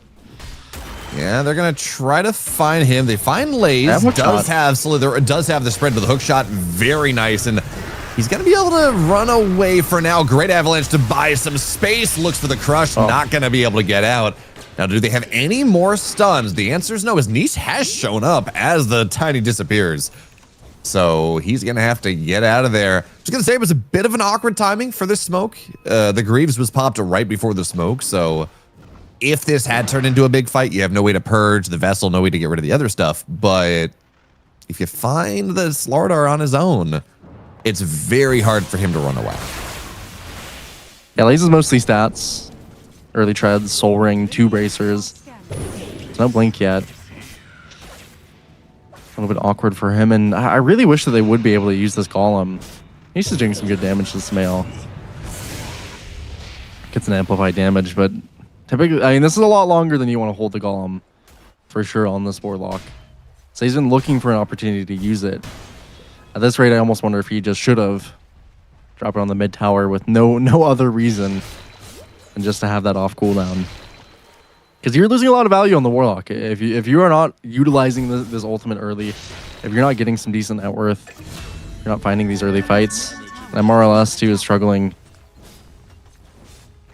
I mean, I don't blame him. He's a 0 armor tiny. He's level 6. Actually, wait, no, he's not. He did take Grow at 6 because of, I guess, because of all the minus armor. Yeah, so he's a 9 armor tiny, excuse me, is in the mid lane. This is Say playing around it. Would love to drop the Golem, but Sumail is way too tanky with the Greaves plus the Ring of Health. I mean, he's only got 1400 HP, but 14 armor, the HP regen, the extra power of the Guardian Greaves, these are difficult to kill. They're going to try to get Noob, which is a crazy go. Golem gets dropped on him as well. Toss him up, but the Kraken Shell, he's 4 points in this. He's taking literally 0 damage from this PA. Macropire goes down as well. They have Avalanche. Can they get this watermelon? I guess at the end of the day, yes, they will. They'll crit him down, and Jakiro, they're going to be able to get him. Yeah, Lasers on top of him. So GH will eventually fall. Right. But we saw just how... he just... That's a 30-second kill. It took forever to get this watermelon down. That's, yeah, before Ags is finished even, and especially before Sumail kind of groups up. This Crimson is going to... Oof, yeah. Rinsey. I did see that he finished the blink. Now he's coming over towards that mid side. Very clean rotations by him so far. Definitely the kind of the ideal game plan for a Dragonite. Connect with your 4, get some early kills, get that early blink. This secure is a tower. Very textbook. This is very cool, by the way, from 423. As we take a look at his item progression, he's not that far away from the BKB. But after that, he doesn't have an SNY queued up, doesn't have a Dezo queued up, doesn't have another damage item queued up. He's got this Ags queued up, Rojo. And against these multiple big tanky heroes, going in and just doing 30% of damage and a break off the top is... That actually might just be why they picked PA in this game. This Ags timing, this 25-odd minute Ags timing, is going to cause so many issues, not only for the DK, but for the Tide, this Razor, pretty much everyone. Yeah, it's a really good Ags game. It's also a great way of kind of getting through that early Crimson. They will go into Jing. A hook shot on top of him. Nice Ice Path as well, as they're going to toss Clockwork onto the backside, trying to make the trade, but Omar is such a difficult kill at this stage in the game, and you're not going to kill the Razor. He's got a Vanguard. He's got Greaves. So yet another 1 for 0. The tower will fall, but this is still only a 2,000-3,000 net worth lead, Rojo. 17 minutes in. We talk about what Nigma Galaxy's good at and what they're not good at. We're hitting the 20-minute wall, and it's not that big of a lead.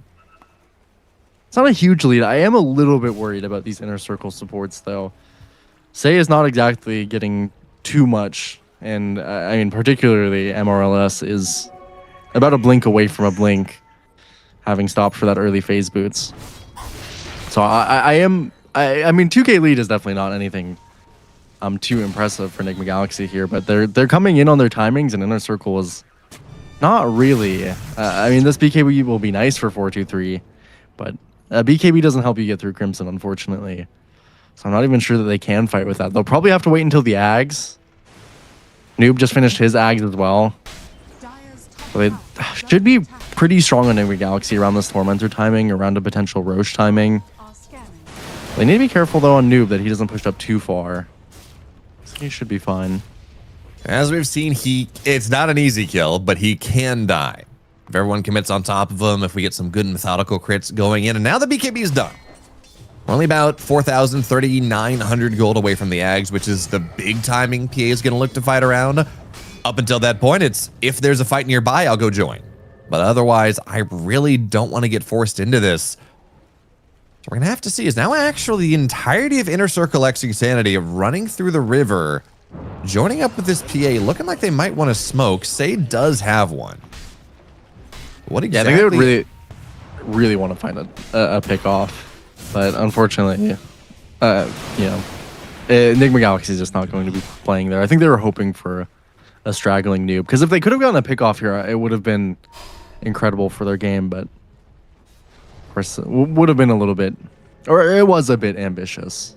I think fighting this Tormentor sounds nearly impossible. Maybe with a really strong bond, because they're set up a lot better for it for the moment. Although this Crimson from Sumail is finished, and that particularly worries me.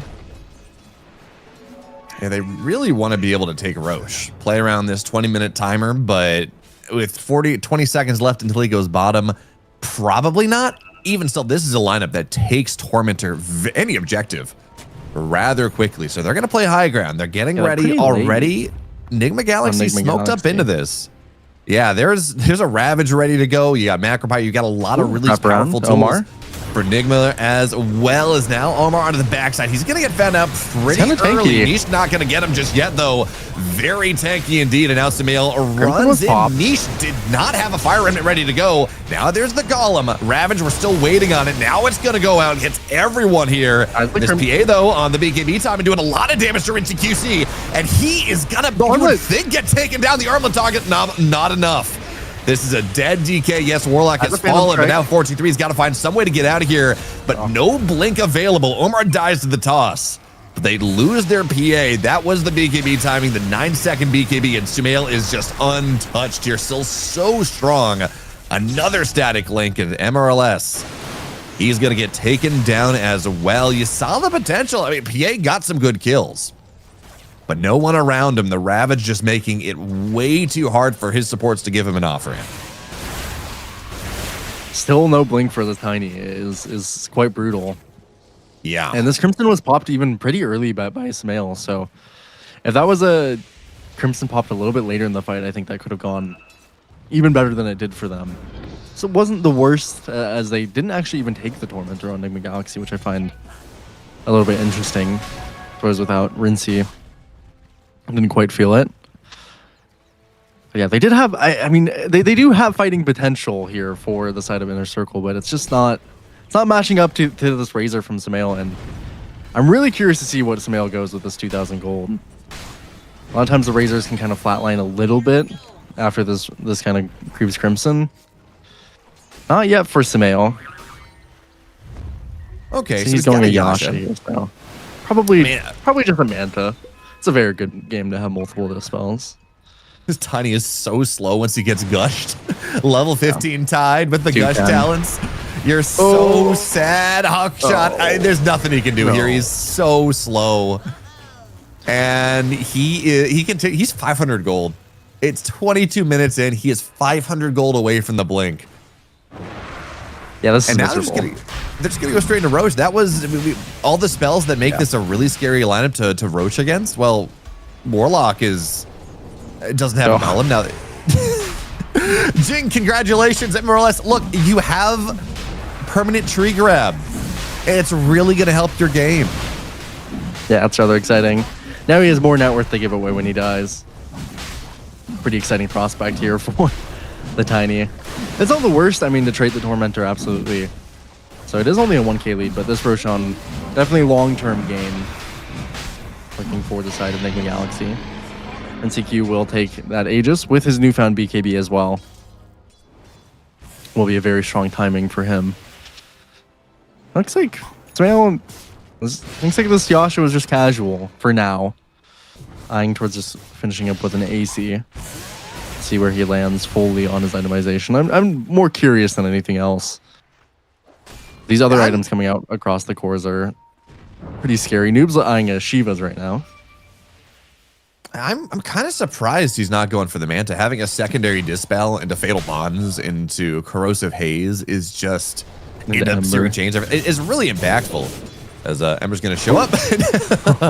Renziq says, oh, his eyes got really big for a second, but Ember's going to get out of there. No big deal. That was actually the big problem with that fight topside.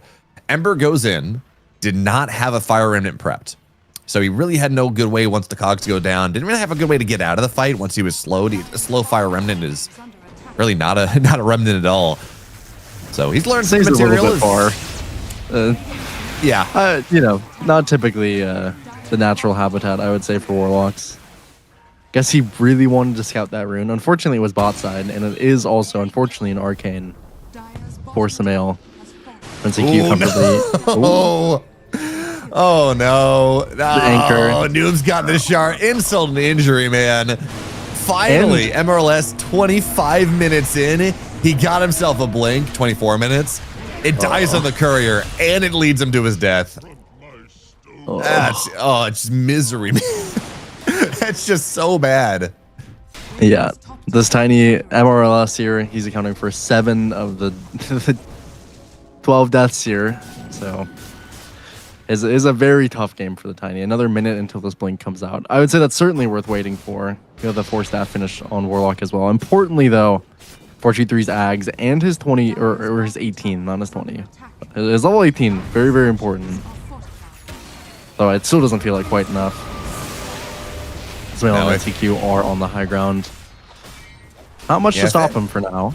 No, not really. If that had timed out with, if you had Blink and Ags, maybe something happens. But right now, it just feels really difficult to deal with. So the tier 3 will fall, not even popping Dragon Form. Doesn't have it for another second. And the PA is here now. Remember, Aegis for another 2.5 minutes. That is on the DK. So it's a difficult thing. It's now 14 goes and gets the break on. Oh my god, the damage. They're just killing everyone. Samael half HP as we wait for the Aegis to respawn. They're trying to get him. He's going to be able to run away for now. But this is a massive fight coming out of Inner Circle. Flyer or Ice Path? No, they're going to be able to get the Searing Chains at the end, but Samael gets out of there. That burst damage from 4-2-3 and the Fatal Bonds. That was just, there was a tide. And then there was not a tide. Yeah, they were not expecting that at all on Nigma Galaxy. I would have loved to have player cams there because I'm sure everyone was shocked. That damage was absurd. As mentioned, just that percentage damage and the break on top of it. Not a way you expect to die on the tide. 3,000 HP. Plus that Kraken Soul to work with. Now it's now on Noob, you really have to start wondering if there's something that you can do about this. Not particularly. It pierces debuff immunity and it can't be dispelled. This Ags is very strong on PA. Now, typically getting to the Ags is really hard, but 4-2-3, not really any issues this game. And they've kept this net worth lead relatively tight, despite it. Speaking about 4-2-3's itemizations, they're going to try to go on top of Niche. And remember, they do have the Tide Shard. Blink into that. Here comes the Omar Cogs, but Slate of Fist, he's out. No big deal. Yeah. Talking about this PA's itemization, though, he's going for like a 28. He's going for a 4th item Dezo. Into a DK, into an AC Razor, into a Shiva's Tide. Minus armor does not beat plus armor. Kind of an interesting decision. With the Slardar, it might. Is maybe the tipping the scale there. I'm not entirely sure. I mean, I would probably rather have some kind of dispel here, or maybe I'd probably maybe look towards the Shard as well. The Shard seems really strong for 4-2-3. I mean, if you're killing 3 heroes immediately at the start of the fight, that's 2 Phantom Knives immediately. But I mean, again, with the Slardar, I suppose stacking this minus armor probably works a lot more favorably than it typically would. I definitely trust 4-2-3 after having seen that Ags reveal on his itemization. And this smoke up quickly onto the rune timing. They want to get an extra rune here for Niche. Already popped that amplify damage. And Niche is, by the way, as well. I mean, we haven't talked about it much, but he's doing pretty well for himself on the Ember this game. Amplify damage popped. Has a full Shiva's. Yep, now that's a pretty significant item. Smoking for it. I think they saw the couriers. They got a rough idea about where everyone is. Remember, MLS does have the blink now. These tossbacks are going to start to become a bit of a problem. Over the nice break on the smoke. He should die here, but he's going to be able to get out for now. Here comes Niche. A little bit more damage. Ice Path causes problems, but you can just fire Remnant all over it. No big deal. And Omar will fall. But they don't really have the chase potential anymore. No remnants for this Ember Spirit, so can't really chase much more. I'm with you. You talk about Ember Spirit having a great game, Rojo. You look at the damage numbers from the fight high ground that allowed them to hold. Ember Spirit did just as much damage to the PA. It was 5,000 damage each. He's hit this point where he just bounces around and does damage by existing. Yeah, Ember is very strong, and Niche is a very strong Ember player. So he's in a very comfortable position. And again, Ember is one of those heroes that typically doesn't have too much net worth to speak of. So this kind of game, it's a pretty sizable amount actually for an Ember to have at this point in the game. Comfortably working towards an Ags next level 20 already for Niche. Looks like they might punish MRLS again. Good luck hitting the anchor. Poor dude. Gonna, And talk about punishing MRLS. Yeah, it's a bad time. He's trying. He's taking dangerous farm. He's shoving these waves out, and well, Nigma, they have their offlane tier 1. It's still up. 30 minutes into this game. RNCQ though, talk about timings. RNCQ's MKB is done. That is a big deal. They're all gonna. Oh, this is a big kill if they're gonna find 423 here. They went through the portal on the smoke. 423. He's blurred up. He's going up high ground. They're gonna find Lazy. Blitz delays. And the Rocket Barrage will see the slaughter. They're going to find 423 as well. Doesn't get the BKB off on top of the column. Try to intercept. And now he's going to get Force Staff out of here. Blinks back in. He's dead. What a beautiful smoke from Nigma. There really was not any avenue for him to get out of there. What a beautiful move from Nigma. Now that is guaranteed tier 2s. Roshan might be up in 20 seconds. But taking this PA off the board, just the one thing that Inner Circle could not allow to happen.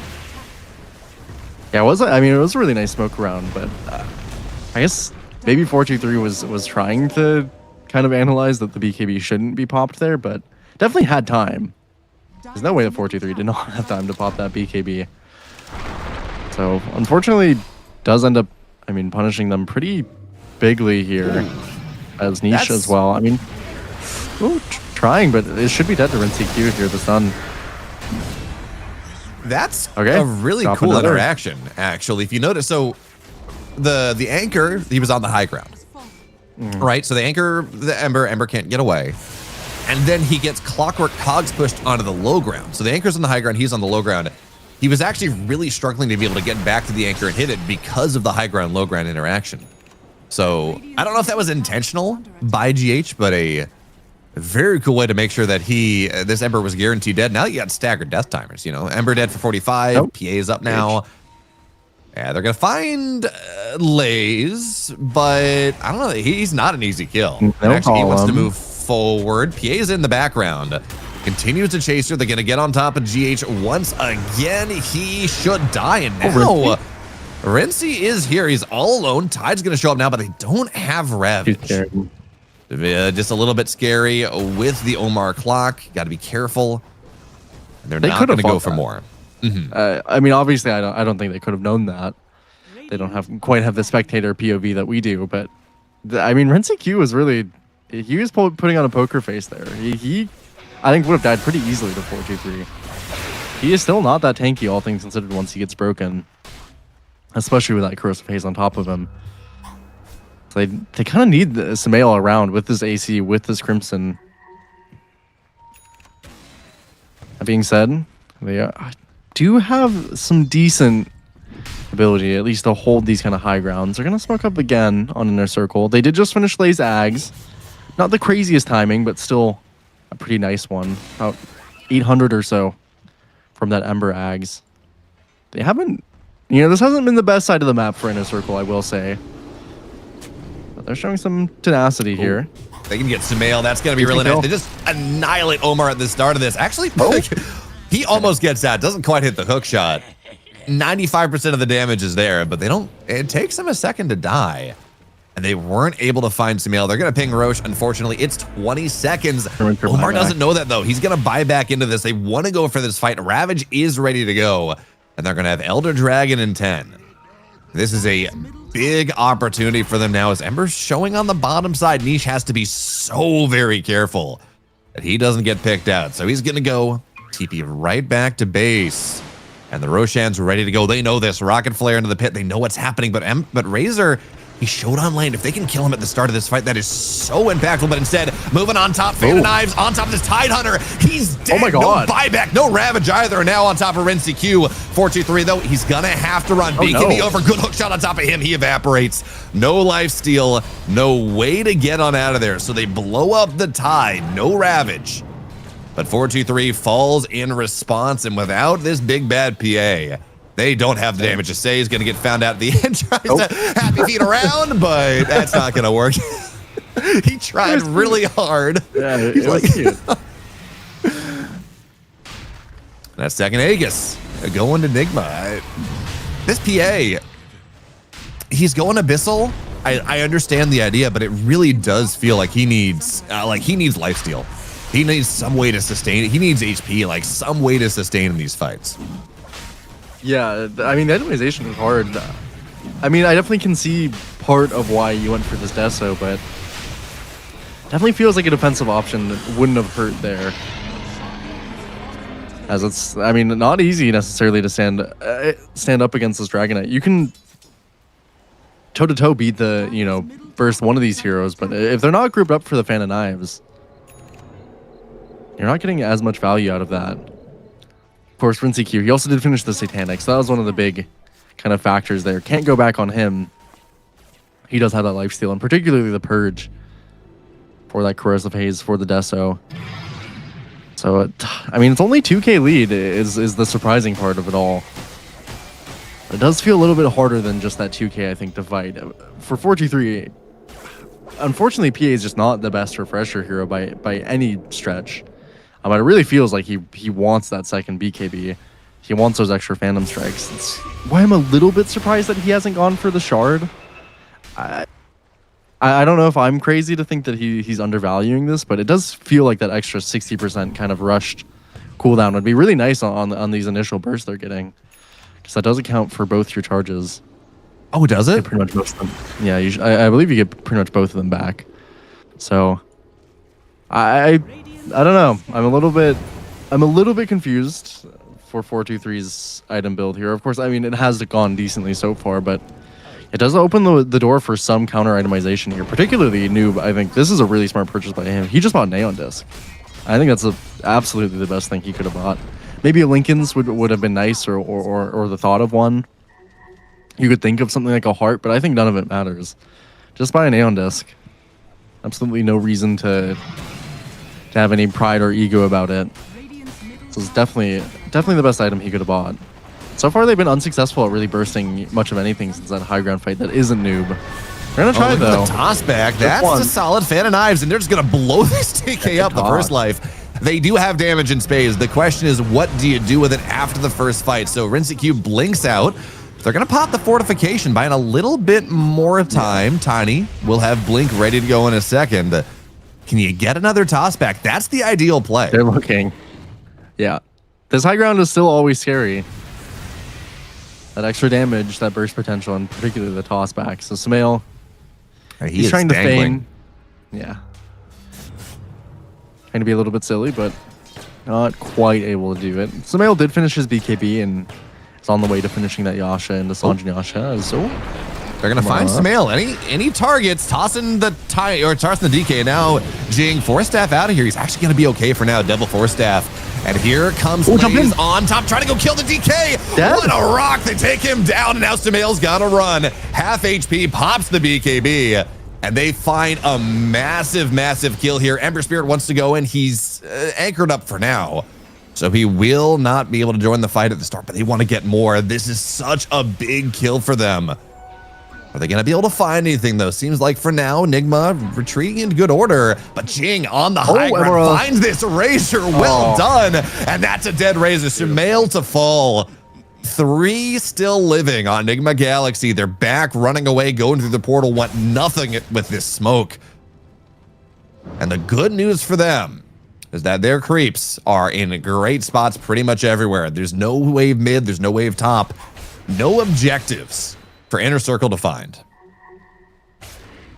I mean, that is a little bit, I think, disrespectful just from Nigma Galaxy. Rinsey Q getting tossed back initially and then not popping that BKB in that mid fight, which, I can't necessarily blame him. That was a very snap engagement from Nigma Galaxy, but you have to be prepared for those. Because the team just wasn't in order. This is a little bit of that Nigma Galaxy inconsistency at times. Just a small miscommunication towards the end of the game can really cost you against, especially MRS playing very cleanly on this Tiny that he struggled on for so long. A little bit of comeuppance for him, and a full AC as well for Lays. I mean, you know, I talked about Niche being quiet earlier, how much net worth he's obtained, but Lays is, I mean, he's got a very nice Slardar build for himself. You know, I know you play a decent bit of the Slardar. This is pretty much about the best you can ask for in a Slardar build. Has the AC, the BKB, and Ags finished. I mean, 5-1 and 7-2 on Lays. Just kind of consistently doing his job there. Eyeing Noob as well, but they don't quite want to dive that deep. The Aeon Disc definitely dissuading them. I think if he didn't have this, he probably could have killed him instantly there. Bissell finished 4-4-2-3. And this is where you start to feel really good on the Slardar is Noob and Sumail in the mid lane. Jing MRLS just has to run away. He's so slow though. TP. It's gonna be fine. And now going back onto the high ground here, they really want to bait this out. Sumail leading that the room. charge. They would love to get him, but he does have his entire team behind him. That's not an easy go. You know, Rojo, you talk about Laze's item build. I like what he's got right now, but I really love this Wind Waker that's queued up next. It's a save for the Ravage, right? It's another way to give your PA time to get a Phantom Strike dagger out. It's just the amount of sustain, the amount of maneuverability it gives you in fights, both for yourself when you go in, but also for this PA. It's going to be a significant difference maker. The one thing I will say, though, is I don't know who gets it, but someone's got to get a nullifier. Yeah. It would be very, very nice to have. Mostly just to deal with Noob across the board, but of course there is a lot of Noob is alone here. They're gonna find him on the courier. He's gonna go, and he is so away from his team, but they're not gonna smoke to him. They're gonna smoke to the team. They say, wait a minute, if Noob is in the top side and we see these heroes bottom, maybe we can get a really good fight. So Clockwork, he looks like he's gonna be the one to break the smoke. But no, they're gonna get the DK. He's dead immediately. And Sumail, he's gonna have to run as well, looking for a couple more bashes. But he's fast enough for now that he can run away. But the BKB is over very soon. And the Ember Spirit, nice shot. They're gonna find the Clockwork. Great chains on top of Sumail. Once again, looking for the bash. No. He's tanky, but he is not tanky enough. What a smoke from Inner Circle. What a read from the courier dying. They knew they had the opportunity, and yeah, they lose racks for it. They lose their melee racks mid or top. Bottom, there we go. But I would say they're going to find more. But again, the creeps, not quite where they want to find. They want them to be just yet. Nigma Galaxy is just never finding the initiations. I mean, kind of talking about 4-2-3, wishing that he had a defensive item earlier, but I mean, ever since he died that last time, he hasn't needed it. They've just not been getting any engagements on Nigma Galaxy. No Ravages early. Rincey Q has been getting gone on the start of all these fights. And they're kind of just disconnected. I mean, you mentioned Noob was super far away from the team, killed that courier, but Rincey Q was sitting on the low ground in this war. Definitely a very good smoke from Inner Circle, but I'm a little bit shocked at where Rincey Q was playing on that Dragonite. Kind of, I think, lended the most opportunities there. And I'm almost wondering now if he wants an Aeon Disc. I mean, he quite literally has not been able to do anything in these last 2 to 3 fights. Instantly bursted. Died along with GH as well. I'm almost really surprised we haven't seen a Butterfly on this DK. And I know that is a build that we have, that at least 739, we were seeing pretty consistently. Ame was doing it. And into this PA, 35% evasion, just missing 1 or 2 of those hits.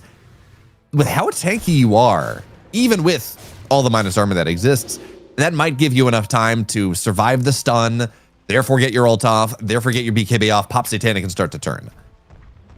And it is something that actually gives you damage, unlike an Aeon Disc. It would be nice. I could also totally see Rincey Q just... I mean, I think in an ideal game, you could be going something like a Silver Edge or Refresher, something a little more aggressive, and playing off the concept of getting these initiations. But again, Nigma Galaxy just hasn't been. They have not started these fights in quite some time. That's really where the big issue is. They can burst heroes if they get the initiation. So the smoke is their opportunity to do so. That's a good position by Inner Circle. They're on this high ground. They have a decent ward setup, and they're smoked themselves.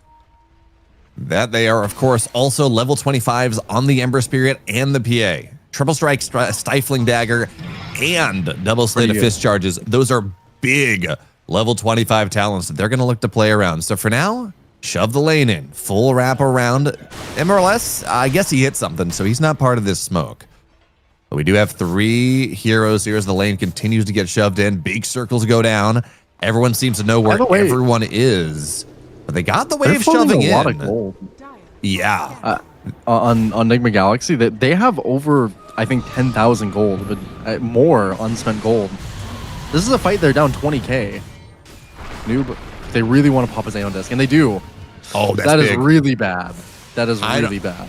I don't even know if you can fight it anymore, honestly. You need some way to either find the vision, get the tide in, get the ravage off, or you just can't fight because they're blowing them up so quickly. Wait a minute here. Rensi Q TPs to the tier 2. They're not going to see it. In fact, yeah, inner circle TPing top. They want to go to this Roche top side, but that was a terrifying TP. Yeah. They're playing on the edge here, Nigma Galaxy.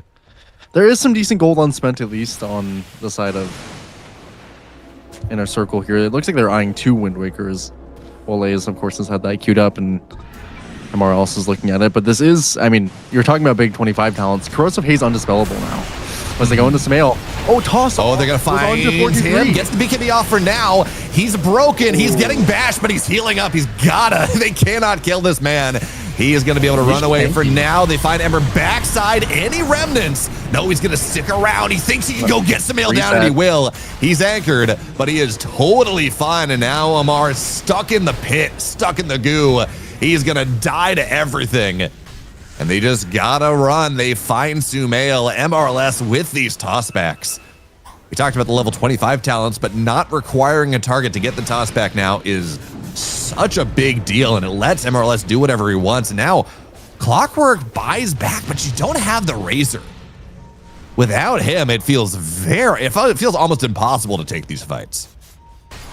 Yeah, missing out on a lot here, and that is a really big item as well. I mean, Niche, he hit that refresher. This item gets extremely ridiculous on these late game Ember Spirits. Storing all 5 of those charges on the Remnants. Niche is going to do some very silly things in these next 2 fights. Next couple fights. And they're going to go find Omar. That's the buyback. Toss back, force death onto the high ground. He's going to be able to get out of here. But the Aegis goes to 4-2-3, so an unsuccessful contest. And even still, look at the root from distance. Niche gets on top of him. Omar's dead. And oh, by the way, they got the Jakiro in the pit as well. I guess he was trying to go and steal the Roche. GH is a blink. Yeah, I think he tried to get something. Unfortunately, did not. Just brutal across the board. 4-2-3. He also gets another quick refresher. So hand that over to anybody that he wants. Even good on himself. Has the extra cheese as well. Banners on say whenever he wants to use it. Noob is sitting on 7,000. Okay, he finally spent it. Yes. Finally. Bob, he has a refresher now. Okay. 2 Ravage charges ready to go. Clockwork dead and up in 60. So even though it's like, finally you got the refresher. Who cares? This is probably not going to be Megas because the tier 2 still needs to get taken, and bottom side was shoved in. Actually, they do lose a tier 4 here on Inner Circle. But, I mean, I feel like that's not... Yes, you're playing for buyback, but Double Ravage feels like it was worth buying out for. Yeah, definitely.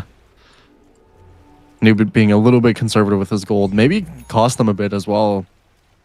And they need a hero to go in, and it doesn't really feel like he can be Rinse Q. If he gets caught by this Corrosive Haze, it's undispellable. This burden is on Noob right now. And this version of Razor definitely struggles a lot past this kind of 40-minute mark. Smail is not offering nearly as much as he was about 15 minutes ago. This Crimson Guard is great, but not good enough by this point in the game. It's good for the buildings, but with this minus armor, with this percentage max health damage, just can't quite do enough. Since they're walking out pretty far in Nigma Galaxy. That's going to be the Ravage. That's a dead PA the once. As MRLS, he does have the Oh, shield yeesh. rune. Golem gets dropped. 423 looking for life number 2. Tries to go fight into these heroes, but he doesn't have the damage just yet. Second Ravage, okay. About. Not going to get popped just yet. 423 gets out of here, but Rincy Q Rincy Q on the end of his BKB moves forward, takes down this Slardar as well. Cheese. Well, actually pops the cheese. He's not going to die just yet. Gets out of here for now, and MRLS goes back in. Rincy Q. No BKB anymore, and it's a buyback from the Warlock. TP's in top side. No refresher, no rock. Now all the BKBs are down. Big cooldowns used on both sides. That was the refresher ravages. While they do blow up the PA, we are seeing that in this late game, as cracked as this PA is, he still dies in I think that actually was a single ravage. He still dies in a single ravage. Yeah. Yeah, it was a singular ravage. So they do have the damage to do that, although dealing with Niche is definitely a different beast at this point. I mean, about the best fight they could possibly ask for, and I'm a little bit surprised even that Inner Circle did not re-engage with that extra refresher they used on 423. We're gonna look towards the high ground. Of course, not necessarily easy. Still no BKB or Dragon Form on Rincy Q, so they have about 20 seconds where they can attempt something, but not really the easiest here. Say used his buyback, not too meaningful on the Warlock. Some big timings were actually hit though, as Lays, we were talking about earlier, really wanted a nullifier. He did finish that up on the Slardar. Extremely nice to have there. Did end up finishing the, looks like 423's buying out the shard. But in particular as well, it's this Wind Waker on Jing. So no response possible if he does get that save. He blinked in initially on that first Ravage, but I think he was just a second late. He ended up hitting a creep. MRLS can get this Wind Waker, then I can pretty much disrupt the entire flow of these fights. For Rincy Q, this is the point in the game for Dragon Knight where if you don't have a refresher, I mean, these fights are very difficult to play. Very difficult to play as a Dragon Knight with only one BKB. Sometimes with the Dragon Form timing out as well. He is a lot of damage, though. That is the saving grace here. He's got his Daedalus done. He's not quite at level 25, but even at level 24, the damage you get, level 3, Elder Dragon Form, Daedalus, Satanic, Blink, MKB, all the good stuff. And the other nice thing about this is that he's not that close to being capped. He has a Swift Blink he can go. He can replace this Armlet, although in this game, the bonus armor from Armlet, I think is, you want to get rid of it because there are better items. Butterfly, you know, you're not going to get an AC, it's already been bought, but there are more expensive, higher damage items. But the bonus armor you get from this item, given Corrosive Haze and the AC and the Desolator and just PA existing, I'm not sure you want to. Yeah, the Armlet is very good for sure. I've very much liked these Dragon Knight builds where they just keep it till pretty much the end game, as long as you don't have the net worth to replace it. That being said, though, still a decent way away from 25 and no refresher, so it's could be a struggle. I'm honestly surprised that fight bottom went so well for Nigma Galaxy, as I feel that their tools for the moment to fight are pretty limited. It's really just contingent on Noob getting these really quick snap engages. The burden for this Tide is pretty significant. Is soon going to hit 25 though for Noob. I'd imagine you have to take the Ravage stun duration here. Makes these fights much more tolerable. As they're So going to just walking find on the him. high ground. Great job on top of, and just trying to pop the Aeon disc. They're going to be able to do that with the Nullifier. got it. Rock gets dropped though. That's a big spell to use for no kills. They got the Aeon disc. Yeah. Yeah, so not actually particularly probably worth it. But it is nice to pop the Aeon disc. Might force Noob to have to use the refresher a little bit preemptively. Or at least be very careful about how he does engage. Without the PA, their damage is quite lacking, so they have to be playing around 4-2-3. Niche, so he's eyeing pretty luxury items at this point with the game that he's had. Top net worth in the game on December Spirit, even above 4-2-3. Axelin getting Octarine for himself. I certainly don't mind. I think with December Spirit, by the way, it's not even that he's like, he's 10-1 in 20. You know, like the general, this is really good Ember Spirit. He's killing everyone. That's where his net worth comes from. He just hit a lot of creeps. I mean, he's 4-1 in 12. He's having a great game. We are seeing this, but with how slow this game has been, he's just had a lot of room to soak up the areas on the map the PA doesn't want to be in, the Slardar doesn't want to be in. And, you know, we talked about the level 25 talents. We're starting to get higher level past that. All PA talents are fantastic. You know, you get additional stifling dagger damage or damage, cooldown, attack speed, starting to get there, more searing chains damage and control.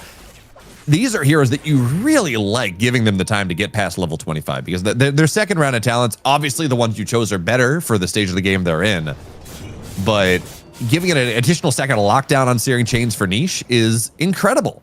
You know, 15% more damage on a stifling dagger that's hitting 3 different people and already chunking people 50% is fantastic. Definitely some better ones to get towards these level 30s. Absolutely. Close to the 25 as well for MRLS. They did at least get a decent one on the side of Nigma Galaxy as well. They're going to go on top of him, looking for the toss back. Do we have the damage? There's going to be Ravage number 1. Laze has to be careful, but Rinsey evaporates the 4-2-3. And they're going to have to run away. No buyback for him. He bought out. He bought out for the Swift Blink, and now they're going to find Sumail as well. Half damage. Looks like MRLS he's going to be able to force that, but he's dead. But now here comes 4-2-3. Second time refresher popped onto the Eon. Second Ravage is trying to keep everyone alive, but I'm not sure how much it matters. Noob, he's low, but on the backside, Niche goes, finds the Clockwork, buyback from the Razor, buyback from this Tide Hunter, but he doesn't have the spells. This is a problem now. Tossing the Tide back into the fight. And it looks like they're not going to be able to kill him just yet, but at the very least, this should be Mega's. Rinsey bought out for the Swift Blink and had no buyback. And didn't even have the Swift Blink, mind you. Bought out for basically nothing. It looks like he might actually come up in time, especially with this Crimson available on Sumail. I don't think they can end the game. We've seen watch that Heroic series, you know. Don't underestimate the Crimson Guard on buildings. That being said, it's not a good game state at all. I think even when Rinsey is up. Toss back Sumail. They're going to try to blow him up. Ice Path buying some time, though. Really good job there from GH. But yeah, Razor evaporates 125 seconds on the deck. They have the Roshan's banner. They're just sitting the upheaval. Golem sitting everything, as is 4-2-3 in this game. Nigma never leaves the game. They're forced out, but this game is over. There is nothing that they can do. DK's up in 1, but the Tide is dead. And Rinsey, even with the Swift Blink, he doesn't even pop the Elder Dragon first. He's broken, damaged, dead. 4 heroes dead now, and that's going to be the good game called. Inner Circle. Just got a draft late enough. Let's toss the Ember into the fountain. He's not having a good enough game. But yeah, just draft late game enough. You hit your timings, and Inner Circle looking very good in this game number 1. Yeah, Nigma Galaxy never had particularly significant of a lead. I mean, which really punished them. And through those mid-game fights, they never found really any engagements. And it was, I feel like from 30 to 40 something minutes, it always felt like Inner Circle were getting that initial jump. And then from that point, it's easy to play. There was a gap from 35 minutes when they killed at 30, right around 34 minutes. 33:57. They killed the PA, 1,000 damage to Omar, or 1,000 gold to Omar, very nice. They killed the Warlock at the same time. That was the smoke move where they found Rinsey farming off the side of the map. They go through the portal, they find him. Actually, no, maybe that was earlier. Regardless, then after that point, they do get a barracks. They do get a couple towers. They get Roche. But from 34 minutes until 50 minutes, not a single kill. It takes them an additional 16 minutes, and even then it's the Warlock, and Tiny dies at the very end. They just stopped being able to make plays after right around 34 minutes. After they get the Aegis, by the way, after they get the second Aegis. Yeah, no, I mean, it was pretty clean by Inner Circle. I think particularly that toss back in the base was one of the huge things that they did to keep themselves in the game. But yeah, as you said, Nigma Galaxy just did not find anything for a very significant portion of that late game. Just constantly getting kind of caught off guard. singular heroes dying. And, you know, if you do get to level 25 on PA, Slardar, Ember, a Tiny, and a Warlock, I mean, it sounds pretty good to me. So for Nigma Galaxy, I mean, I think if you're going to draft as they did, you have to be a little bit cleaner. You have to be more connected. And probably you do want to do a little bit stronger in these lanes than they did. I think they really just did not have a net worth lead significant enough at any point in the game. I guess you know, they did do decently for that first 30 minutes, but not enough to swing the game hugely in their favor. And then, of course, past that 40 minutes, just fell off a cliff. Unfortunate sequence of Nigma Galaxy events there. That is Nigma for you. They build a lead and then they throw it all the way on the high ground. And this time they didn't build enough of a lead to be able to do that and still win the game. So Nigma now is 1 game down here in this best of 3. Inner Circle X Infinity looking fantastic. And now we're going to have to see in the next couple minutes as we see here in this break whether Nigma have a solution, whether they're going to be able to go and reconfigure and actually handle the mid to late game. That's the question we're going to ask of them right after the break.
Welcome back to Game 2 here between Nigma Galaxy and Inner Circle X Insanity. Game 1, Nigma Galaxy, they had some solid lanes. We talked about how the Tide was going to be untouchable after a certain point. You're a Slardar into a Jakiro. I mean, good luck. Razor did great against the Ember mid, but in the game, the really quick X timing, like Battle Fury, BKB, Ags on this PA, turn around the fight bottom, and from that point on, it just really felt Rojo like Nigma really weren't sure what to do. Yeah, they were certainly on a little bit of a timer just with the draft that they made. Unfortunately, the timer definitely expired by the time we got to that 30-40 minute mark. But they also just were disconnected. I mean, they were not getting nearly as clean of engagements as they were getting on Inner Circle. They weren't quite getting really any engagements to begin with. Very often getting picked off kind of one hero after another, which is really the worst case scenario against the Slardar PA, right? So it was a little bit of the nature of the draft, but Nigma Galaxy definitely have a little bit of just team play and coordination to clean up at least a little bit, I think, as definitely in that later stage of the game that I think there's a few too many times where they were just not particularly close to each other on Nigma Galaxy, which is, obviously you're trying to eke as much value as you can out of the map, but at some points I think you do have to be pretty acutely aware of where things can go wrong, and they definitely went wrong in that game. And to be fair as well, I mean, their lanes did go well in Nigma Galaxy, but based on how they drafted, they didn't go as well as I think they should have. And particularly Nigma Galaxy, they were hitting the high ground pretty early, but they never had a super significant net worth lead in that game, which is a little bit worrying to begin with. I think maybe a little bit unfortunate that in that top side, Noob didn't have as good of an early lane as he wanted. And I kind of just stuck Omar on the top side, and it felt like these early rotations that Nigma Galaxy made were not to as much avail as they would have liked. They're very often trading kills. There's that kind of awkward moment where they went for that Wisdom Shrine bot around 7 minutes, where they connected to kind of all three heroes and then stared at them for a couple seconds while they got Fatal Bonds. It was a little bit of an awkward game for Nigma Galaxy. I think even some itemization kind of errors as well. Just things that they certainly know how to do, but unfortunately, just in the grand scheme of things, weren't as clean as they would have liked. So as we head into this next draft, maybe you do want to have a little more late game security. If, maybe you just have to be honest with yourself for your Nigma Galaxy and say, today we're not on our A game. Potentially, maybe we kind of just messed up in that last game.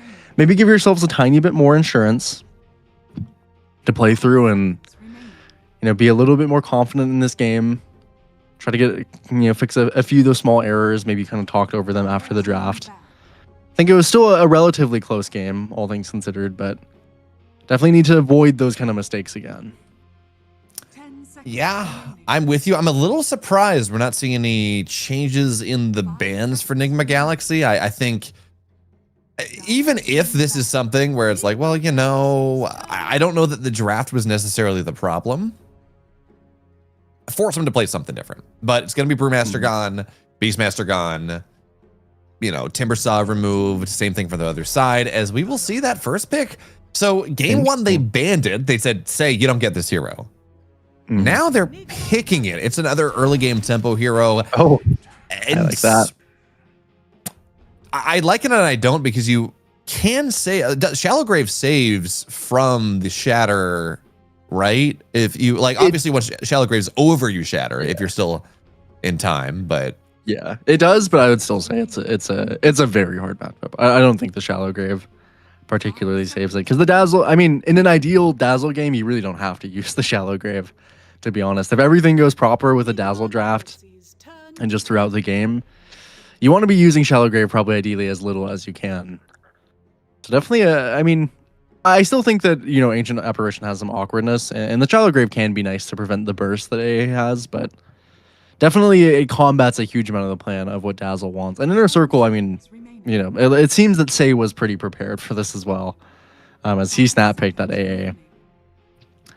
So I'm sure that he's happy with this matchup. Again, Ancient Apparition is not a perfect hero, so this matchup isn't always as favorable as it could seem. If a Dazzle draft does get something that they're really comfortable with pushing onto the high ground early, and sometimes that Ancient Apparition can get a bit of awkwardness. But they still have, still some decent support pairings with the Ancient Apparition left in the pool. Particularly, I'm wondering if Nigma Galaxy is thinking about the Tiny. It was a very difficult Tiny game previously. But that being said, it is a really nice pairing with the Ancient Apparition, both from mid and from support. I mean, even Clockwork. I think in general, you just kind of want something to supplement, again, that awkwardness of Ancient Apparition. Maybe something that can come through the gate or help the Ancient Apparition come through the gate. 10 seconds. Give it a little bit of early game ability to kind of play through. Yeah, what this does mean is you like the Enigma ban. Ancient Apparition hates the Yeah. Enigma, so it works Yeah. out. It does mean that 423 is likely not going to be able to play something as greedy as he did in game number 1. So they're going to say this could be mid, could be offlane, but likely 423's Dragonite going to be pairing up with the AA, which is actually a really nice pairing. You cold feet the hero, you stun the hero, cold feet snaps. But Ooh. I like it. immediate Razor Spirit Breaker. And you said you like this. Yeah, I mean, Spirit Breaker is very good at disrupting Dragonite and at finding the AA, so I think that already takes a good box. It's pretty decent with the Dazzle as well. Same way that AA is awkward, Dazzle can also be awkward. So if the Spirit Breaker has a reasonable game, you can kind of make up for that. AA can't do anything if you drag the creeps. So already I like that kind of 4 pickup for them. Even just status resistance is good against these two heroes. And then, of course, Razor, I think, is a very natural response to Dragonite. I'm sure Inner Circle were expecting it. Probably have a little bit something to pick up for themselves. Dire team pick. Maybe. I mean, Axe is an interesting one. I think it's reasonable to pick up Blaze's hero as they banned out a lot of these potential offlaners Yeah. in the pool so far. So I think the Axe is reasonable. I don't know. I mean, maybe his pool is just pinched enough to where that's what he feels is best. I would have probably picked an Underlord there, but maybe he thinks that matchup is a bit too tough against the Razor. 5 seconds remaining. I am wondering if they just want to go straight damage here or if they do want to pick up that Tiny again, is what I'm thinking for Inner Circle. Because I do think it's reasonable to pick up something like a Leshrac to try and just burst through this Razor, to have a little bit of extra potential to kill this Dazzle. Something like that I think could be perfectly fine for niche. Even just the Ember is maybe okay. But they don't go for either. They go for Sky, which is a great pairing with Axe. Dragonite, granted. But I am a little skeptical of it. Yeah, Axe Sky is a classic matchup for a reason. It does very well in lane. Absolutely. It gives Axe kill threat right at 6. Awesome. Team bad. But it's not a lot of control, and you're going to pick this Ember Spirit into it. Ember doesn't want to get silenced. Ancient Seal's a problem. But Ember is this is such a squishy support duo, Rojo. I mean, you're going to get charged, Ember Spirit's going to find you, and all of a sudden it's going to be 5v3 because AA and Sky just disappear. Yeah, I mean, yeah. Again, I think you're right. I love Axe Sky in a general sense, but neither of them are particularly speaking to me this game. And I do think the Ember was a great shout for Nigma Galaxy. I mean, all these heroes hate being Spirit Vesseled. All these heroes hate being changed. Great at jumping onto them. We saw the performance that Niche could pull off. No reason to think that Samael can't do exactly the same on his Ember. It's good at enabling the Razor. I mean, it really ticks all the boxes. And yeah, this guy definitely gave me a little less confidence in this Inner Circle draft. So I'm a little bit curious about how they're going to round it out. 5 seconds. They do have the potential on 24 to really try and cheese the Ember, but they did get rid of that Huskar, and honestly, Dragonite is one of the better matchups already if they want to give that to Niche. I wouldn't be maybe too surprised to see Niche pick up something like a Puck. I know that is something that he plays quite frequently. And it's a pretty okay game for it. Maybe Spirit Breaker with Shadow Blade is quite obnoxious, but nothing that you can't reasonably plan for. That being said, though, it's just I think pinning this draft together with the Skyrath is a little 10 bit seconds difficult. remaining. It really Is- threw a wrench in it for me. Does Quap hate Remaining. Ember and Spirit Breaker enough that you say it's probably not a Quap game? Probably not. I don't really like Quap Skyrath AA. I mean, obviously the damage is ridiculous that you could output, but any of those heroes getting changed is quite difficult. I think maybe a Grievespire is reasonable. I still think Inner Circle could also still go towards Leshrac and not feel too upset about it. This is even the type of game where you could go Misanthropy. I think on Leshrac and feel decent about that. But that being said, I don't know. I think ideally with looking at AA Skyrath, you would probably just want another tanky kind of initiating core. I wouldn't mind a tiny Dire team pick. for the side of Inner Circle, but it is not a great matchup into the Ember. The biggest worry, and they pick up an Abaddon, which I hate that. No, I'm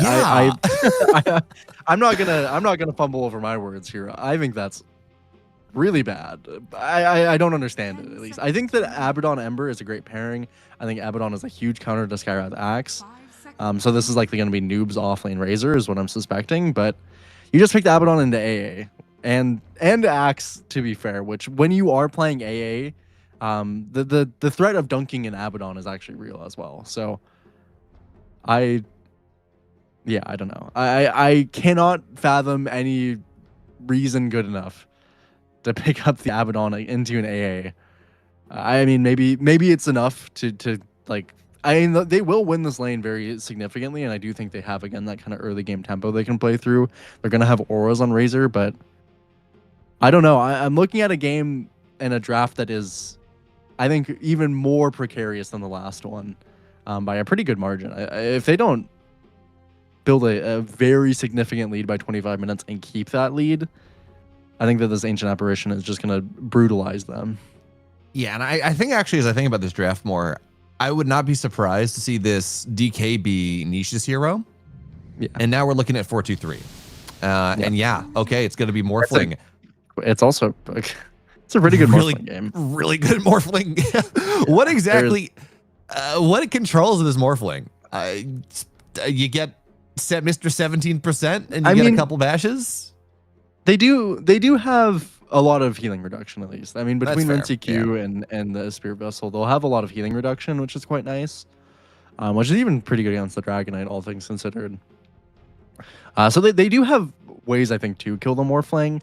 That being said, I don't know if I've ever seen better transforms in my life. I mean, this is like the best Morph game in terms of the ultimate that I've ever seen. A Razor, a Spirit Breaker, an Ember, and an Abaddon walk into a bar. They're all Morphling. Yeah, it's a bit of a problem. I don't know. I mean, the Morphling AA with the Skyrath support, it does feel a little bit awkward. I'll give them that. But as far as it goes for 4-2-3, I think if you give him this good of a Razor game, or this good of a Morphling game, when eventually he'll probably be Razor or Spirit Breaker, it's definitely a little bit concerning. Enigma Galaxy, I think, are on even a tighter window than they were in the previous game, which says a pretty significant margin there. All right, so here's my question. You said this is the ideal Morphling, the ideal Morph, the ultimate game. Yeah. What's your priority? Spirit Breaker, I think, almost always. That hero is far too strong, I think, to turn into. It's probably, for most of the game, I assume it's actually going to be Spirit Breaker and then probably Ember, maybe the Abaddon. I think Noob probably won't put many points into the Link, is my guess. So he probably won't be a good deal for a good portion of the game. That's fair. I was going to say, because Static Link is it's so really good on Morphling. Yeah. No, it is. It is really good. But Spirit Breaker is, I think, probably just the overall best. I don't think there's a better Morph target in the game. Assuming also as well that the Bulldoze is decently leveled. I don't expect Omar to put many points into it early either. So that's kind of the one way to combat it early. But again, as the game moves on, a very tight timing. 4-2-3 has also a very interesting build, by the way. 3 circlets and 2 branches. Because I guess it's aesthetically pleasing. I love stats, although it does beg the question. I mean, one circlet goes on your head. Not quite sure what to do with the other circlets. This is an interesting smoke behind. Yeah, fair. Yeah, that'll work. So they try to go find the Morphling. They're not going to get him as they go deep, and they should be able to. There's a world. Probably not going to be able to go 3-for-1 here for Inner Circle. And now that smoke really comes to no avail. They wanted to go kill this Morphling off because once he hits level 2, level 3, it's just not a hero that dies in lane. It is. I know you're primarily mid laner, but sometimes you see Morphling mid. And yes, as an off laner, there is. I don't know that there is a hero I hate laning against more. And that is not because like it's you play in a Drowse and Clinks and you get clicked down and it's awful and you're just miserable. But Morphling gives you this false sense of hope. It convinces you that you're like, I'm gonna get him, and then he doesn't die, and you just waste so many resources on killing this unkillable hero. It's just, it brutalizes the soul. It's so sad. Oh no, I played a fair amount of the disgusting Morphling myself. Definitely the attribute up thing as something I'm almost surprised that they never fixed. Obviously now I think it's just a core part of the hero. But it is, it is quite obnoxious. And there's no real way to kill this Morphling in this game. But after level 2. Level 1, though. Great Level gank by 1. GH. That's a really good gank. They're body blocking, and no amount of attribute shift is going to get you out of there. So that was a very nice move from G. That was such a delayed, it's a minute long. That was such a delayed gank. If I was in a pub, I would have called him a freak. Absolutely. Because that was a little bit of a freakish gank there. He waited like 1 minute to walk from your hard camp. But it was probably the best angle you could approach. It definitely was pretty smart there. Yeah, GH should also have a decent time into Sky. Yeah, and especially because this is a bad into Axe Sky, who's really not going to be super pressured, and they blocked the wave under tower. So he was, while it was going to debounce, he was totally fine with kind of just buying some time. Which overall means that was a very nice move. Now GH's getting a little bullied by a concussive shot, and that is something that Jing is really going to enjoy. But even still, we get a bit of a pause here. GH is a mad lad, and he should never have that taken away from him, because that was just disgusting. Yeah, I would have called him a freak, absolutely. It would have tilted me, which means it was good. If it would have tilted me, then it probably was a pretty smart move there. Not something you expect. 4-2-3 at least will comfortably get to his level 2, because they have kind of pulled the wave. Noob has his lane in a very typical comfortable spot. They managed to block the pulls as well, so doing good so far across the board for the lanes. Even Sumail is doing quite well on mid as we take stock. A little bit ahead of CS and Niche, which is definitely not where the Dragon Knight wants to be in the first level or so. This matchup can get more difficult as it goes. Soon will be level 3 for Niche, which can be quite obnoxious, but he'll get bottle on his career. So all things considered, decent lanes in the first couple minutes here for Nigma Galaxy. Again, this is the point in the game where they should be doing well. Yet to see this AA6. It's quite a ways away. I want to delay that as long as possible, but it is still a looming threat. Yeah, we're going to have to see how this goes. For now, I mean, it will get worse. Multiple points in Breathe Fire is Spirit Breaker charging on top of Morphling with a good link, and he's still only level 1. The body blocks not going to be enough, and now bottom side, they're going to be able to go get the Skywrath. They will. Bottom side, Skywrath does. Oh, yeah. Nice. Wait. Yeah, I guess Poison Touch is deniable. Well done there, Liz. Yeah, it is.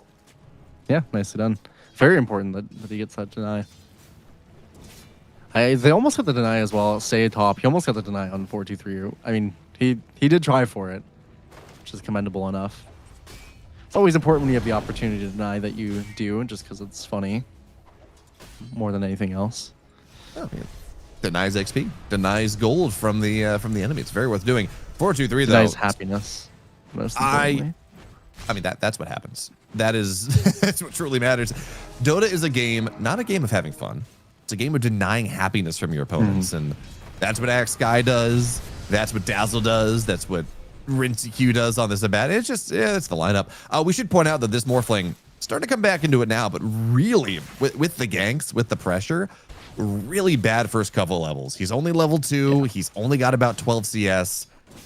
It will get better, but that is not how you want your game to start.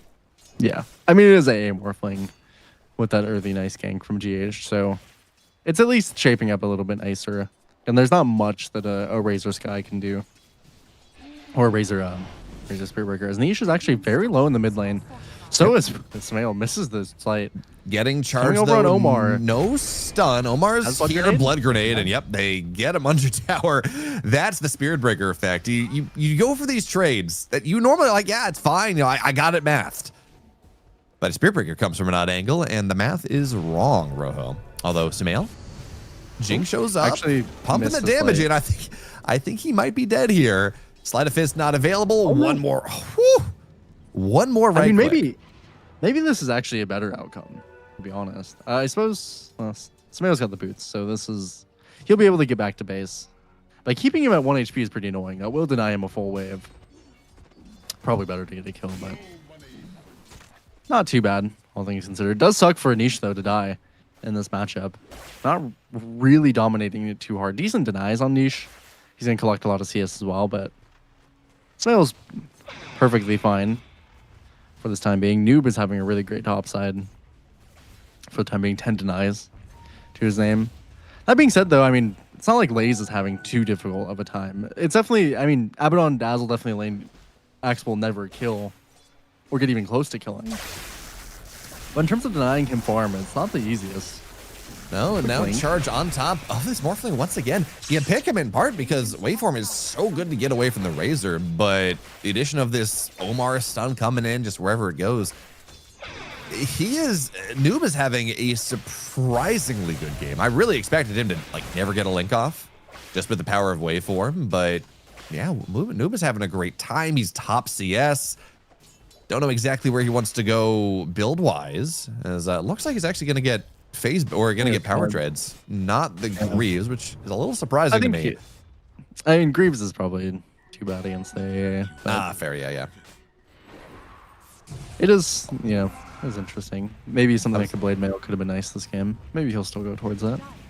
I was so triggered, by the way. He had his brown boots in his backpack for a solid like 30 seconds. Yeah. And I'm like, if there was one hero that you absolutely want to make sure is Omar, it's going to be able to help the Bulldoze get out.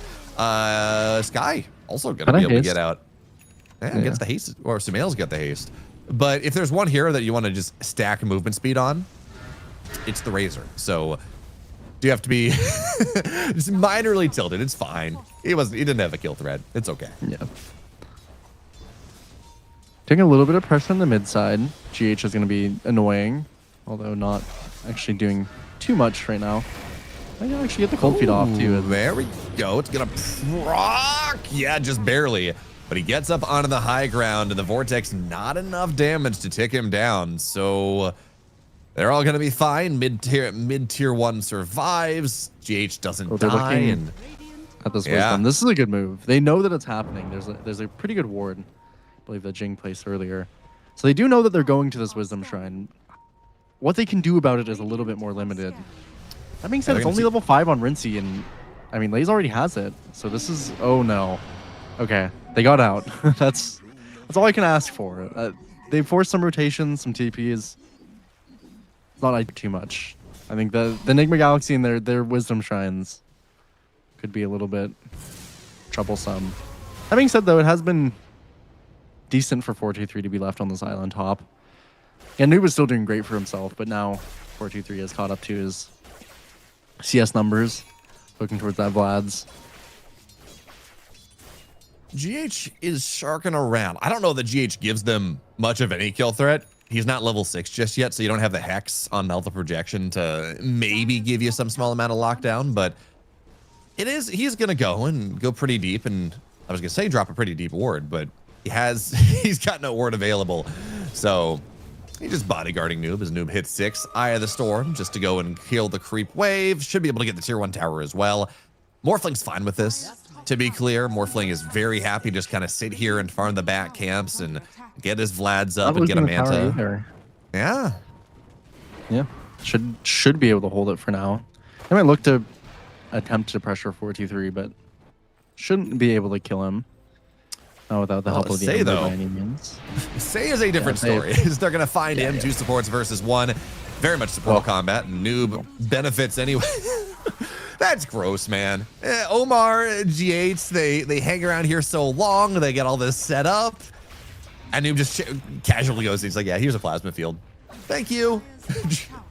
I didn't do anything, but I'll benefit anyways. Thank you very much. Yeah, they need to get say some levels right now. I think Niche should go back to the jungle, get some of these stacks that Say's been building up. Say is definitely low level, but he has been building up stacks. So that's kind of the benefit here. He'll catch up decently in levels once Niche does return to this jungle Dire's here. top tower is under We're on an okay ward, attempting to kind of scout. Okay, but it looks like Say gets it. Dire's top tower has fallen. This level 6 will be insane, obviously, for Say, but down 2k. As we know, the AA definitely not doing much early here. Jing is still only level 4 as well. His support levels just need a little bit of help. How do we feel about this? Nice try there on the deny from Say. Doesn't work out. How do we feel about No, you got this? Oh, did he? Oh, Dire's middle there we go. tower Oh, is yeah. under How do we feel about this Axe pipe first? No blade mail, nothing else. As on they're going to Leash. move on top of the DK A lot of mid. damage. And he's just going to die. It's 4 heroes around him. There is absolutely nothing Well that played. Say can do under the tier 2. Nice rotation in. under attack. Now we got to pause. So I'm going to ask you the question again. Axe is just going, he's got phase boots. He's got one ring of protection. He's just going quickest pipe possible. I mean, it's pretty good. It's pretty much only magic damage, maybe outside of a little bit of the link, as Nuba's going pretty decently at physical damage. Or at least Falcon Blade treads. So maybe that'll help them a little bit with the Eye of the Storm. They'll have a little bit more, I think, physical damage than you expect. But across the board, you know, Spearbreaker, obviously mostly magical. Same goes for most of the cores. So I don't mind the full pipe. I'm wondering if he's... Obviously, I think he probably does want the Ring of Tarask first, if he does commit for this. But I wonder if he's holding gold a little bit to see if he wants to go get an early blink. Because I would also like the concept of that. I think for Lays, once these supports do hit 6, then you're never going to be upset having that early blink. Should pretty much always result in a kill as long as you have the supports connecting with you. Maybe borrow time plus some form of the Shallow Grave could potentially save the Abaddon, but yeah, I don't mind the concept of just straight rushing the blink for Lays. It's either this or I think the pipe. Maybe, I mean, Lotus is also decent this game. Tower is under attack. Got a pretty good plethora, I think, of decent axe items to build towards.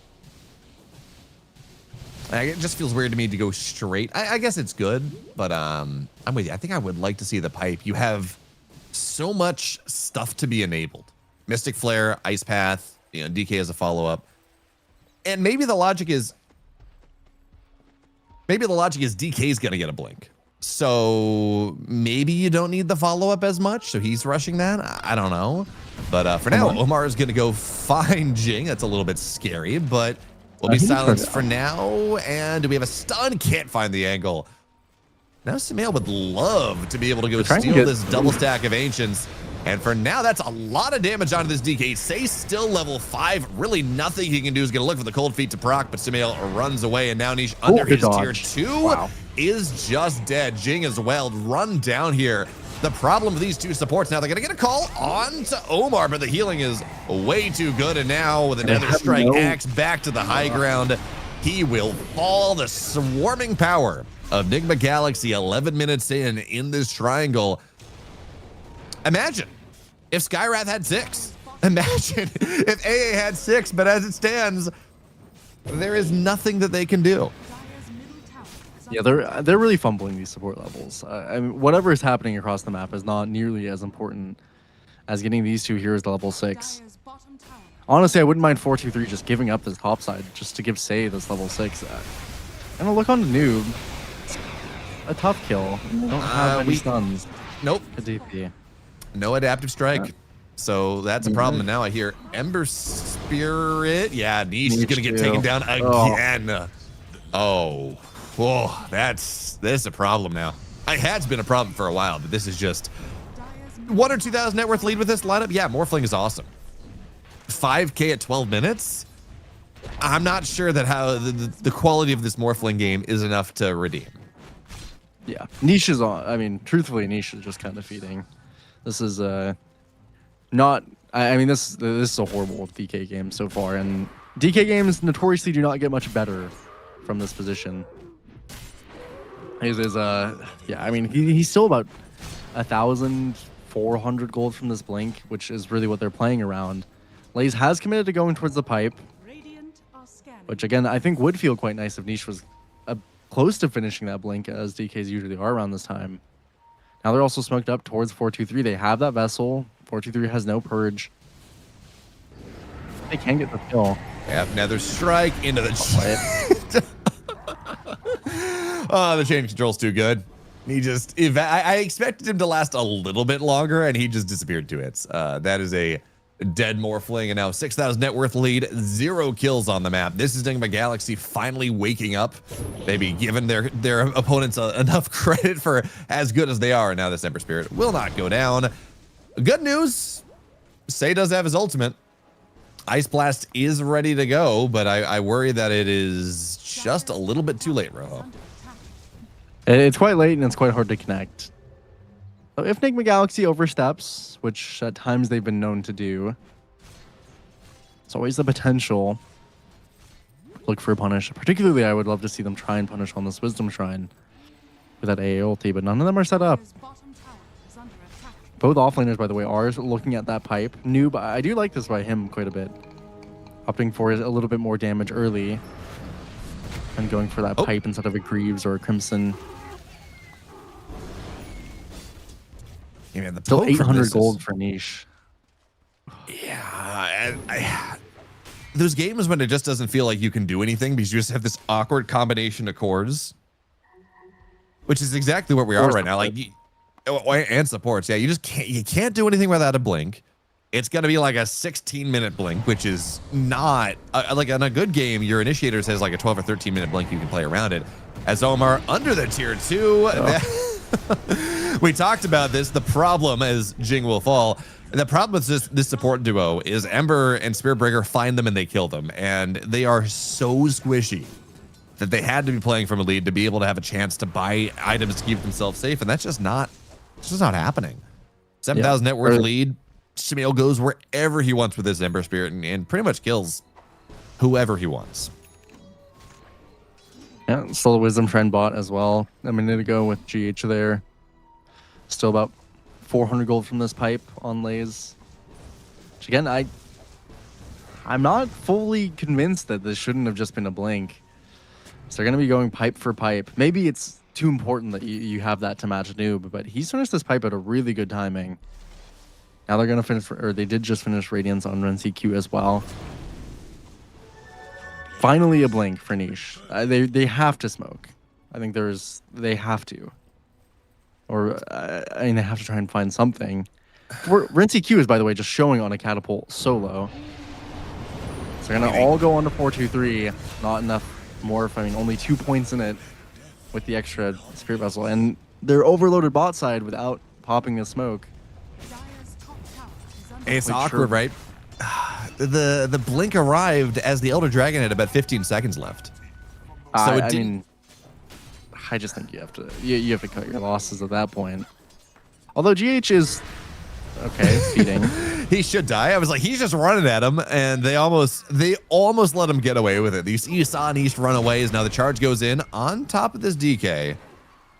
Still gonna be a little scary. So now they're gonna smoke up again. 7 seconds on Elder Dragon form. They do have this blink. What can they find? Morphling TP's in bottom side or top side under the tower. Noob would be a great kill if you can find him. He's top 2 net worth. They don't really have the vision. They don't know that he's there. In fact, they're smoking a very awkward smoke pattern into the back camps. They might still get Noob. Oh. And they will. There we go. Blink on top of him. Looking for the Ice Blast. And that should, even with the pipe. Noob's going to burn down here. Niche gets the kill. Omar shows up, says, I'm going to stun you. But the rest of the team, actually, wait a minute. Samails here looks for a little bit more damage. Second Fire Remnant goes in, but doesn't hit the chain. And now this is a little awkward. Mystic Flare on cooldown for just about right now, but no mana. Ice Path or Ice Blast 30 seconds away. But they get away with that. Big kill on top of Noob. Pretty important. I mean, definitely important that they catch anything there. That's still without Lace particularly connecting either. So those 2 pickoffs give them some time to work with, but it is a little bit Dire's middle tower late is under as opposed to when they would have liked to be doing it. As Ren CQ is having a really great time on this Abaddon. And this is definitely one of the... And don't much love the Abaddon. It's certainly not good into AA. But if you can get towards all your items, have that Manta, you're great at protecting your team. And eventually, once you get the Blink, you can pretty easily jump these supports. Even with something like an Orchid eventually coming on that horizon with the farm that he has. Bro, a stiff Feels gust of quite good wind. as- ooh. Ooh. Yeah. A little scare there. Rojo, I'm pretty sure a stiff gust of wind can jump these supports very well. Like, it is not, it's a low bar that you're talking about. Is now, again, the chains are not going to land. Lays eats a vessel charge, but he's fine. He's got a pipe. And Sumail now only Did you see has the Sumail on one a vessel ward? charge. Yeah, they do see him on a ward. Omar, they're going to see him as well. Blink on top of him. They'd love to get that kill first, but he does have a Phonic Shield. And the status resistance. Here comes Sumail on top. Pipe's going to get popped. This is a dead axe and yet more. What can we find?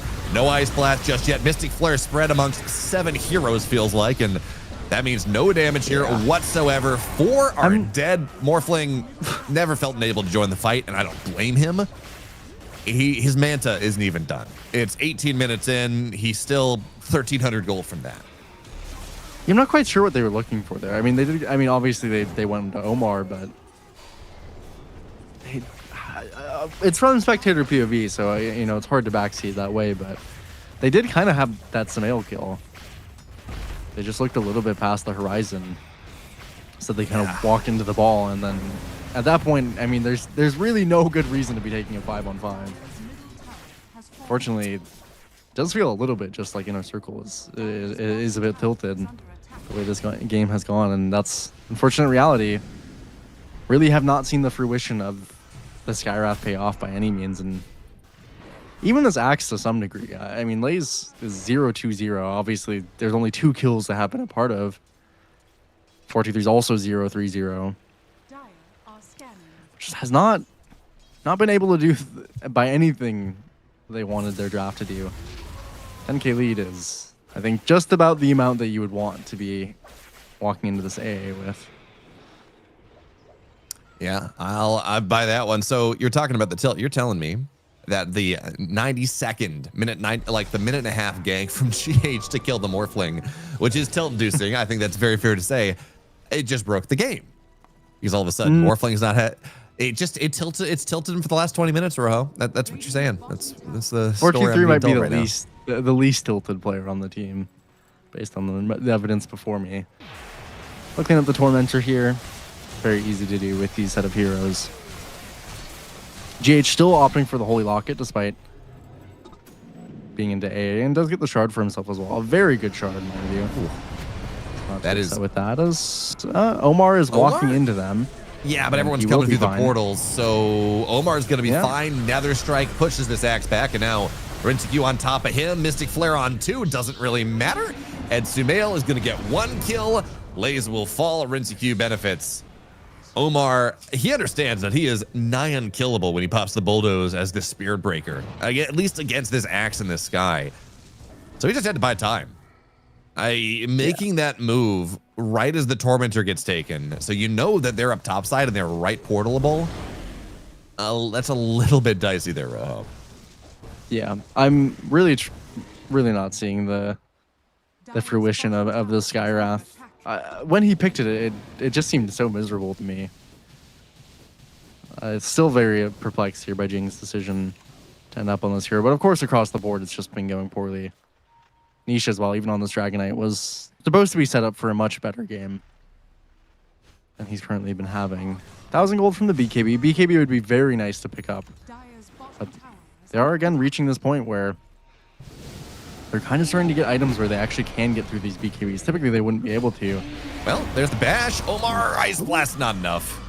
Mr. Yeah, 17 pipe as well. or Mr. Converted 17% is unfortunately not quite the Bash Lord. This is not the Slardar play, which is a disgusting Morphling pairing. Or Morphling Morph, you just go and you attack at the speed of light and someone gets permabash. It's like a Slardar with a Hyperstone. Radiant's top But tower is under attack.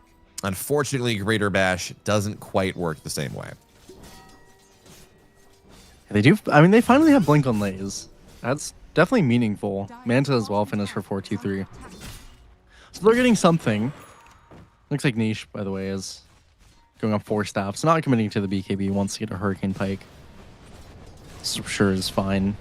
Probably not feeling the best. Should be fine. Definitely not a particularly playable game state. But with Axe Blink, they have some semblance of potential playmaking as well. Charge all the way and we'll say he can TP out if he wants. has the ability to, but he's not. Does he well, get charged? Now he's Now- going to TP away. GH. Oh, not going to be able to get the hex on the novel projection. So a little bit of time bot. GH forced it or decided to TP. That's a bit of a cooldown. And 4-2-3, he continues to farm. Rojo, he does have his Manta done. He's moving into Hurricane Pike behind this. At what point does the Morphling become playable? Does he become fight ready and able to actually and be this solid carry we've been looking for? It's kind of far as they're gonna smoke on smoke. Oh, Yeah, unfortunately. Omar, good bash in. Skywrath half damage immediately and has to get out Sumail. That's gonna be a dead Skywrath before this fight even starts. A new backside will find the axe. Do we have the stun? We do. Nether Strike lays down. Croaker's causing problems, but that is 3 dead heroes. The concept of smoking out of your, I understand the desire to smoke out of your base. Taking a fight outside of high ground in this game with how bad it's been, it just doesn't seem possible, man. Force Staff tries to run away. Spirit Breaker coming from across the map. So at least the DK will get out. At least it's yeah, I don't know. Their timing just has not been good on their circle at all. The timing on these smokes is completely awkward and they thrown off here. 4-2-3, yeah, going in. That's a bit interesting. Now, of course, he's just dead. Okay. I mean, Withering Mist is a thing.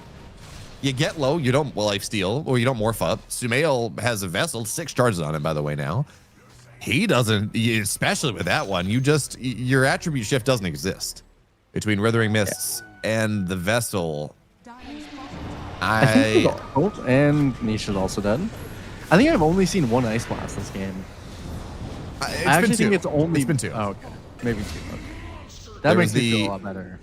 There was the one that worked when they killed Noob, and then there was the one they failed to kill Omar with when we saw Morphling turn into the Spear Breaker and run away.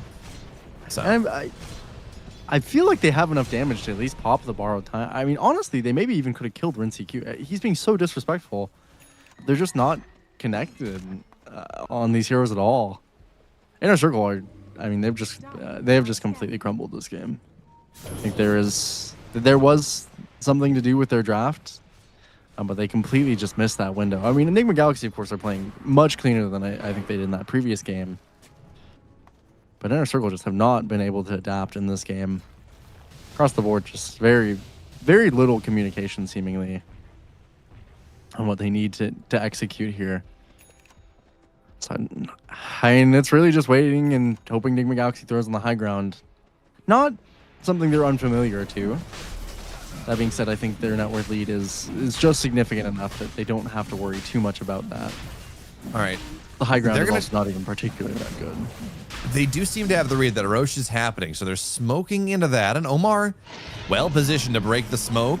Not going to break it just yet. And now Aegis on Sumail. They're going to find Omar. There's going to be the call Mystic Flare, but he gets the bulldoze off in time. Shallow Grave as well. He is fine here. Now that is going to be an Ice Blast. Ice Blast miss. Doesn't really hit anyone, though. And now onto the backside. 4-2-3 would love to kill Omar, and I think he's going to be able to do so. But that also means his waveform on cooldown for 3 seconds. He has to TP out of here. Will not die. But it's 1 for 3. Aegis still on Sumail. This Morphling has no damage. And that's looking like a high ground push. Yeah, should be a pretty simple one. Honestly, I would not be too surprised if the gold difference was not too not too far between 3 heroes and Omar. And the Spirit Breaker doing a lot in this game. Omar's had a very, very comfortable Spirit Breaker game. I mean, it is also a great Spirit Breaker game, but great bulldoze reaction there. Soon with the Shadow Blade, that's when this hero really takes up to being a menace, if he hasn't been enough of one. Bought another smoke on Sei. I would love to make some semblance of a move, but again, Nigma Galaxy. No point in being too separated at this point in the game. Yeah. You got to find pickoffs. There's no 5-on-5 is just impossible. They have way too much sustain on a ward. They might actually. Noob is just completely alone. Yeah, that's a bit interesting. Is now okay. He does have a Lincoln second item for some reason. I guess it kind of He's keeps kinda him living. safe, and he is kind of living, but he's ice blasted, and he's going to get dunked down. Lace kills him. I kind of understand the idea of the second item, Lincolns. It means that the DK stun is not as scary.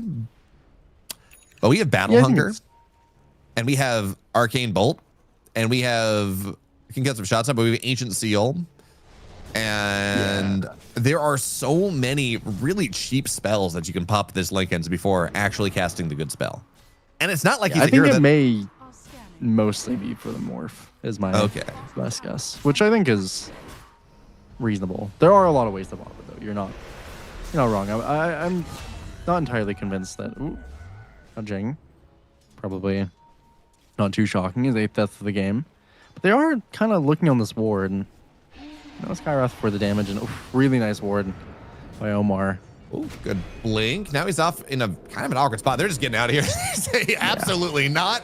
We know Nigma's here. We don't want any of this. And they're just going to leave Lace to die. He's trapped in the Omar. Oh, that's just cruel, man. I mean, I don't blame him, but it's cruel. It's unusual. Yeah, certainly unusual. Oh, and now Game is 4-2-3. Yeah. He is an He Ember is Spirit. charged. He is, but it's from across the map. So he, here comes Samael, a second rem or a second vessel, 10 seconds until Mantis Style's ready to go, but he doesn't get into the fountain, 4 staff away. Here comes Omar, here comes Sumail, 4-2-3, tries to turn. Ancient Seal, not gonna land just yet. Omar has to run, and Sumail, he's got the Aegis for another 90 seconds. He truly does not care. But at least they get 4-2-3 out. For now, yeah, I guess they did get say. In the midst of everything, I'm so used to him dying that didn't even notice. Why was he out of the base? Impact Dead or Alive is not too different here. For say,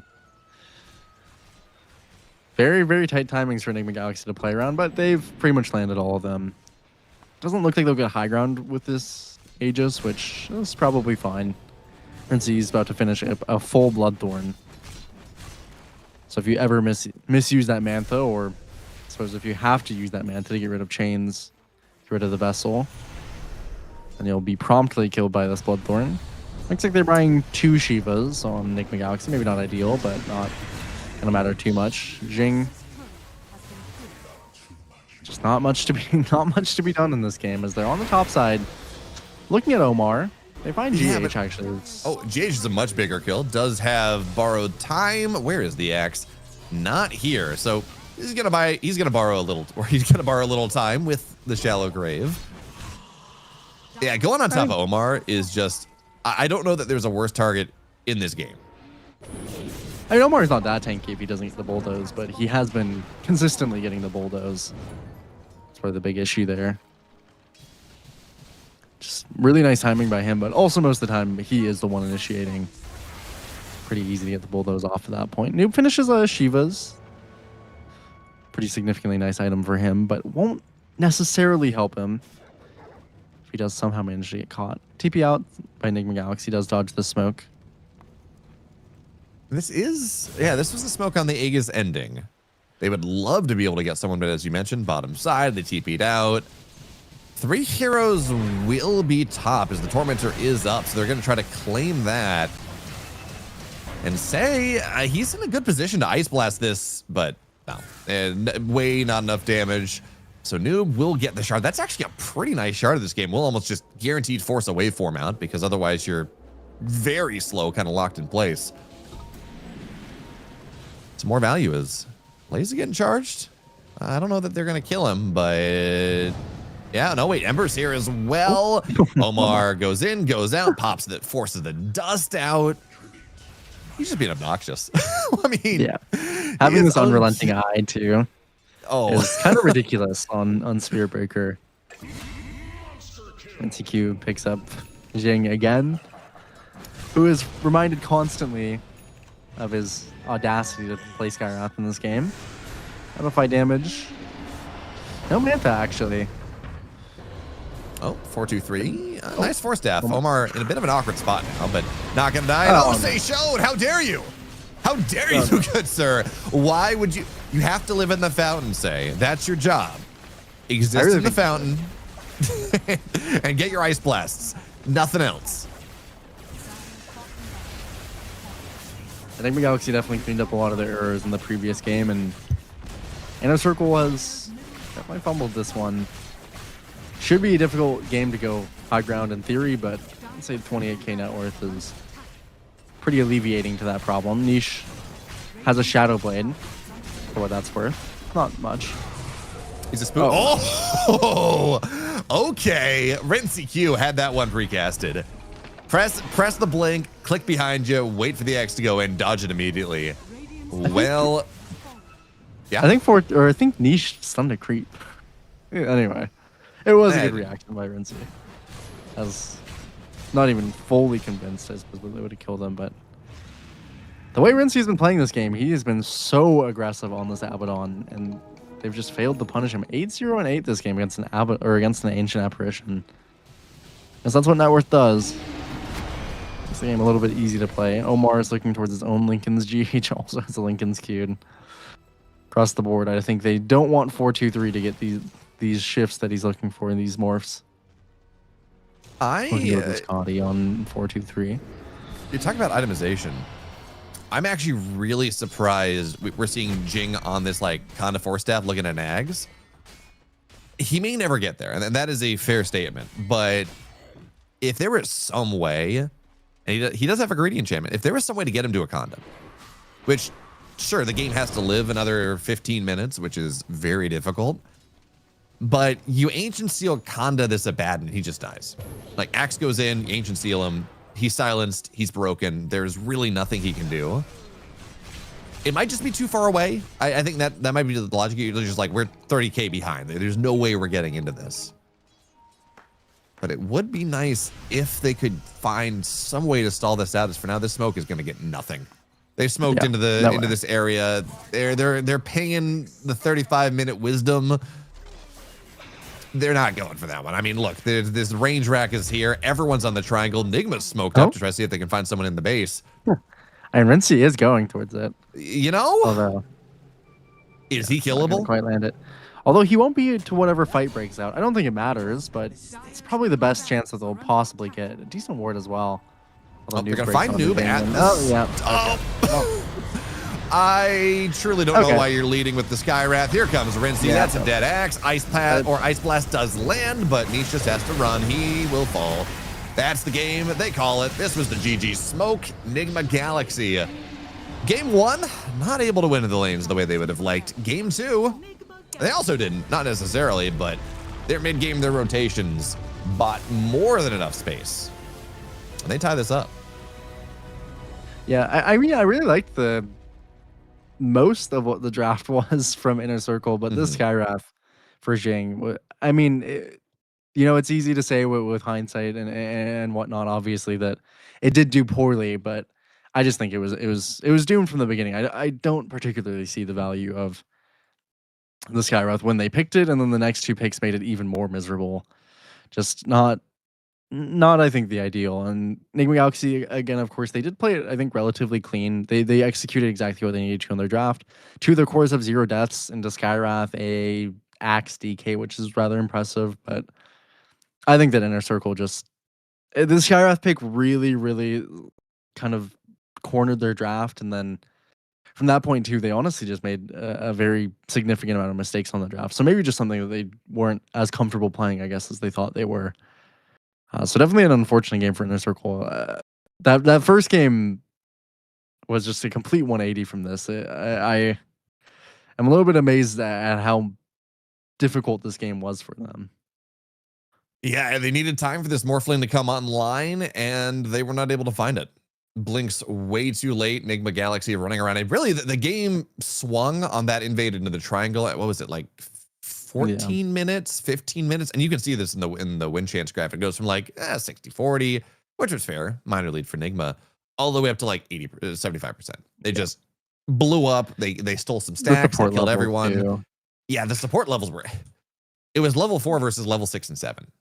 It's just these supports, if they don't get levels, they cannot play. There is nothing. They're not a tiny who's like, I got 2 points in Avalanche, 3 points in Toss. I can do whatever I want. I'm good.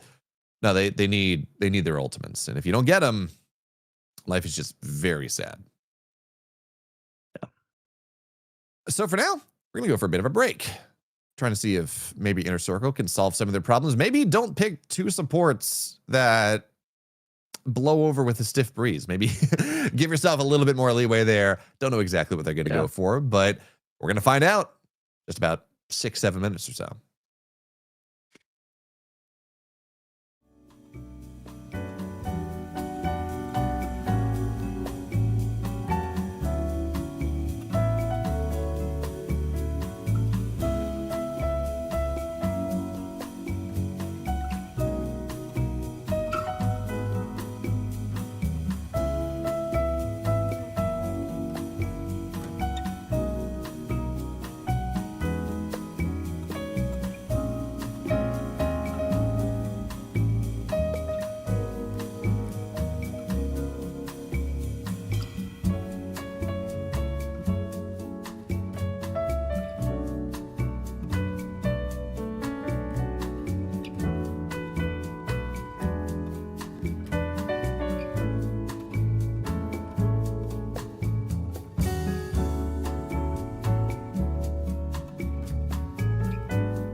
Welcome back as we get straight away into the draft for game number 3. Nigma Galaxy Inner Circle tied up, and Rojo, thus far in the series, it's been a tale of two cities. Nigma Galaxy game 1, build a small lead, not able to do what they need to do. Game 2, build a small lead, never actually go high ground. Instead, just punish Inner Circle for existing, build a massive lead, then go high ground. Works a little bit better. Yeah, I mean they were much more disciplined in that previous game, so they definitely stepped up from the first game. But I do also think that Inner Circle, as we kind of discussed, just drafted themselves a little bit into a corner. That Axe plus that Skywrath in that last game did not pay off in the way they wanted to. So this time around, Inner Circle, and that first game was still relatively close. You got to respect the draft pretty significantly, and giving away the Viper first pick is certainly a decision. I don't know if this is one that I would let Nigma Galaxy have, just because I do think they play it across all 3 roles. And particularly just because I wouldn't want to play against it is probably the bigger purpose there. Viper is definitely incredibly strong. But as strong as it is, Bayo, it's equally annoying. So, well, you do get the Jakiro, and that should secure. You can play this 4, but that should just secure your safe lane. That's nice. But yeah, there's a reason that Viper is first pick, first ban in almost every single game that we've played in the last 2 patches, or that we've seen in the last 2 patches. It just, as you mentioned, it can play anywhere. It has varied item builds, varied play styles, and it just shuts down about like a third of the roster. I mean, you're not going to pick Tide. You're not going to pick Underlord into these heroes, into this hero. The break is too obnoxious. You're not going to pick DK. It makes your draft really difficult as well. yeah, it's annoying. It bars out a huge amount of the pool. Very strong in pretty much any lane that you can put it. I think Jakiro is okay. I mean, in theory, this is a hero that if I honestly think that Noob is maybe one of their more likely players to pick the Viper up. So Jakiro has some potential to punish it, but all things considered, Viper is probably better against Jakiro than a lot of the offlane pool. One of the few ranged offlaners that is actually seeing a little bit of success. So definitely think that Viper is pretty worrisome. Need for Inner Circle some decent way to consider dealing with it.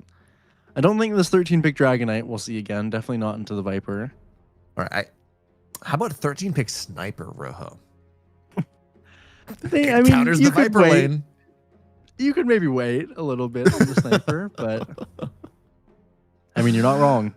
Sniper is definitely we have seen some teams doing that. I'm not saying it's good, but we did see some of that in the qualifiers. You know, we did see this 13 pick Sniper trying to counter the Viper. It didn't work very well. So yeah, not gonna see that one. Waiting on the last ban from Inner Circle will be the DK. Don't want to pick it. Don't want to pick against it. I do like the Tiny. Actually, I like the Tiny quite a bit. Yeah, Jing had a rough game number 1, until he got his Blink Dagger. But if there's one thing that Viper is really bad at, Rojo, it is not a mobile hero. You build 4 staff, you can get an Ags, you get a Blink if you really want to, but it is a hero that just wants to stand and fight and be there and dominate space. And Tiny is a hero that does a very good job of removing that. It's an interesting one, the Phoenix immediately. I mean, obviously for Nigma Galaxy, Phoenix is a hero they're perfectly comfortable playing. GH, probably the best Phoenix maybe ever. And then a Largo to go with it. So an interesting, I mean, Largo is quite good against Jakiro in whatever position it is. This is still technically a flex as well. I don't know if Largo is particularly a hero I see as much as a noob hero, but definitely I'm sure he has the capability. Again, just nice to have against Jakiro if you are going to put it in that kind of lane. Otherwise, it's Largo. We've seen how strong it can be. I honestly think maybe it was ignored in the last game. So this time around, Nigma Galaxy deciding that it might be a little bit too strong to ignore in for Inner Circle. They will pick up Nisha's Puck, which I definitely don't mind. Definitely, I think if there wasn't the Largo, you'd probably be considering maybe the Ember. Maybe Viper also throws you a little bit off Ember. But the Puck is a very nice middle ground. Doesn't have too many things that you can purge away from the Largo, which is always a nice benefit. Can hit the egg, or at least dodge the Fire Spirits and attempt to do some damage to the egg. Doesn't lose lane particularly that bad to Viper. And Nisha is very, very good at the puck. So this is already, I'm liking this more a lot. The bones of the draft that Inner Circle has compared to the second game. I think it's feeling a little bit more standard, a little more comfortable. They could pick up 4-2-3's hero here, but I think there's no reason to. It's probably just looking towards maybe a more typical offlaner. I'm a little surprised actually that we are seeing this Phoenix into Jakiro. Jakiro is not Snapfire, but it is a very good hero into this Phoenix, and now this Mars is decent. Viper, of course, you know, doesn't want to worry about the wall too much, doesn't want to worry about the arena too much, but this feels like a deny pick. This is very much like Noob. Mars is one of his better heroes. Mars plus Phoenix is an incredible pairing. So yeah, like I like the Mars, kinda. It does feel like we're lacking damage a little bit right now from Inner Circle, but this really feels more like a deny pick than anything. Yeah, I mean, I definitely think the Mars is. I mean, it's quite nicely keeping all these heroes in the arena, so I don't mind it too much. But I do agree, they are kind of lacking a general bit of damage, mostly considering that Largo is on the field. So it's a little bit of a worry for Inner Circle. I mean, they can probably make up for it a little bit with 4-2-3's hero. Interestingly, the Razor hasn't been touched in this draft. Mm-hmm. It's a little bit odd. Maybe it will be in the next kind of set of bans. It'd be a pretty okay game for 4-2-3 to pick up that Razor. You think so? I mean, you get slowed, you get broken. You're, I guess, an okay tag hitter, but Viper exists. Largo's giving everyone by level 18 like 20 damage or 20 armor. So you're struggling to get a lot of damage in. I don't know that I really like. Everyone's running away. You get, like everyone's almost hasted movement speed with the Amphibian Rhapsody, so it's hard to get your link to stick. I don't know. I'm not really feeling the Razor here, Rojo. I mean, I think it's a little different in the context of the heroes that they have. A tiny Apaka Mars are pretty good at enabling that damage. So, I mean, I think anything I think they pick is going to be probably less than ideal into Largo, Phoenix, Viper. To be frank, is my biggest concern. Not sure if there's. I mean, maybe I could see something that honestly like a Weaver being pretty good for Inner Circle. That's banned. But yeah, it does get banned out, so I suppose that's unfortunate for them. Because yeah, I think that whatever carry you do end up playing here is you're pretty much, I think, consigning yourself that it probably won't be the perfect pick. It'll be good enough with the heroes that you have. It's probably not an Ursa. You get kited hard by Viper. You hate that, even if it can hit Egg relatively well. They're not going to go back into the PA. There was way too much magic damage early. Not going to be a Wind, because, again, you're just going to die to all the magic damage. I could maybe see... It could be a Dusa. Dusa's might be okay. too I could see slow. Lifestealer or Jug as well. I honestly kind of like Lifestealer at this point. You definitely don't like being broken, but other than that, I think Lifestealer looks pretty solid here. Maybe you do still lack damage in the early game, but I would expect 4-2-3 to get off to a pretty good start. I know he plays a lot of Lifestealer, or at least he used to. Definitely the hero's not maybe as high prio as it used to be, but I think those are reasonable.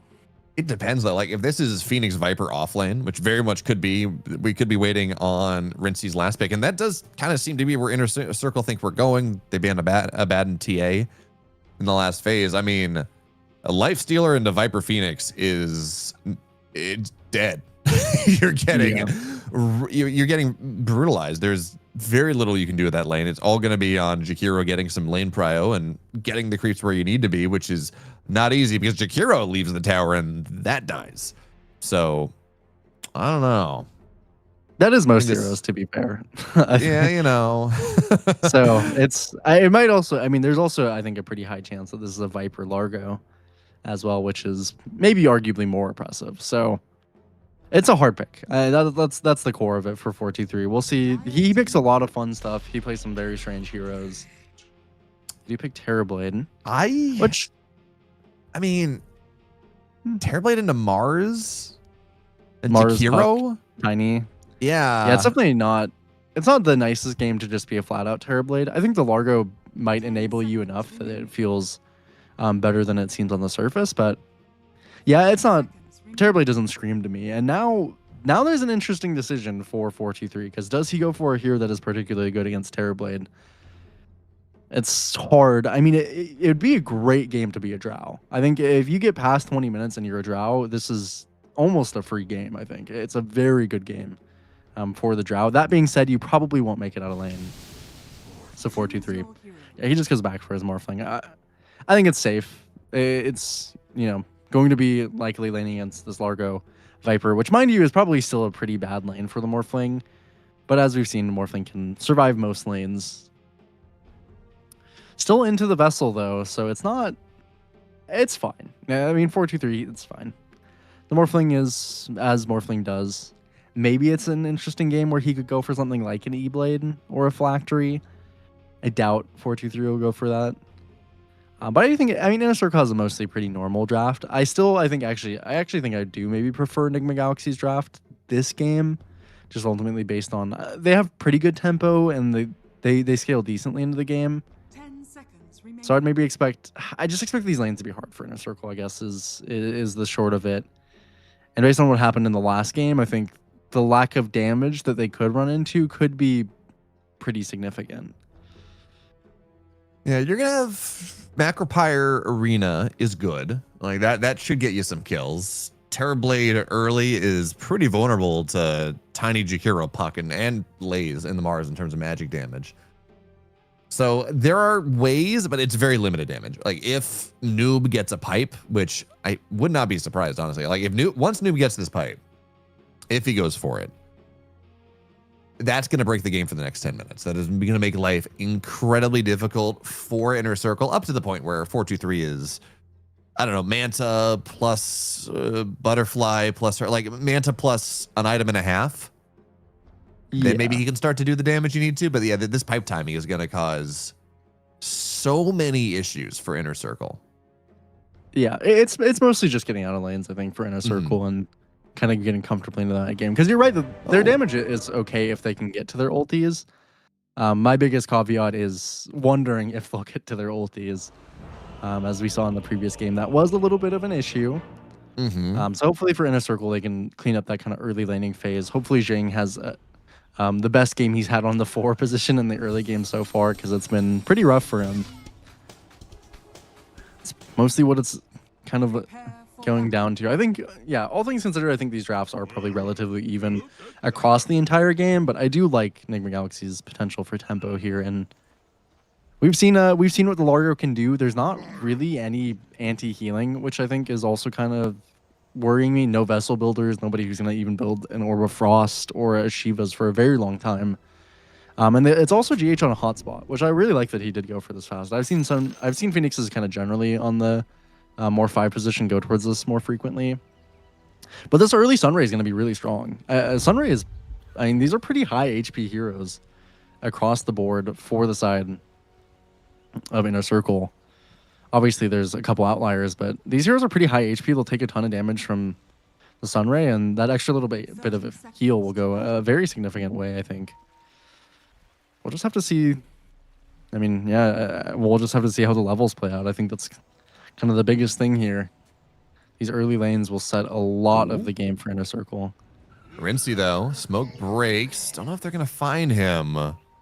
And not quite. His illusion tells the tale, and he's going to be just safe enough. Shows up now, but not really. Yeah, they're not going to be able to do anything with that. +2. There we go. 2 for 2. No big deal. You talk about facets. I'm also kind of surprised. You take a look at Noob. Almost every Viper takes the corrosive skin facet. He's taking Poison Burst, which does amp your farm speed, but the other one does too. So this is one of those facets that I'm not sure I understand why anyone actually ever takes it. I think I saw Amar take this one, so yeah, it's about as good of a reason as I need to to do something. But I do think it. You farm quite fast with it, and in particular in these kind of lanes, as GH, by the way, he's really set out to make 4-2-3's life miserable. As they deny Omar, by the way, 66 damage on this Largo with boots. So he got 3 denies on the tower, and GH. He's pissing me off. Just watching it. Well, at least they ruined Rincey's life as well. Look at where he is. way off the wave because Jakiro showed up as well. So you know what? Grand scheme of things, Yeah. we're making both carries really sad. Probably But good. Noob is a much worse thing to lane into. This Viper is a much sadder thing to lane into than a Mars. Yeah. Yeah, it certainly is. But as far as it goes for the poison burst, I do think mostly it's just because you want to max the poison attack in this type of build on the off lane. And so you don't get much value out of the basically the other facet if you aren't maxing the Nether Toxin or the corrosive skin. So that's overall why I like the poison burst. I think it's nice to have the ability to max your Q, be really, really aggressive. As yeah, 4-2-3 is it's gonna be surviving up here and probably barely at that. 3 CS so far. Watch that number. It probably won't go up by much. Well, he is doing 33% better than the Terrorblade is. So you do have that going for yourself. 4 CS versus 3. As Rincy is also surprisingly getting zoned out of these waves. Again, Viper versus Morphling, I understand that. That is a Viper versus anyone is just miserable. Yeah, they're going to get a toss back into the Spear, God's Rebuke, couple more hits, and GH first blood. Well done there, Jing. And that's going to be the meta timing as well. So yeah, Mars has to run away for just a little bit, but ideally, if you're the Terrorblade, this level 2 meta timing, you really want to just totally zone the offlaner for the wave. And he's just, without his support, not really able to do that. Yeah, really well played by Jay. I mean, he gets the first blood, which is much better than he's done in the previous 2 games in terms of how his lane has played out. And yeah, most of the meta kind of wasted here. GH, I think partially because of his little bit of trolling on the top side, does end up hitting that level 2 just too late. So a nice little pickup for Inner Circle. Again, these kind of things are very meaningful. The Mars is having such a good game is definitely a very good sign for them. This arena, if it's coming out before there's significant points in the Sunray, before the Largo hits 6, potential for rotations becomes a lot stronger. Mid lane is also perfectly fine. Niche is about the same CS as Sumail.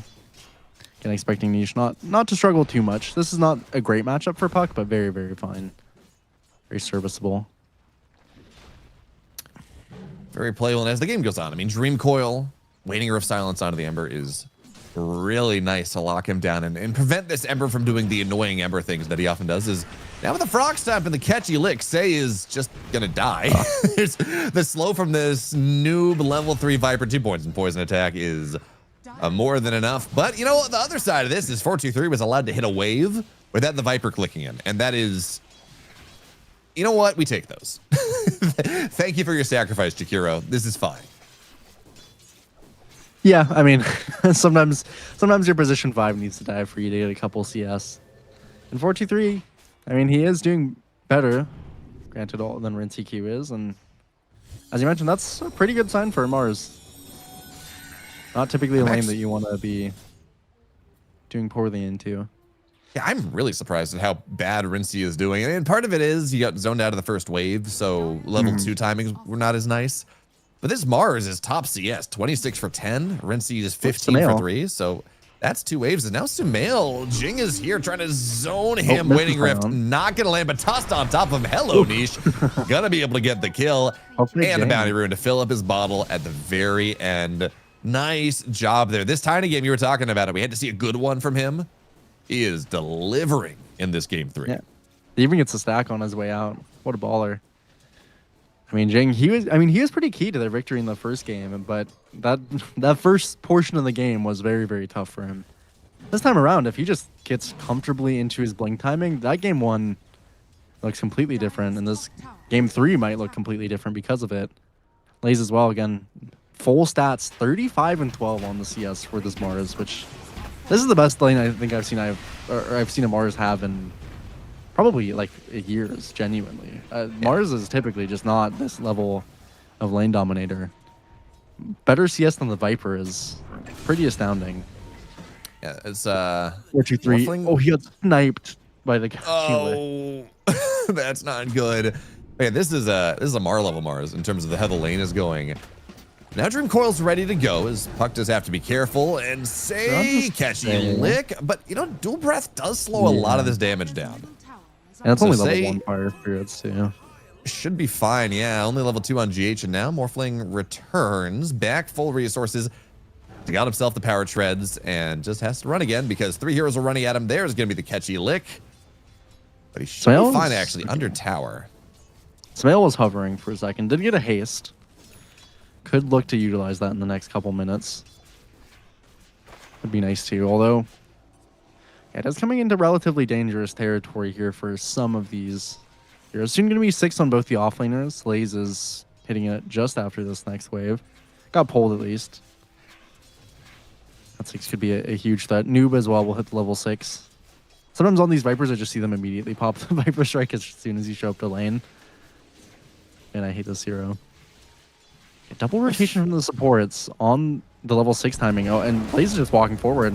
Yeah, there's going to be the Arena. Only level 3 on the Jakiro, but it's not 6 on the TB, so no way to reset his HP. And now Jing, he's dead with the haste. I mean, everyone's here, but they killed the Terrorblade. They forced mass rotations bottom. Yeah, this is actually...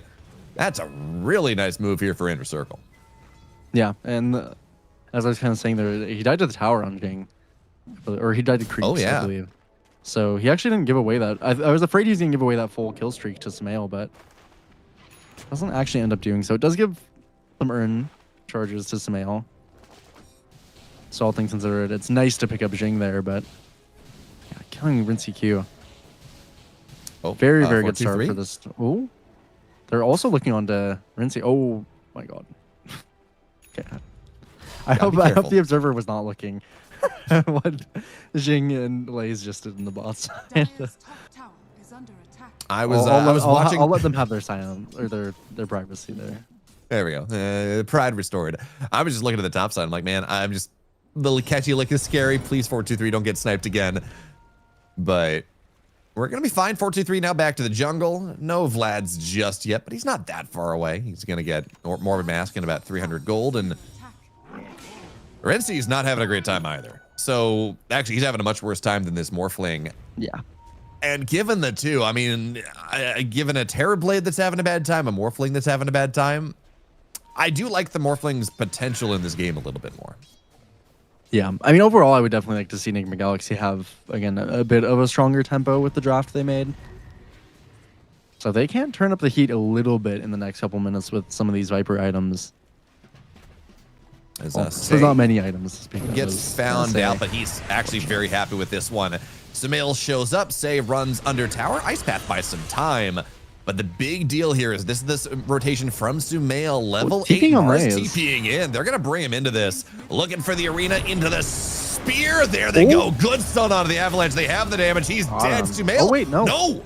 No. Illusion. Gets out in time. Illusion Rune buys the space, and that Arena TP comes to naught. But a Dream Coil's going to show up, and now you got to assume the Sunray's actually doing a really good job keeping him alive. But now here comes 423. He is this Ember Spirit, and yeah, he is Viper Struck, but this is a problem. Omar's only level 4. 423 is fine. They're going to try to chase Noob down under tower. Jing may fall to this, but it's a dead Noob eventually. And 423 should survive this one. Does have attribute shift, a little bit more strength to go. And they're going to fight GH as well. Great Ice Path. That is 4 heroes dead for just Jing.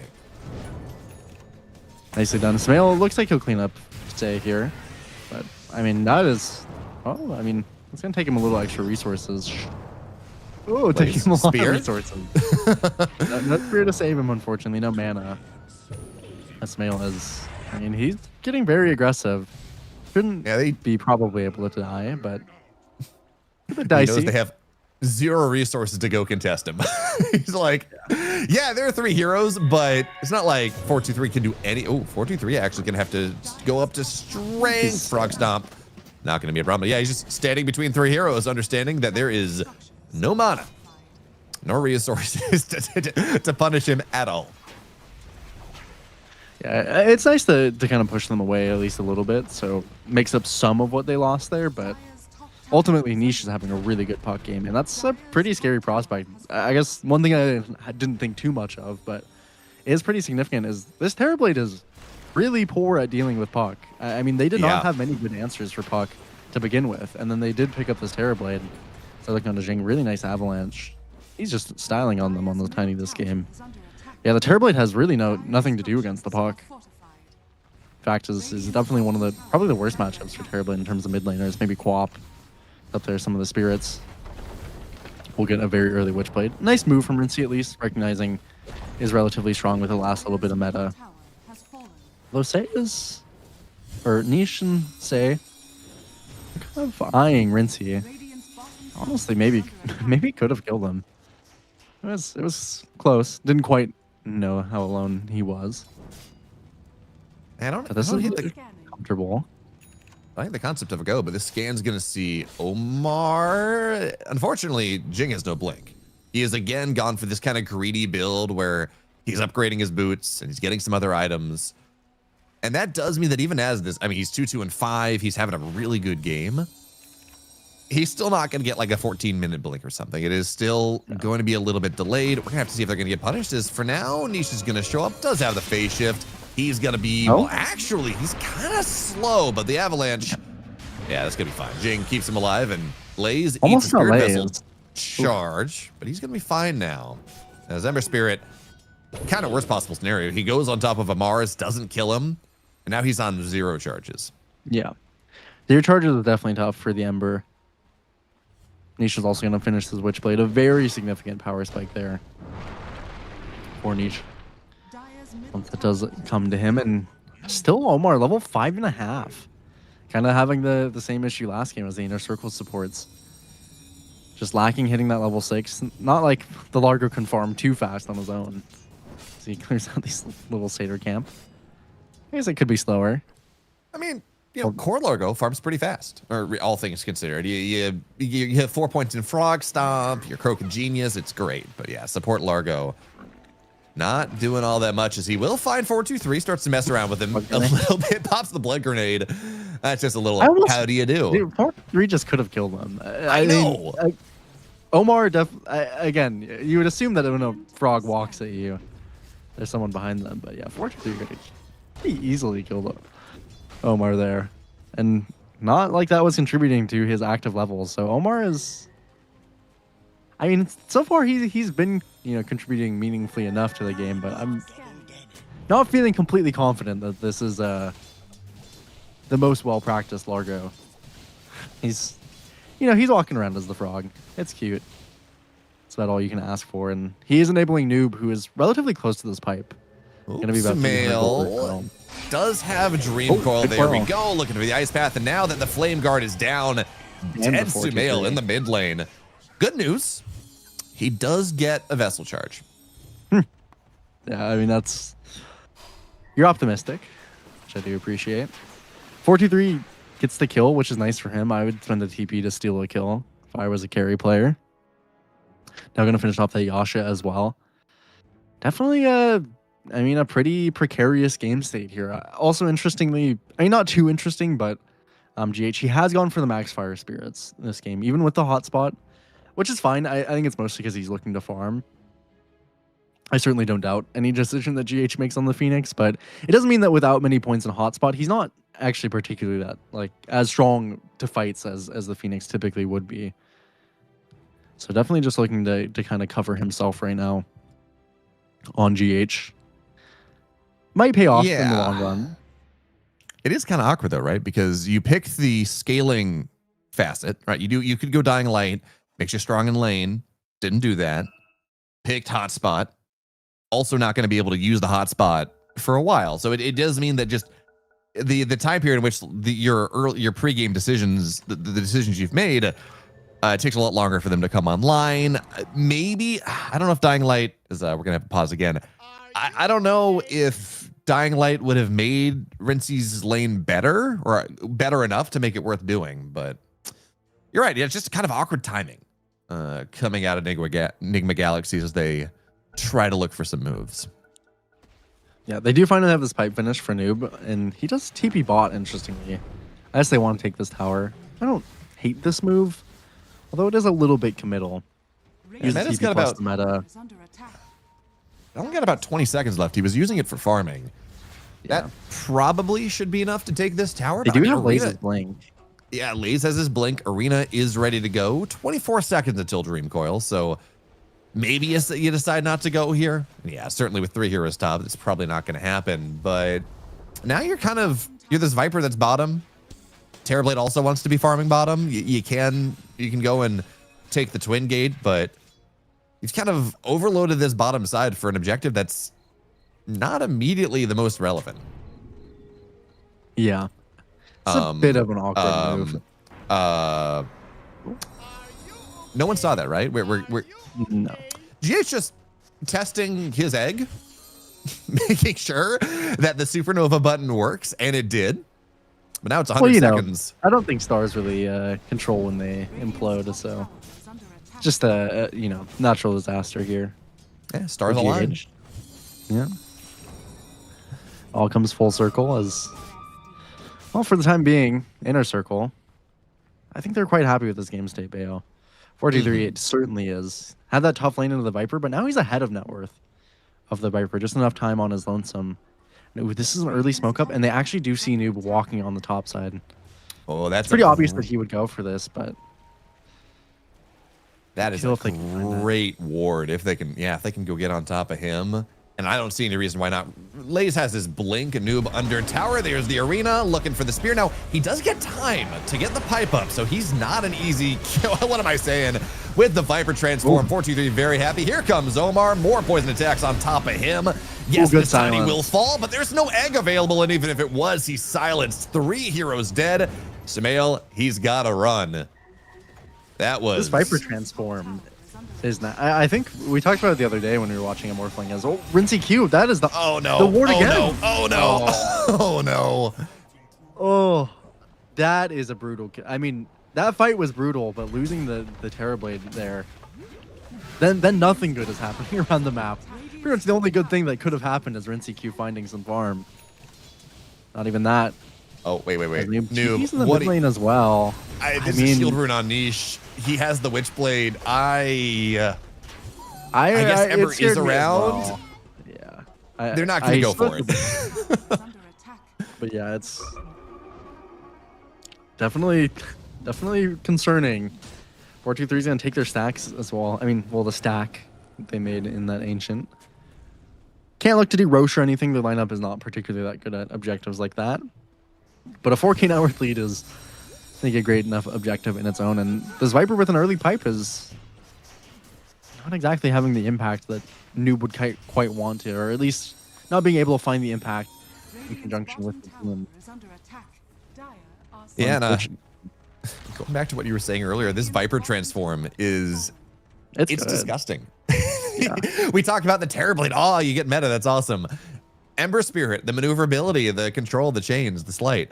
But getting Predator on this Morphling that attacks so fast and does so much damage on his own is so good. And not even paying attention to the Poison Burst is now they're going to go find Omar. There's the Spear. Omar, even with the Stun Ray, he should die. Oh, no. And now they're going to find GH as well. Save your buddy. Save your buddy. Don't save your buddy. Please don't. But now this is Roche timing. 18 minutes in. They're going to go for Roche. Tormentor, not quite timed out as way you would like. Sometimes you really like to hit this Roche at like 19, 15 and go straight Tormentor. But as it stands, no one's going to be complaining about getting an Aegis on. It looks like 4-2-3 is... Niche has already left. I mean, Niche just doesn't feel threatened at all by this draft, and he really shouldn't. Rincey is going to try and get as much damage on this tier 2 as possible. Niche's invis, and these core players, I mean, there's no reason for them to have detection. Oh, he's got a thirst. Is now we're going to look for the toss back out. It's not going to break the coil. Oh, wait a minute. No, okay. He's still dead. No time to get your HP back. Noob tries to click these heroes down, but he's chained up. He's dead. They get the Aegis, mass TP in. And this game is... We talked about how game 2 fell apart for ICX. This game is extra falling apart now for Nigma. This is really tough. And again, it's just not... These supports in conjunction just are not able to do very much, and they're certainly not enabling a Terrorblade. And the limited suns onto the puck in this Morphling. Jing has his blink, by the way, at 19 minutes with an Arcane Boots, which is extremely early. They get Tumbler's Toy on both their supports, even Greedy for Say. I mean, it's all just turning up for ICX here. And they're going to get very comfortably into all sorts of timings. And probably the biggest one they're looking at, and 423 is surprisingly not too far away from it, is going to be that butterfly on him. I mean, you can't really do anything to this Morphling already, or particularly this Puck, who's got the blink as well. But, I mean, once you're looking at that butterfly onto 423, yeah, that is pretty brutal. This matchup is already quite difficult for the Terrorblade, of course. 423. Trying to solo this Thorn. It's a torque. He's got Jing with him. Not quite solo. But yeah, they need some help. Mars is going to show up now, spread the damage a little bit more. Now Jing has to be careful. Blinks away. They're going to spread it onto Lays. This is really dicey. They get it. And Jing, look at that. You get Tree Grab for no points. Have fun, man. What I will say, though, is that this is a 20-minute Parasma on this Puck. Yeah. We talked about damage issues, about how good a pipe was. Parasma solves all those. All of a sudden, this Puck is just chunking Rincy Q, and now he's going to find him Dream Coil into the waning Rift, and goodbye. He falls down. No Mantha at 21 minutes. 0-4-1. Yeah, this is an extremely tough Terrorblade game. I mean, as much as 423 was struggling, at least he's been able to find as much farm and join these fights, but not for NCQ. It's been struggle after struggle. I mean, and there's so much mobility, so many blinks, so little lockdown on this Nigma Galaxy lineup. And this is really, I mean, they have this Largo with the Holy Locket as well, and they just have not been able to use it at all. I mean, they have a pipe, they have a Largo. They're consistently getting picked off one by one or taking these off kind of fights. And as you mentioned, kind of similar to what happened in Game 2 for Inner Circle. And much like the question you asked me, have we seen like a single Supernova this game? Well, I'm gonna leave that question up in the air. Have Inner Circle X Infinity, have they seen a Supernova in this game? You know, we'll let the audience decide on that one, as this is a really interesting smoke. But I do like the tenacity of this one. I mean, their mobility. Yeah, they're gonna go. Nice Icarus dive, but you know, like, okay, well, we don't get the Phoenix. That's fine. We still get half damage on the tower. So Noob does have an Orchid. Sorry to interrupt you, but no, that's a really good point. But you just Manta go out, and now this is 22 minutes, and the tower is just about dead. And Jing is taking your stacks and, well, yeah, well, walking away. They were just walking away menacingly, Rojo. It is really good. You get the Observer Ward that they left behind, but and this is technically buying time for the Terrorblade. He does have Manta done now. Oh, you're attempting to be convincing. I'm not being convincing at all. I understand. Is this the type of game where you're just like spam pinging your carry? Not that I ever do that. I'm not a toxic Dota player. But is this the type of thing where the team is spam pinging your carry is like 22-minute Manta, this carry is trash, what's happening? Yeah, absolutely. I would, if I was the Terrorblade, the entire lobby is muted. Absolutely. I'm not seeing any chat of any kind. Probably throw on a little bit of Young Lean, channel that inner Arthur. Well, maybe, yeah, debatably maybe. But this is a very tough game for RenCQ. Unfortunately, I mean, he's so far behind that he's just eyeing for going essentially a second item BKB, which I think is correct, but also feels unbelievably horrible. 423's Aegis is timing out, but their lockdown is an Orchid. That's it. Yeah, and this is his butterfly timing. So even if they do have an Orchid, and even if he somehow doesn't get it purged, they're not going to be able to hit him. 423 is like accidentally in the perfect spot. He did not mean to go here, by the way. But he did break the smoke. Well, sometimes when everything's going wrong, it all goes wrong. And sometimes when things are going right, it all goes right. And this is one of those times, depending on who you're paying attention to. So Omar is solo smoked into the bottom side. This has just got to be a warding smoke, I guess. But yeah. Yeah, this is, I mean, this is also just... He's going to get got. He's just found him. My Largoba damage. right on top of him. The damage is, you know what? He's got a spirit. He's got himself a locket. But that was Niche by himself. The rest of the smoke is still here. Big circles from Jakiro topside. They're like, hey, there's someone here maybe. But they're just going to get the tier 2. There's nothing they can do. Yeah, there really is just nothing to do. This draft definitely, again, it was supposed to play off very high tempo, and they did not find it at all. This is one of the worst Largo games that I've seen in terms of, and there's just nobody to really play through, and not much lockdown to speak of either. This Phoenix plus the Largo, they're really healing supports. Like when you take this hotspot pass, they are certainly healing supports, and I feel like their healing numbers are not very high even. Granted, Omar has not been grouped with the team because the team hasn't been grouped because they can't. So it's kind of just tough across the board. A little bit of a hot feet hustle, try and get them into some position, I suppose. But by the way, Niche just finished an Ags, so typically when there's an Orchid on the field up for a puck, you have to scramble to get your Yules and try and live. Okay, maybe they can find Jing. That would be nice. Yeah, with everything cast on top of him, he will die. That does potentially open some stuff up. And yeah, Jakiro's just TPing out. It's like, yeah, you know, we'll give him that one. That's fine. You got me. Yeah, Ags Parasma puck. He's got a gem as well. Yeah. And he's just going to go. He's going to dream coil someone. He's going to dream coil a team. They're all going to die. It's going to feel really bad. I'm almost surprised we're not seeing the Maelstrom after this just because he does have this Ags. But, you know, I guess it's probably worth getting a BKB. Yeah. He also has the shard too. I mean, that's another thing that's really.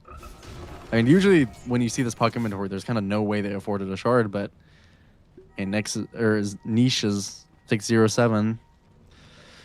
Claps all around for him. 6-7. Am I doing it right? You said it twice or so at the end of his last game. So. Either way, though, no. I mean, Niche is having an incredible game, and him having the shard definitely indicates his status of wealth here. And Laze also has the shard on Mars. Not like Laze is particularly that farmed, but that's okay. He's a Mars. You know, this is very much life. He has a BKB. He has a shard. He has a blink.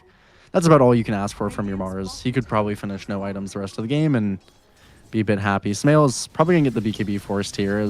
Well, actually, if it breaks... Dream Coil, nice break. Good job, Niche. Brings himself under tower, so the toss follows him, and that is just an immediate toss break.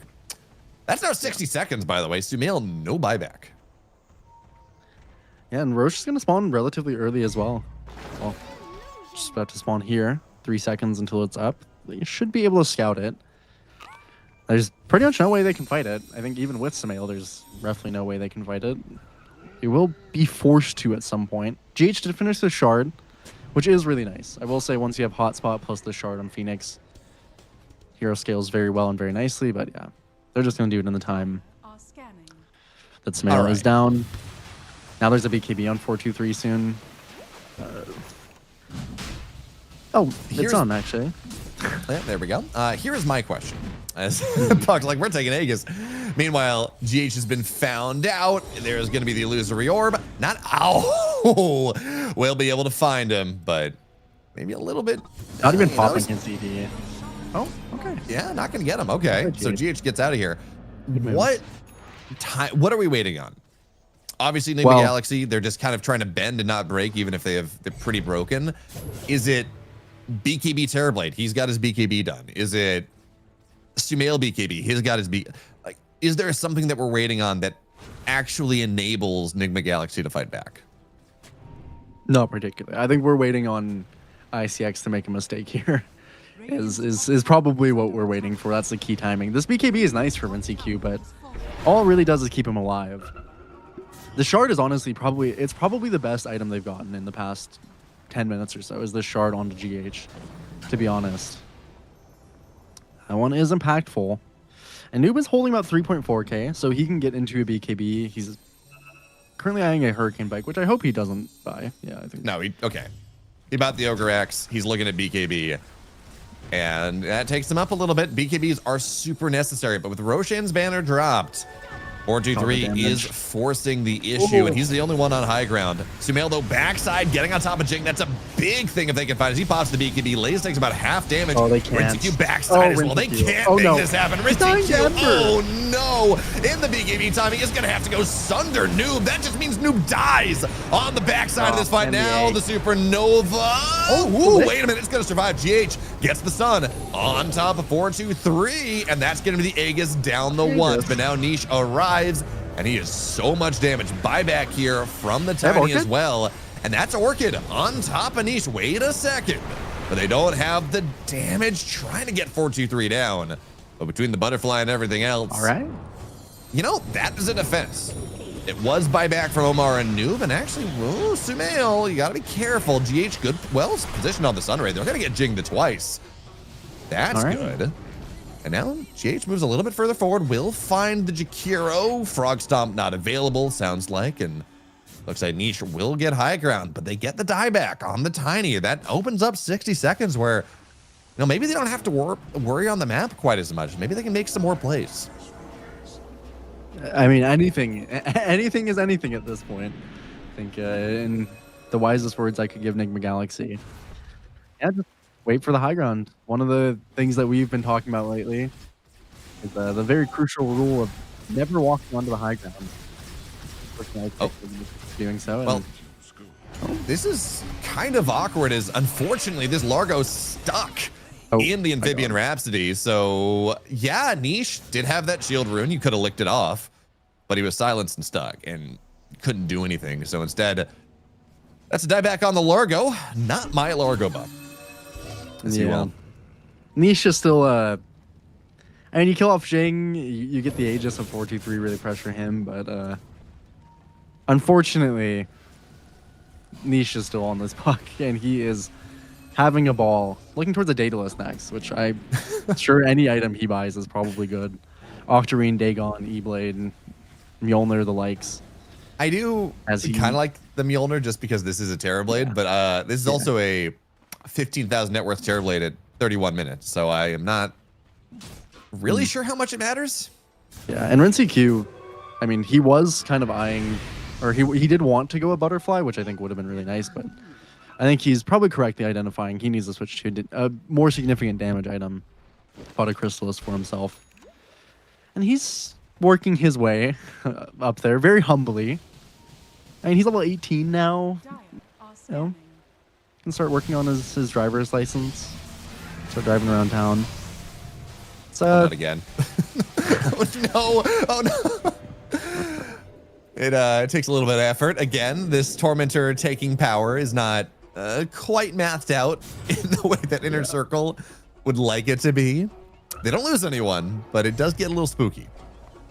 Yeah, and I will say too, one of the tough things. Okay, well, particularly tough is that Lays just finished a refresher. By the way, oh no, level 18 with refresher. He doesn't have much mana actually. Usually, I don't think the mana for refresher is much of an issue, but this is a Mars, so he actually is pretty low on mana. I think he can get most of his stuff off if he does do the double soul ring, but it's close. It's very close. Double arena is 900 mana. Yeah. You have 843 plus 340, which is what, like right over 1100. You're gonna get one spear. That is it. Like, you get mana regen back. So yeah, you know, that's fair. But then you have to count BKB. It's, you know, he should have enough mana to do most of his combo, but especially if there's a Greaves in the mix, then he should be fully able to do it. Gonna go once. There's gonna be the arena, but nice BKB from Noob the first time, so that buys some time. Sumail goes on the backside. Avalanched up though, that's a problem. And now into the ice path. Sumail dead. 73 seconds on the tech, no buyback. Yeah, really well done by the Jakiro, by the Tiny, by everyone. And now you're fighting 5v4. Terrorblade Metamorphosis is popped. And that was the refresher. That is worth pointing out here. That means there's only one arena going forward. Yeah. Although, and again, without having too much mana, I think this is okay. Force out the meta and then maybe potentially go back with this next wave as 4-2-3 finishes a Scotty. I think ideally, one of the few ways that you win this matchup as the Terrorblade is getting a relatively early Scotty. Definitely not on the cards for Rinseq. Past the point of getting an early anything. 34 minutes in the game. So 4-2-3 finishes with Scotty Radiant's top tower is himself, which is also very good against all this healing. And unfortunately, Noob, are fortified. their only real base defense right now, in quotes, doesn't have that BKB, so he can't step up. Radiant's middle Yep. One set of racks will Max. fall. Second one going to go down as well as Niche. We talked about his itemization. Does have the Maelstrom done. Very, very close to the Mjolnir as well. So this this Yeah, he has Dream it. Coil is going to hurt quite a bit. And also, I mean, meta's done. It's on Yeah, the there's ground. no There's meta. not something they have access to. As Sumail wants to go in once again on top of Say, trying to find the damage. Arena backside holds the rest of the team Ooh, got the back into Largo? this. Largo's dead, and the egg's gonna fall down as well. GH buys back Ah. into this. They're trying so hard to get this Morphling really down, are. and it's not possible. It's not a thing. Still has 4-2-3 mana. stands strong. GH now is gonna get converted he into gonna a get the 4-2-3. Rampage? Looking for it, Give it to trying him. to find it. Are they gonna be able to get it in time? They will. The Rampage for 4-2-3. And that is a game that is over. This Phoenix healing everyone back up. Honestly, 4-2-3's Phoenix did more than GH's in this game. Yeah, I mean that support duo is awkward, and we saw in game 2 what awkward support duos can do. We saw in game 3. If you aren't able to live up to what your support duo needs to do, if they can't find levels, then unfortunately it just kind of all falls apart. I mean, RinseQ had a 0-5-1 on this Terrorblade. It, 2 games in a row, just kind of a little bit of a stomp back to back in Nigma Galaxy. I wasn't necessarily expecting that for that game to go that way, but Jing, I said in the beginning, I think if he can have a pretty good tiny game, he can facilitate a lot, and he did. He is probably the MVP that game. I mean, maybe, you should say Niche. 4-2-3 did get a Rampage, but I think Jing, he was really enabling, I think, most of what happened across the game, and especially across the lanes. I mean, he got that kill on Smail early. He went into that top side relatively, got a decent kill, or I believe he got first blood for Lays as well, or it was for himself, but either way, I mean, just very clean from Inner Circle, and they do take this series over Nigma Galaxy, which maybe wouldn't necessarily be expected, but unfortunately, this is just what happens if Nigma Galaxy is a little bit out of shape in this kind of series. Yeah, I think a lot of this, I mean, we talked about awkward support duos. Phoenix is one of these heroes that you really do want to take advantage of your 6. So GH accidentally pressing R, bottom side of the map, wasn't great. after they already It get the wasn't tier great. 1. That, I'm not going to say that caused every problem in the game, because obviously there were many mistakes. Rincey having an awful lane, never recovering, very awkward moves that didn't turn into anything. Sumail going to contest the Wisdom, having a lot of problems. Yeah. But not having access to your egg on that level 6 timing just made it. Yeah, so much I do. worse. I do also think that maybe, if you're Omar, you might want to hang the frog towel up for a minute. I don't like flaming players at all. I'm sure that he has practiced this, but I just don't think he has enough practice on it yet from what I saw in this game to be bringing it out yet. The Largo performance, he rolled relatively low, so I just unfortunate game for him. I think he did do some nice things in the game, but I think the Largo is maybe just hang it up for a couple days. Yeah, go hit some more pubs, practice it up, because I think it is a good hero. I think it is. Oh, for sure. There's a reason it's getting first pick, first band. It's great as a 3. It's great as a 4. It's great as a 5. But it does take some finesse. Making sure you hit all the amphibian rhapsodies properly, swapping between, Or that you get 6 at all. You know what? That is good. Hitting level 6, I'm told, Rojo, is probably pretty important in this game of Dota 2. Yeah. Anyways, that's gonna do it here for this game, for this series. Nigma Galaxy fall down in our group as we try to figure out who's gonna move on into the playoffs. Inner Circle, they take it. And that means that we are done here today. We'll be back tomorrow. We'll be back the rest of the week as we figure out how the playoffs are going to work out. But for now, have a great rest of your day. And we'll see you tomorrow.